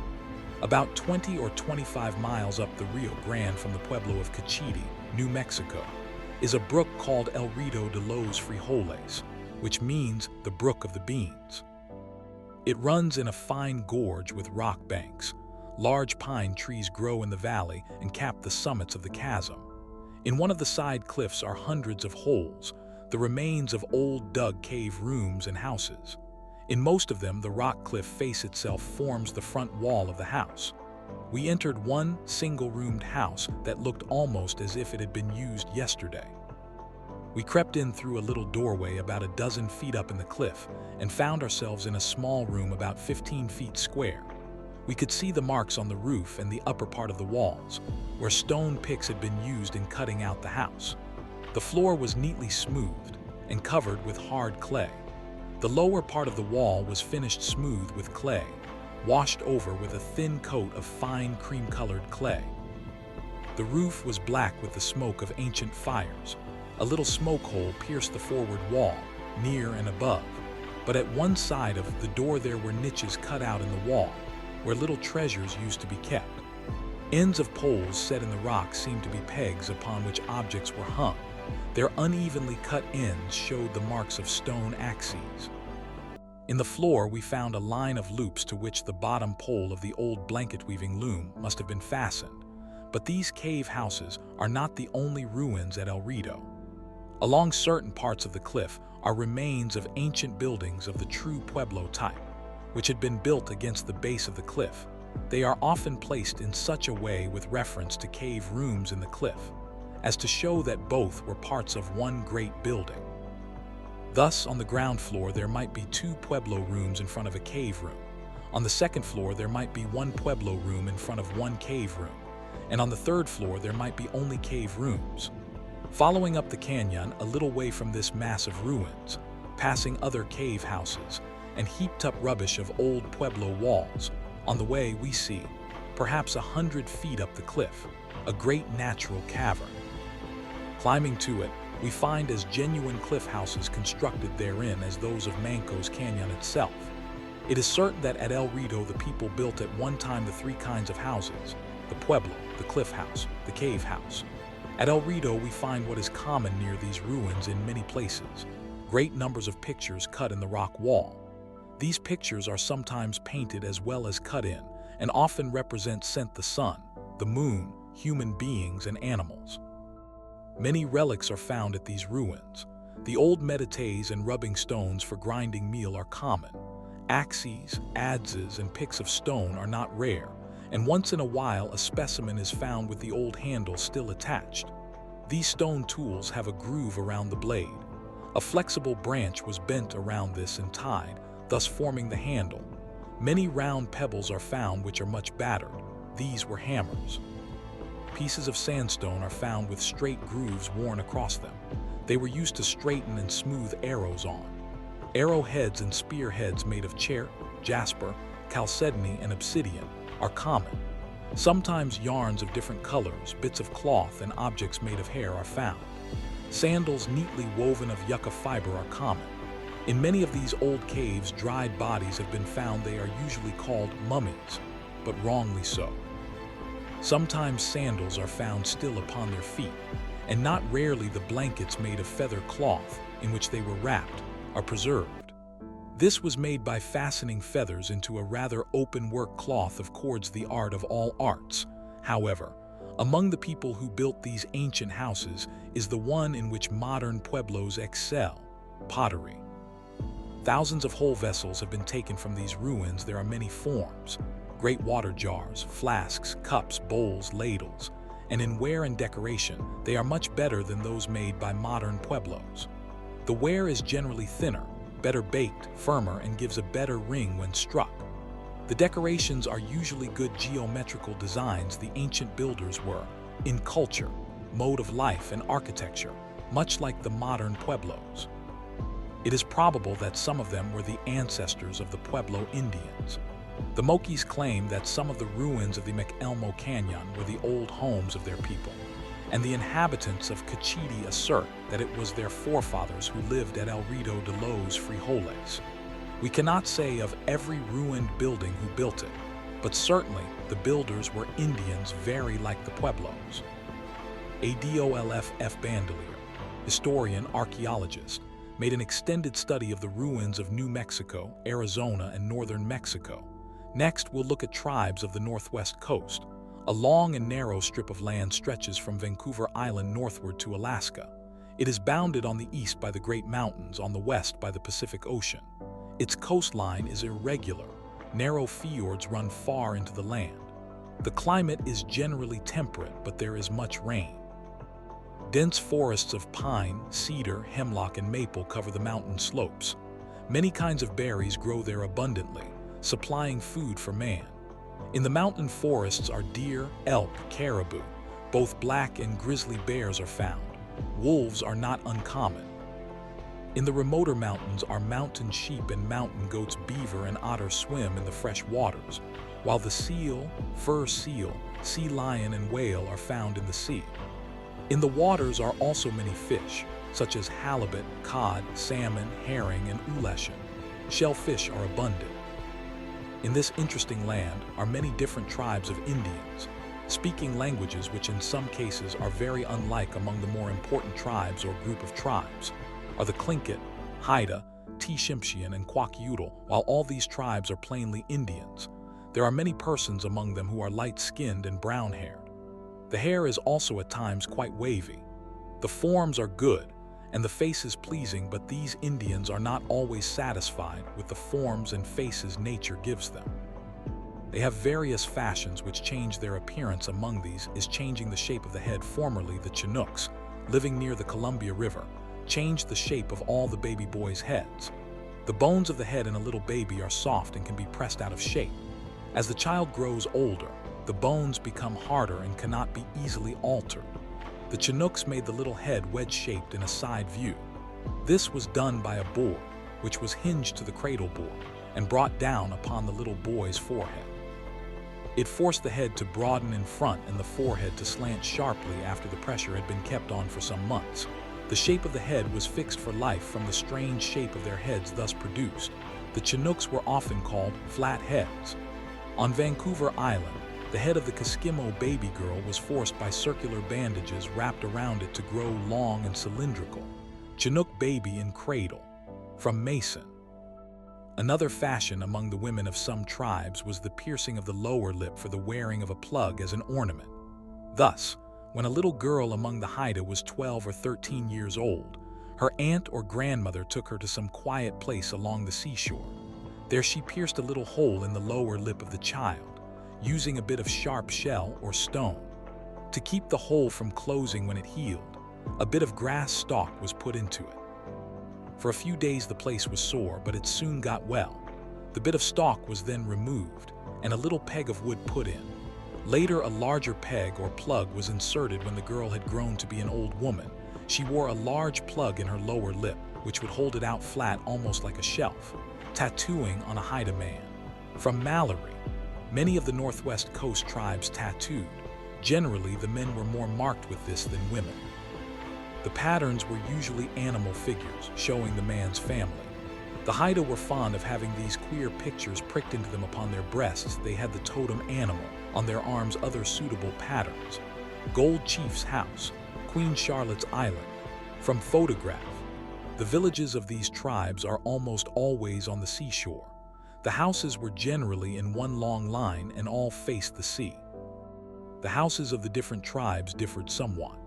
The house of the Haida was almost square, measuring perhaps 40 or 50 feet on a side. In olden times, they were sunk several feet into the ground. On entering the house, the visitor found himself upon a platform several feet wide running around the four sides. From it, he stepped down upon a second platform, and from it upon a central square of dirt which contained the fireplace. The eating place was around this hearth. The place for lounging, visiting, and sleeping was on the upper platform. There each person of the household had his or her own place. At its rear edge, near the wall, were boxes containing the person's treasures and the household's food. There was but one doorway and no windows in a Haida house outside the house. At the middle of the front stood a curious, great carved post of wood. These were covered with queer animal and bird patterns, each with some meaning CXXIX. In Haida houses, the doorway was cut in the lower part of this great post or pole. The beach in front of the village used to be covered with canoes dragged up on the sand. These canoes were dugouts of single tree trunks. The logs were cut in summer time, the best wood being yellow cedar. The chief tool used was the adze, made of stone or shell. Fire was used to char the wood to be cut away after it had been partly cut out. Inside it was stretched or shaped by steaming with water and hot stones, and then putting in stretchers. Sometimes single-log canoes were large enough to carry from 30 to 60 people. They were often carved and painted at the ends. The paddles used in driving these canoes were rather slender and long-bladed, often painted with designs. The present dress of these Indians is largely the same as our own. In the days of the first voyagers, they wore beautiful garments of native manufacture. They had quantities of fine furs of seals and sea otters. These were worn as blankets. When not in use, they were carefully folded and laid away in boxes. They wore close and fine blankets of the wool of the mountain sheep and the hair of the mountain goat. These were closely woven and had a fine long fringe along the lower border. They were covered with patterns representing the totem animals. The blanket itself was a dirty white in color, but the designs were worked in black, yellow, or brown. Further south, among the Tshimshian Indians of British Columbia, fine blankets were woven of the soft and flexible inner bark of the cedar. These were bordered with strips of fur. Blanket, Chilkat Indians, Alaska. From Niblack. These Indians still wear the ancient hat among the southern tribes. It is made of cedar bark and is soft and flimsy. In the north, it is made of spruce or other roots and is firm and unyielding. The shape of the lower part of the hat is a truncated cone. Among the Tlingit and Haida, this is surmounted by a curious, tall cylinder, which is divided into several joints, or segments, called skill. The number of these shows the importance of the wearer. halibut hooks of wood, from originals in Peabody Museum. The food of these tribes came largely from the sea. Fish were speared, trapped, and caught with hook and line. For halibut, large wooden hooks were used when the fish had been drawn to the surface. They were killed with wooden clubs. Both hooks and clubs were curiously carved. Flesh of larger fishes, like halibut and salmon, was dried in the sun or over fire, and packed away. Clams were dried and strung on sticks. Seaweed was dried and pressed into great, square, flat cakes. So were berries and scraped cedar bark. The people were fond of oil and got it from many different fish. The most prized was that of the ulashin or candlefish. This fish is so greasy that when put into a frying pan, there is soon nothing left but some bones and scales floating about in the grease. To get this oil, the little fish were thrown into a canoe full of water. This was heated with stones made very hot in a fire, and then dropped into it. The heat drove out the oil, which floated on the top and was skimmed off and put into natural bottles, tubes of hollow seaweed stalk. At all meals, a dish of oil stood in the midst of the party, and bits of dried fish, seaweed cake, or dried bark were dipped into it before being eaten. Let's turn our attention to some raven stories. All the Northwest Coast tribes had many stories. Some of these stories had been borrowed from tribe to tribe and were told at many different places. Usually, however, the single tribes had stories that were favorites with them and really belonged to them. The favorite stories among the Tlingit and Haida were about the raven, whom they called Yetl. There were many stories told of him and his doings. It is difficult sometimes to tell just what Yetl was, whether bird or man. He could take on many forms and was usually the friend of the Indians. In the olden time, they did not have fire, daylight, fresh water, or the ulashin fish. It was Yetl, the raven, called also Nekoslas, who got them these good things. All of these precious things belonged to a great chief who had a lovely daughter. The raven made love to this maiden. Once when at their house, he pretended to be thirsty and begged her for a drink of water. The girl brought it to him in a bucket. He drank a little and laid the rest aside. By and by, everyone in the house was fast asleep except the raven. He was watching. He then got up quietly, put on his feather coat, took up the bucket in his bill and flew away with it. He was in such a hurry that he spilled the water here and there, and where it fell there have since been rivers and lakes. Never since that time have the Indians been without water, but it was much harder to get the fire. Nekoslas no longer dared to go to the chief's house or to make love to the maiden. He, however, changed himself into a spruce needle and floated on the water. He was thus got into the house without anyone's knowing it, and there he changed into a little boy baby, whom the girl treated like her own son. He stayed there a long time, waiting his chance. At last, one day, he seized a burning brand from the fire and flew out of the smoke hole in the roof with it. He was so careless that he set fire to many things. At the north end of Vancouver Island, many of the trees are black, almost as if they were burned, and they say that was done by Nekoslas when he flew away with the fire. However that may be, since then the Indians have had fire. The old chief had the sun and the moon, but he kept them away from the people, and was very proud to think that he alone had light. Nekoslas had to think a long time before he could make a plan to secure these for the Indians. At last he shined. He then taunted the chief by telling him that he too had a light. For a time the chief did not believe him. At last Nekoslas drew back his feather coat and let a piece of his bogus sun be seen. The chief believed it, and was so angry that he placed his real sun and moon in the sky, where they have been lights to the Indians ever since. The last of the 4 possessions which the raven wanted to get from the old chief for his human friends was the ulashin fish, which yields the oil of which the Indians are so fond. The shag is a dirty seaside bird that has the unpleasant habit of vomiting up its food when it is excited. He was, however, a special friend of the chief, and one of the few whom he used to invite to eat ulashin with him.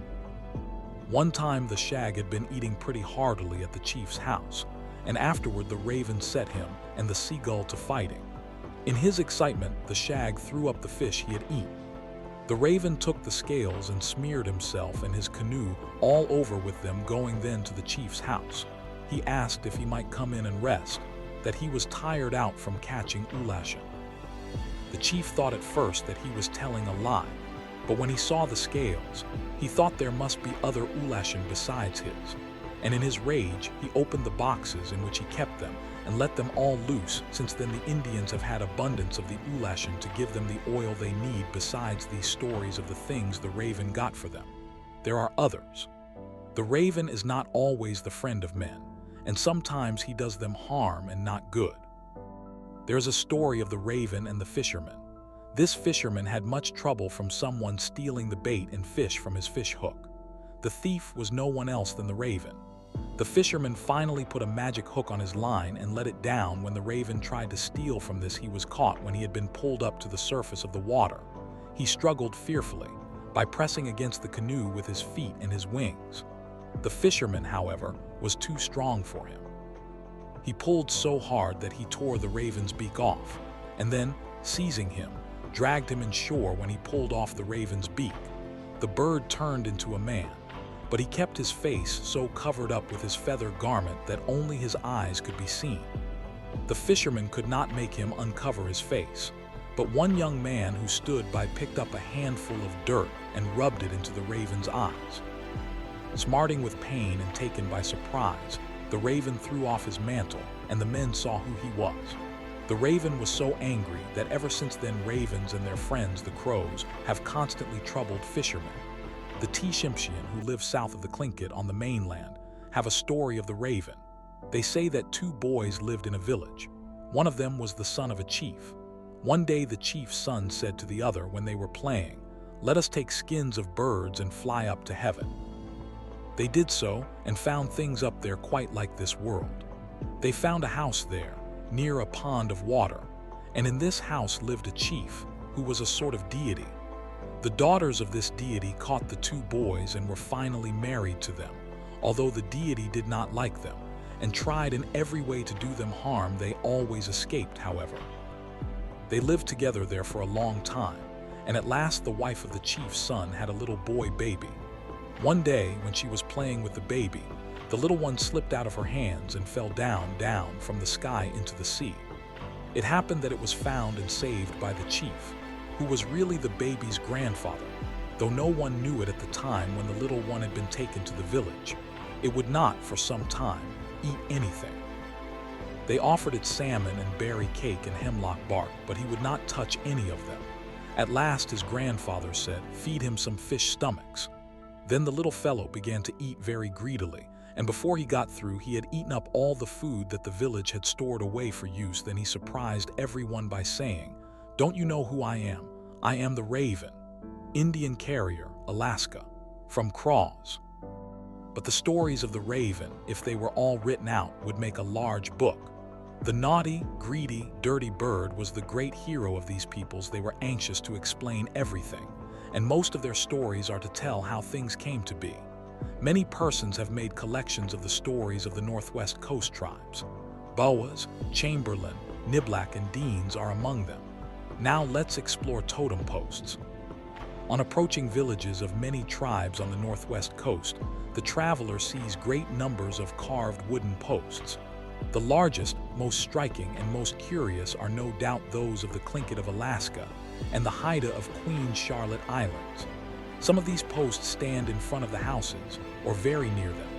Others are set near the beach, beyond the village. When old, they are weather-beaten and gray. They are sometimes compared to a forest of tree trunks left after a fire has swept through a wooded district. Chief's House, Queen Charlotte's Inlet. From photograph.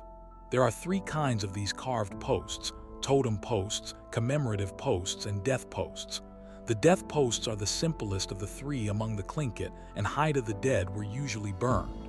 If the man had been important, a display was made of his body. He was dressed in his finest clothing, and all his treasures were placed around him. People came for some days to see his riches. At last the day for the burning of his body arrived. Many persons were present. The faces of the mourners were blackened, their hair cut short, and their heads were sprinkled with eagle down after the body had been burned. The ashes were gathered and put into a box, which was placed in a cavity hollowed out in the lower part of the death post. This was the old custom, Nowadays, the ashes may be put somewhere else. At the top of the death post was a crossboard on which was carved or painted the totem of the dead man.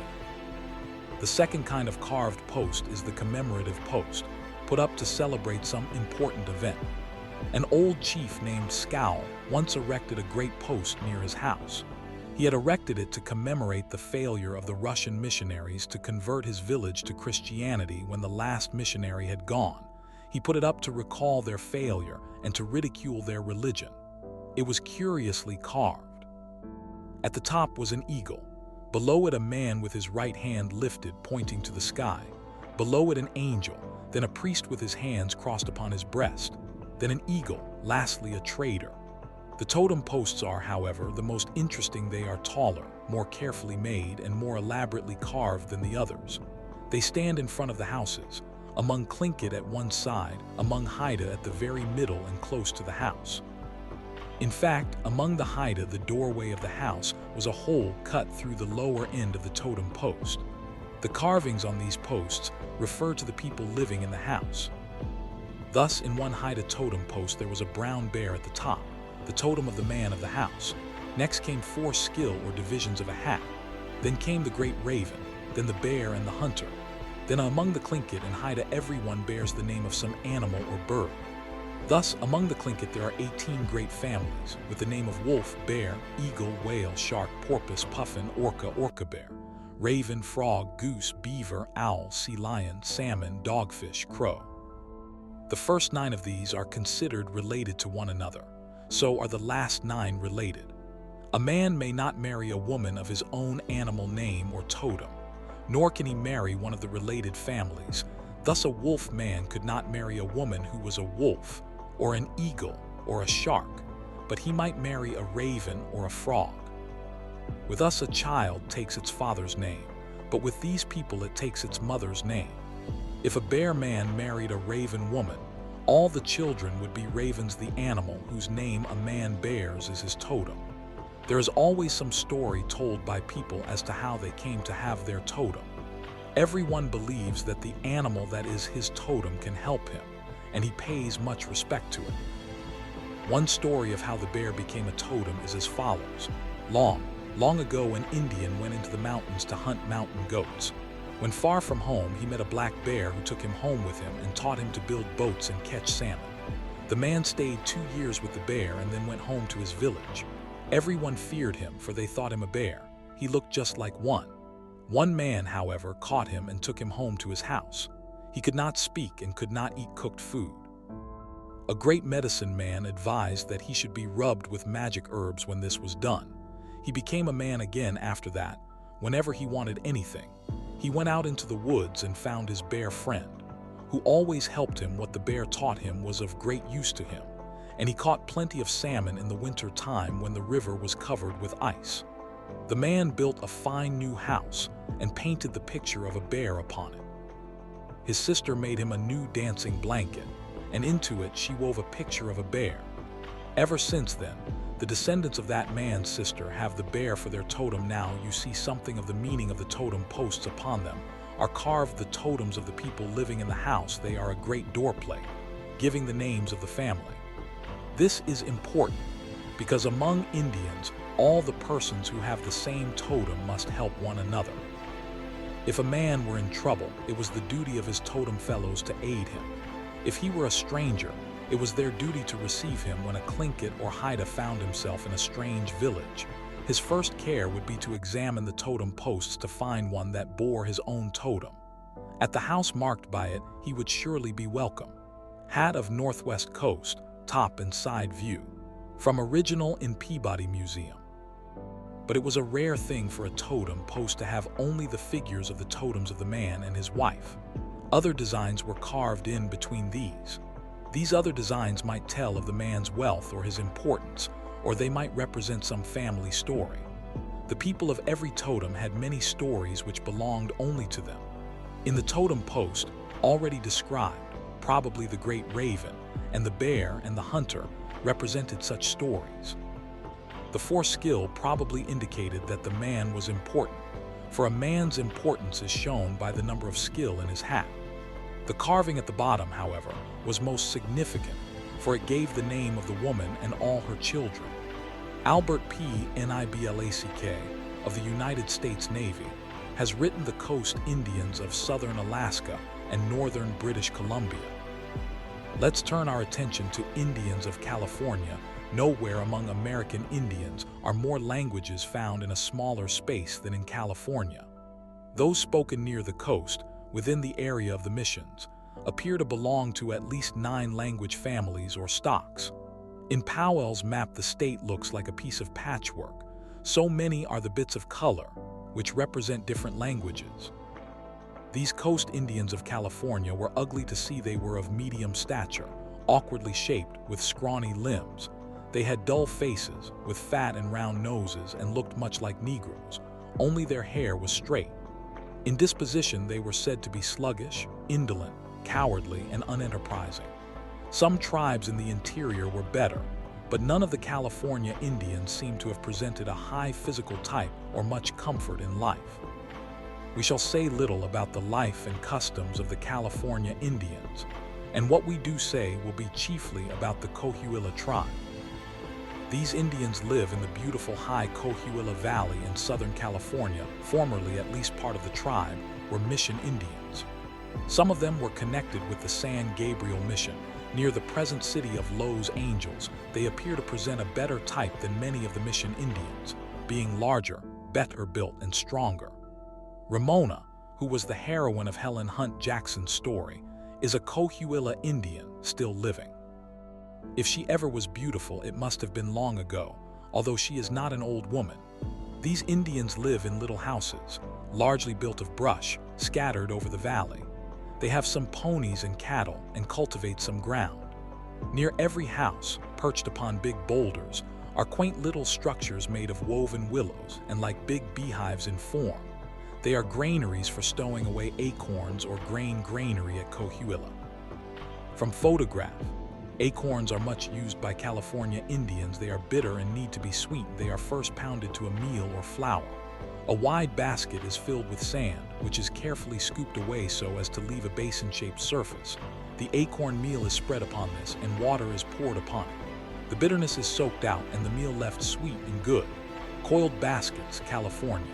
From photograph, a fine art among most Californian tribes is the making of baskets. Those made at Coahuila are mostly what is known as coiled work. A bunch of fine, slender grass is taken and treated as if it were a rope. It is coiled around and around in a close coil. Long strips of reed grass are then taken and wrapped like a thread around the coiled rope, sewing the coil at each wrapping to the next coil. In this way, the foundation coiled rope of grass is entirely covered and concealed by the wrapping of reed grass, and at the same time firmly united. By using differently colored strips of the reed grass, patterns are worked in. Horses, men, geometrical patterns and letters are common. Among some Californian tribes, such baskets were covered with brilliant feathers, which were woven in during the making. Among the delicacies of some South Californian tribes was roasted mezcal. Mezcal is a plant of the desert with great, pointed, fleshy leaves. At the proper time, it throws up a huge flower stalk, which bears great numbers of flowers. Mr. Lummies describes the roasting of its leaves and stalks. A pit was dug, and a fire of the greasewood's crackling roots kept up therein, until the surroundings were well heated. Upon the hot stones of the pit was laid a layer of the pulpiest sections of the mezcal. Upon this, a layer of wet grass, then another layer of mezcal, and another of grass, and so on. Finally, the whole pile was banked over with earth. The roasting, or rather steaming, takes from 2 to 4 days. When he banks the pile with earth, he arranges a few long bayonets of the mezcal so that their tips shall project when it seems to him that the roast should be done. He withdraws one of these plugs. If the lower end is well done, he uncovers the heap and proceeds to feast. If still too rare, he possesses his soul in patience until a later experiment proves the baking. This method of roasting mezcal is about the same pursued farther north with camas root. A gambling game common among Californian tribes is called by the Spanish name peon. It is very similar to a game played in many other parts of the United States by many Indian tribes. It consists simply of guessing in which of two hands the marked one of two sticks or objects is held. The game is played by two parties, one of which has the sticks, while the other guesses. Each success is marked by a stick or counter for the winner, and 10 counts make a game among the Coahuilas. There are 4 persons on a side. Songs are sung, which become loud and wild. At times the players break into fierce barking, then the guess is made. Great excitement arises, which grows wilder and wilder toward the end of a close game. Violent movements and gestures are made to deceive the carefully watching guessers. Sometimes men will bet on this game the last things they own, even down to the clothes they wear. Mr. Barrows, who has described the game of peon, tells of the bird dances of the Coahuilas. These Indians highly regard certain birds. Of all, the eagle is chief. In the eagle dance, the dancer wears a breechclout. His face, body, and limbs are painted in red, black, and white. His dance skirt and dance bonnet are made of eagle feathers. In his dancing and whirling, he imitates the circling and movements of the eagle.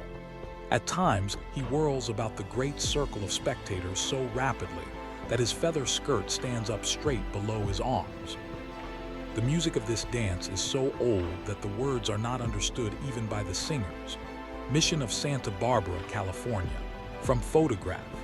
They took possession in 1697 and built a mission at San Dionisio in Lower California. By 1745, they had 14 missions established, all in what is now Lower California. The Jesuits gave way to the Franciscan monks, and these began in 1769 their first mission in California proper.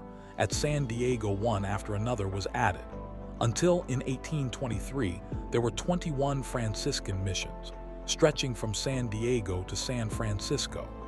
Each mission had a piece of ground 15 miles square. The center of the mission was the church, with cloisters where the monks lived.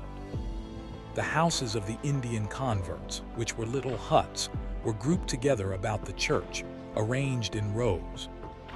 Unmarried men were housed in a separate building or buildings, as were young women also. During the 65 years of these missions, about 79,000 converts were made. Everyone at these missions was busy. The men kept the flocks and herds, sheared the sheep, and cared for the fields and vines. Women cared for the houses and the church. There was spinning, weaving, leather work, and plenty else to be done. Still, the Indians were not hard-worked, and they ought to have been happy. Their time was regularly planned out for them. At sunrise, all rose and went to Mass. Soon after Mass, breakfast was ready and sent to the houses in baskets. Then everyone worked. At noon, dinner was sent around again from house to house. Then came the afternoon work. After evening Mass, there was a supper of sweet gruel. There was a good deal of time left after the services and work were through. The monks allowed the Indians to keep up their native dances and amusements so far as they believed them harmless. Some persons seem to think that the monks made slaves of the Indians, rather they considered them children, who needed oversight, direction, and sometimes punishment. However, the Indians were probably better dressed and housed and fed than ever before, and perhaps happier, but the missions are now past. Their 21 old churches still stand, our most interesting historical relics, but the Indian converts have scattered, and in time they will forget, if they have not already forgotten, that they or their people were ever mission Indians. Moving forward, we come to the Aztecs. When the Spaniards reached Mexico, that country was filled with Indians belonging to many different tribes. These differed in language and in customs. Perhaps the most powerful and warlike tribe was that of the Aztecs, who lived in the central high tableland, with a chief city named Tenochtitlan. This city, occupying the same site as the present city of Mexico, was situated upon the shores of, and partly within, the Lake of Texcoco. The lake lay in a beautiful valley which was occupied not only by the Aztecs, but also by a number of other tribes related to them in speech. Among these tribes were the Algonkins, with their chief city of Texcoco, and the Tecpankins, whose chief city was Tlacopan. These three tribes spoke about the same language, and after a great deal of quarreling among themselves, They united in a league or confederacy, something like that of the Iroquois. Together, they were so strong that they carried on successful war against their neighbors when they conquered a tribe. They did not take its land away nor interfere with its government, but compelled the people to pay an annual tribute to the confederacy. At the head of the confederacy was a great war chief, who was called by the title of the Chief of Men. When Cortés conquered Mexico, the name of this Chief of Men was Montezuma. The Aztecs raised crops of corn, beans, squashes, and chili peppers. Still, they got a considerable amount of food from hunting, and they knew how to make snares and traps for capturing animals. Their lake used to be covered with ducks, and to capture these they employed a clever trick. Calabashes are large gourds. The Aztec hunters left calabashes floating at places where ducks were plenty, so that the birds should be used to seeing them, and pay no attention to them. When a man wished to catch ducks, he placed a big calabash over his head and waded cautiously out into the water until it was just deep enough for it to look as if his calabash were floating. Little by little, he moved over toward the swimming ducks, and when among them, he seized one by the legs and dragged it underwater, then another, and so on. Ducks were not the only food taken from the lake. The scum or dirt floating on the water was skimmed off and pressed into cakes. The eggs of a fly, which were laid in bunches on the rushes, near or in the water, were gathered and eaten. These eggs are still a favorite food with modern Mexicans. The Aztecs knew how to spin and weave. They had cotton, and they also had a fine, stout fiber from the maguey plant. From these, they made good cloths, which they sometimes dyed in bright colors. The dress of the men consisted of a sort of blanket or cloak, worn knotted over one shoulder, and the breechclout. The women wore a skirt, which was only a long strip of cloth wrapped around the body and held firmly in place by a belt. They also wore a pretty sleeveless waist. Men wore sandals on the feet, but usually went bareheaded. Great officials, however, were finely dressed, and one might tell from the clothing what official he met. Men often wore lip stones. These were in idea like the lip plugs of the Haida women, but were different in shape and material. Most of them were made of obsidian, a fine-grained, glassy black mineral. Their shape was that of a little stovepipe hat. The brim was inside the lip and prevented the stone from slipping out. The crown projected from the hole in the lower lip.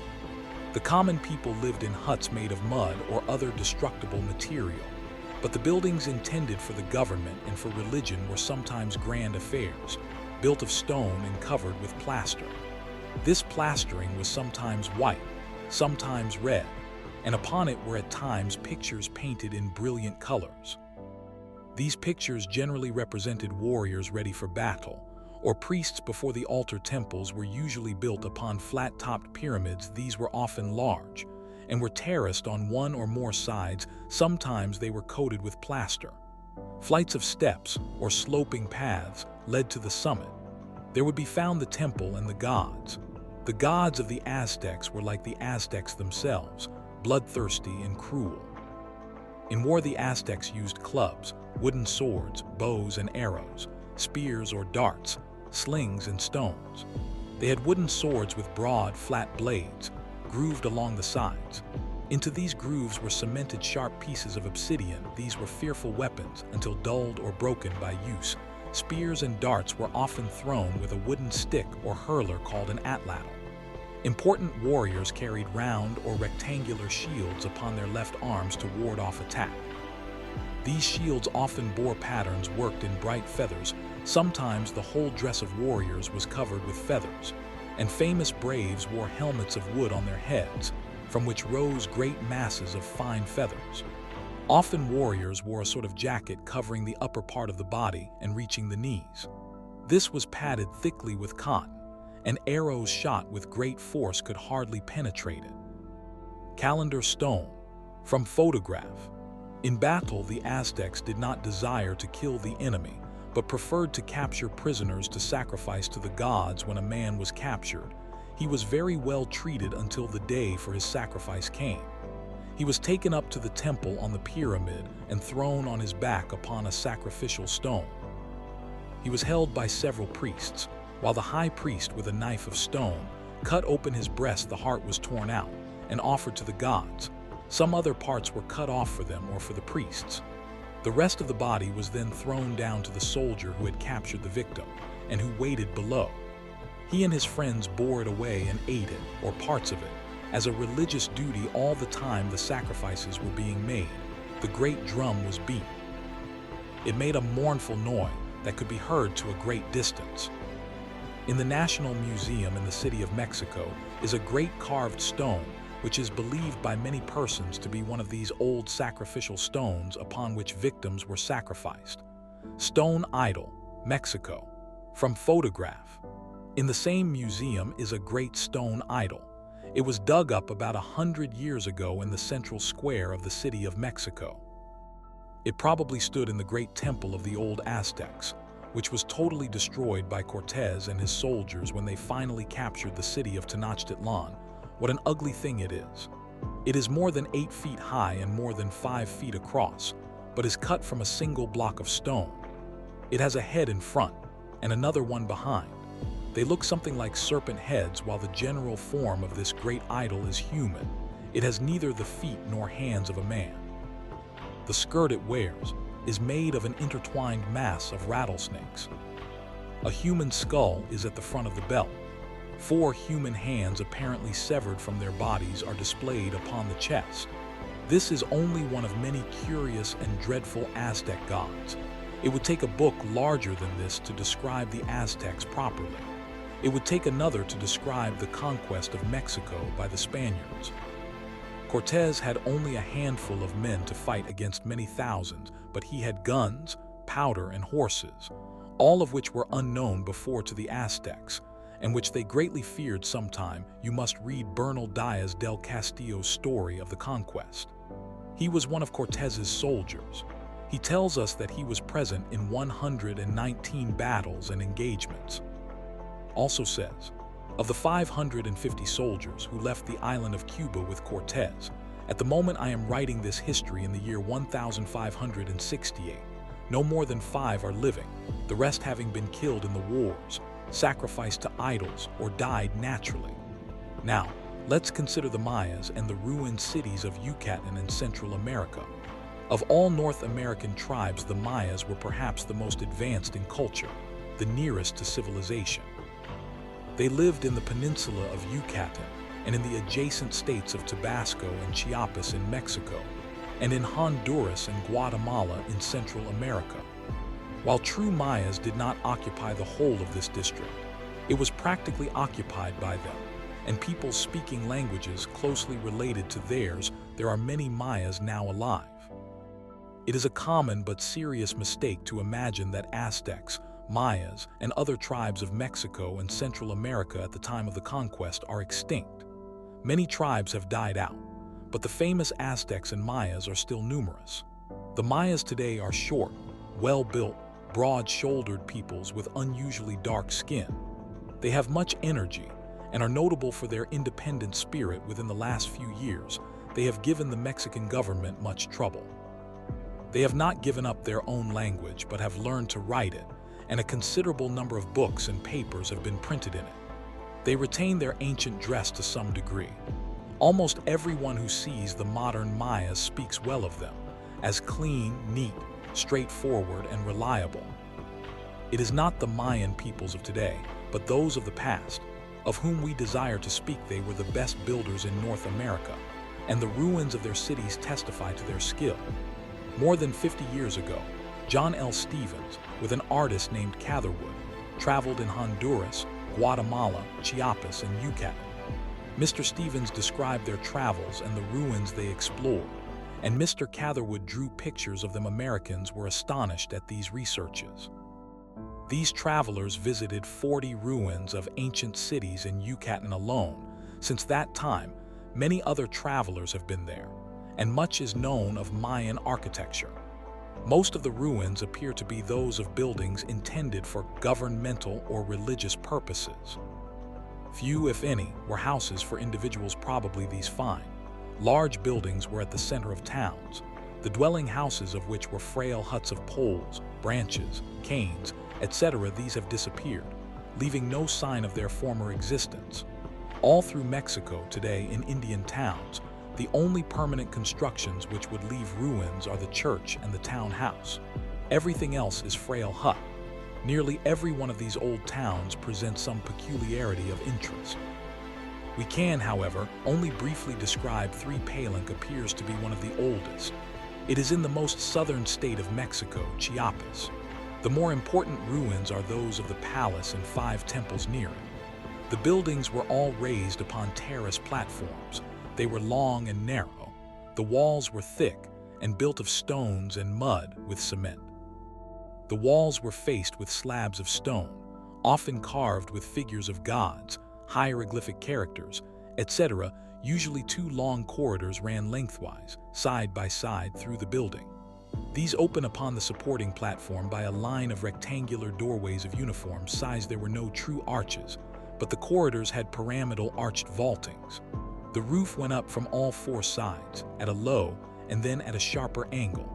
A curious crest or roof comb surmounted the roof. Much plastering was used in these buildings. The walls were sometimes thickly and smoothly covered. Stucco figures were worked upon some of the walls. One temple, called the Temple of the Bow Relief, had a great tablet of stucco work, with the figure of a man seated upon a sort of rounded stone seat. He wore a coiled cap with great waving plumes. His hands were making some sort of signs. He wore a necklace of beads, with a pendant carved with a human face. The stone upon which he sits is supported on a bench, the arms at the ends of which are lion heads, and the supports of which are 4 heavily carved but well-made lion feet. In other temples there were tablets of carved stone. 2 of these are famous. One represents the sun as a human face placed upon 2 crossed shafts. On either side of this central object stands a profile figure, one of which appears to represent a priest, the other a worshipper. Both stand on curiously bent human figures. In the second tablet, 2 similar figures are shown, but they stand at the 2 sides of a cross, upon which perches a bird. On these tablets of the sun and cross are many curious hieroglyphs forming an inscription. Catlin in Honduras is another famous location of ruins left by some Mayan people. The most interesting objects there are great stone statues or figures with stone altars before them. These statues are taller than a man and are cut from single blocks of stone.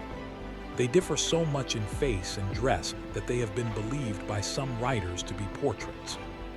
The persons ate usually beautifully dressed and ornamented. They wear beads, pendants, tassels, belts, ear ornaments, and headdresses. The headdresses are usually composed of great feathers. The sides and sometimes the back of these figures are covered with hieroglyphics of the same kind as those at Palenque. The altars in front of these stone figures differ in form and size, but are cut from single blocks of stone. One which is nearly square has at the sides a series of figures of human beings sitting cross-legged. There are 4 of these on each side, or 16 in all. Ruined building at Chichen Itza, after Stevens. At Chichen Itza, the buildings are remarkable for the mass of carved stonework with which they are decorated, outside and inside. Great horrid masks, geometrical patterns, intertwined snakes occur. At some corners of buildings are curious hook-like projections, which some persons have thought were meant to represent elephant trunks. Mr. Holmes describes carefully carved pillars resting upon gigantic snakehead carvings. One room in the Temple of the Tigers has the inside wall composed of blocks of stone, each of which is sculptured. The carvings represent persons richly dressed when the building was first made. These figures were brightly painted, and traces of the colors still remain. We can tell a good deal about the lives of the builders of these old buildings from a study of the figures and carvings. These show their dress and modes of worship. The ruins themselves show how they built. Figures on tablets at Palenque show that they changed their head forms by bandaging like some tribes of whom we know. At Loria City, ruins explored by Mr. Charney, are some curious figures. Among them, one represents a person kneeling with his tongue out, and a cord passed through a hole in it. The old Mayas really used to torture themselves this way to please their gods. They pierced their tongues and passed a rough cord through the hole and drew it back and forward. West, east. No one can read the characters on the tablets of Palenque and the stone figures at Catlin. Similar characters occur at other ruins. At Tikal, some were cut upon beautiful wooden panels. They were carved on greenstone ornaments, scratched upon shells, and painted upon pottery. There were plenty of books among the Mayas. Some of these still exist, and 4 have been quite carefully studied. They contain many quaint pictures of priests, gods, worshippers, etc. They also contain many numbers and day names. There are also in them many of the same strange hieroglyphs. Already mentioned, these are called calculiform or pebble-shaped characters because they present a generally roundish outline, as of a pebble cut through. It is plain that they were at first simply pictures. Some of them, no doubt, are still simple pictures of ideas. Others convey ideas different from those at first pictured. Many can no longer be seen to be pictures at all. Some, perhaps, represent sounds and are not now pictures for ideas. It is possible, in a general way, to make out something of the sense of parts of Mayan books and inscriptions, but it is quite likely that they will never be exactly read as we read our own written books. Now, let's consider conclusion. An old Pani, in speaking of what was perhaps the first official visit by whites to his tribe, said, "I heard that long ago there was a time when there were no people in this country, except Indians. After that the people began to hear of men with white skins. They had been seen far to the east. Before I was born, they came to our country and visited us. The man who came was from the government.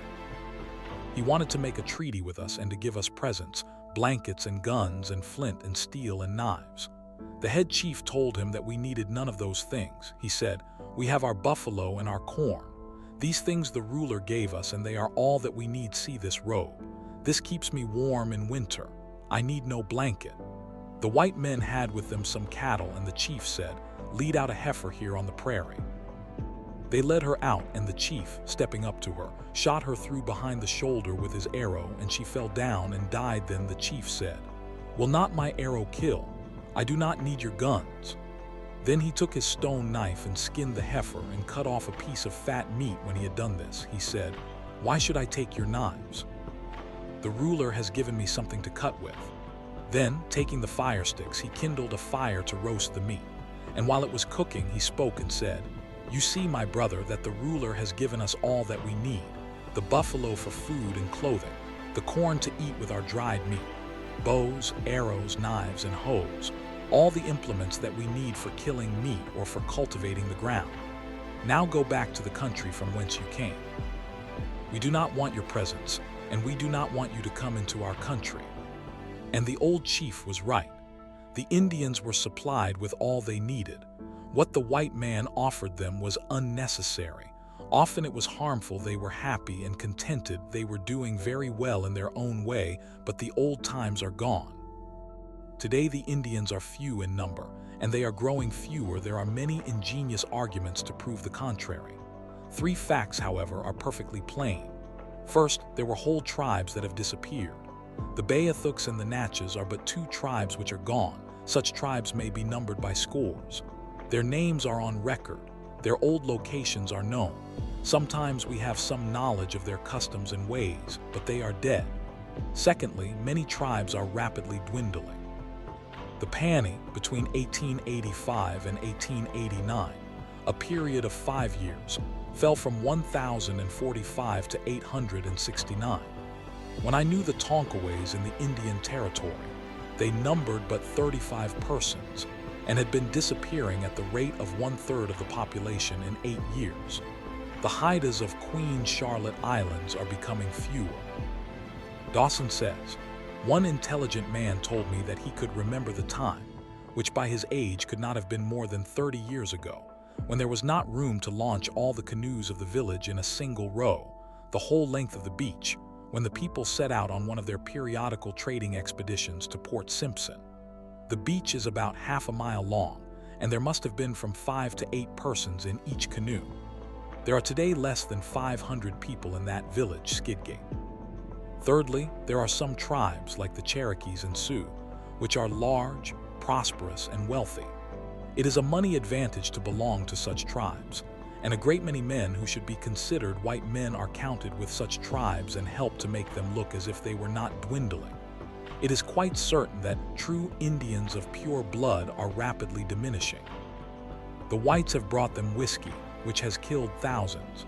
They have brought vices and diseases which have swept off thousands more. They have put an end to the old free, open-air life. They have taught them unwholesome means of cookery that cause scrofula and other diseases. They have taught them to build close, stuffy houses, which cause consumption, which is fearfully destructive to the Indians. It seems to make little difference whether it is an open foe with the whiskey bottle or an apparent friend with money for a civilized home, a nice, comfortable little house. Who comes? The white man's touch destroys the Indians whether the Indians really die out or not. Their old life will surely disappear one after another. Many of the things we have here read of together have disappeared. Others will soon die out. The houses, dress, weapons, games, dances, ceremonials will go. It is only a matter of time, but they ought always to be interesting to us as Americans. The condition of the Indians today is a sad and pathetic one. They may all echo the words of Red Jacket. They have been crowded upon by the white man's hunger for land until now they have little left. Not long ago they held the continent. Today they are almost prisoners upon a few patches of land called reservations. They are secure of these only until the white man wants them time after time. Indians have given up their lands and removed to distant places because their old homes were wanted by white men. Every time they have been promised that in their new homes they should be undisturbed. Yet whenever, in their onward march, white men came to be neighbors, the old troubles came again. Encroachment, aggression, then perhaps open warfare, and then another removal. Helen Hunt Jackson's Century of Dishonor tells only a part of the story. Every boy and girl in the United States should read it. Here on a map you see the present location of most of the Indians. The reservations vary in size and in quality. Some of them have little that can attract the whites. In these, the Indians may be left in peace. The present idea of what to do with the Indians is shown by the Dawes Bill. This is apparently a benevolent scheme for happily settling the Indians on individual farms. Imagine a reservation belonging to some tribe. A part of the reservation is cultivated by the more progressive Indians. The rest is not used except perhaps for hunting or fishing or wandering over. The whole belongs to the tribe absolutely, and we have promised that it shall never be taken away from them. But now the Dawes Bill is passed. It is said, a little farm apiece is all that is necessary for these Indians. It would be much better to give each of them just what he needs and then to buy the balance of the land, cheap of course, and give it to white people whenever the Indians agree to it. We will divide up the land, allot each his land in severalty, and the Indian problem is solved. All this sounds very well, but it is enough to make one's heart bleed to see the way in which it is carried out. Many times the Indians do not wish to take their land in severalty. Certainly, they ought not to be forced to do so against their will. Yet commission after commission, special agent after special agent, is sent to tribes to persuade, beg, and harass them into accepting allotment. Many times half threats are made. Hints are vaguely thrown out as to what may happen if they don't take their little farms and sell the balance of their reservation. Surveyors are hired to go and survey within the reservation, so as to make the Indians think their land will be taken away anyway. At last the poor, harassed tribe yields. The men take their farms. They give up the balance of their land for a small price. Those who were industrious before take care of their land as they did before. No better, no worse, but the unprogressive Indian is not made industrious. He rents his land to some white man and spends his money in strong drink. As long as they were on the reservation, there were laws to protect them from bad neighbors and whiskey. But on his little farm, the Indian may be next door to bad white men who sell him liquor. Whenever it is to their advantage, there are many persons who think that missions and schools will make the Indians good and happy. So far as schools are concerned, there are many. Some of them are simple day schools at the agency, others are boarding schools still at the agency. Still others are great industrial schools at a town more or less distant. Of all these schools, we think that those at the agency are the best kind. Such schools, well managed by thoroughly good teachers, ought to do the most good. They ought not to try to teach high branches, but to speak, read, and write English, a little arithmetic, and a little knowledge of the great world. They ought to be industrial schools to the extent of teaching handiness in all the little things that need to be done about the house or the farm. They ought to aim to reach the parents and to interest them in their work. Progress in such schools is slow, but it is better for all to make a little progress than for a few to get a great mass of information that they cannot use.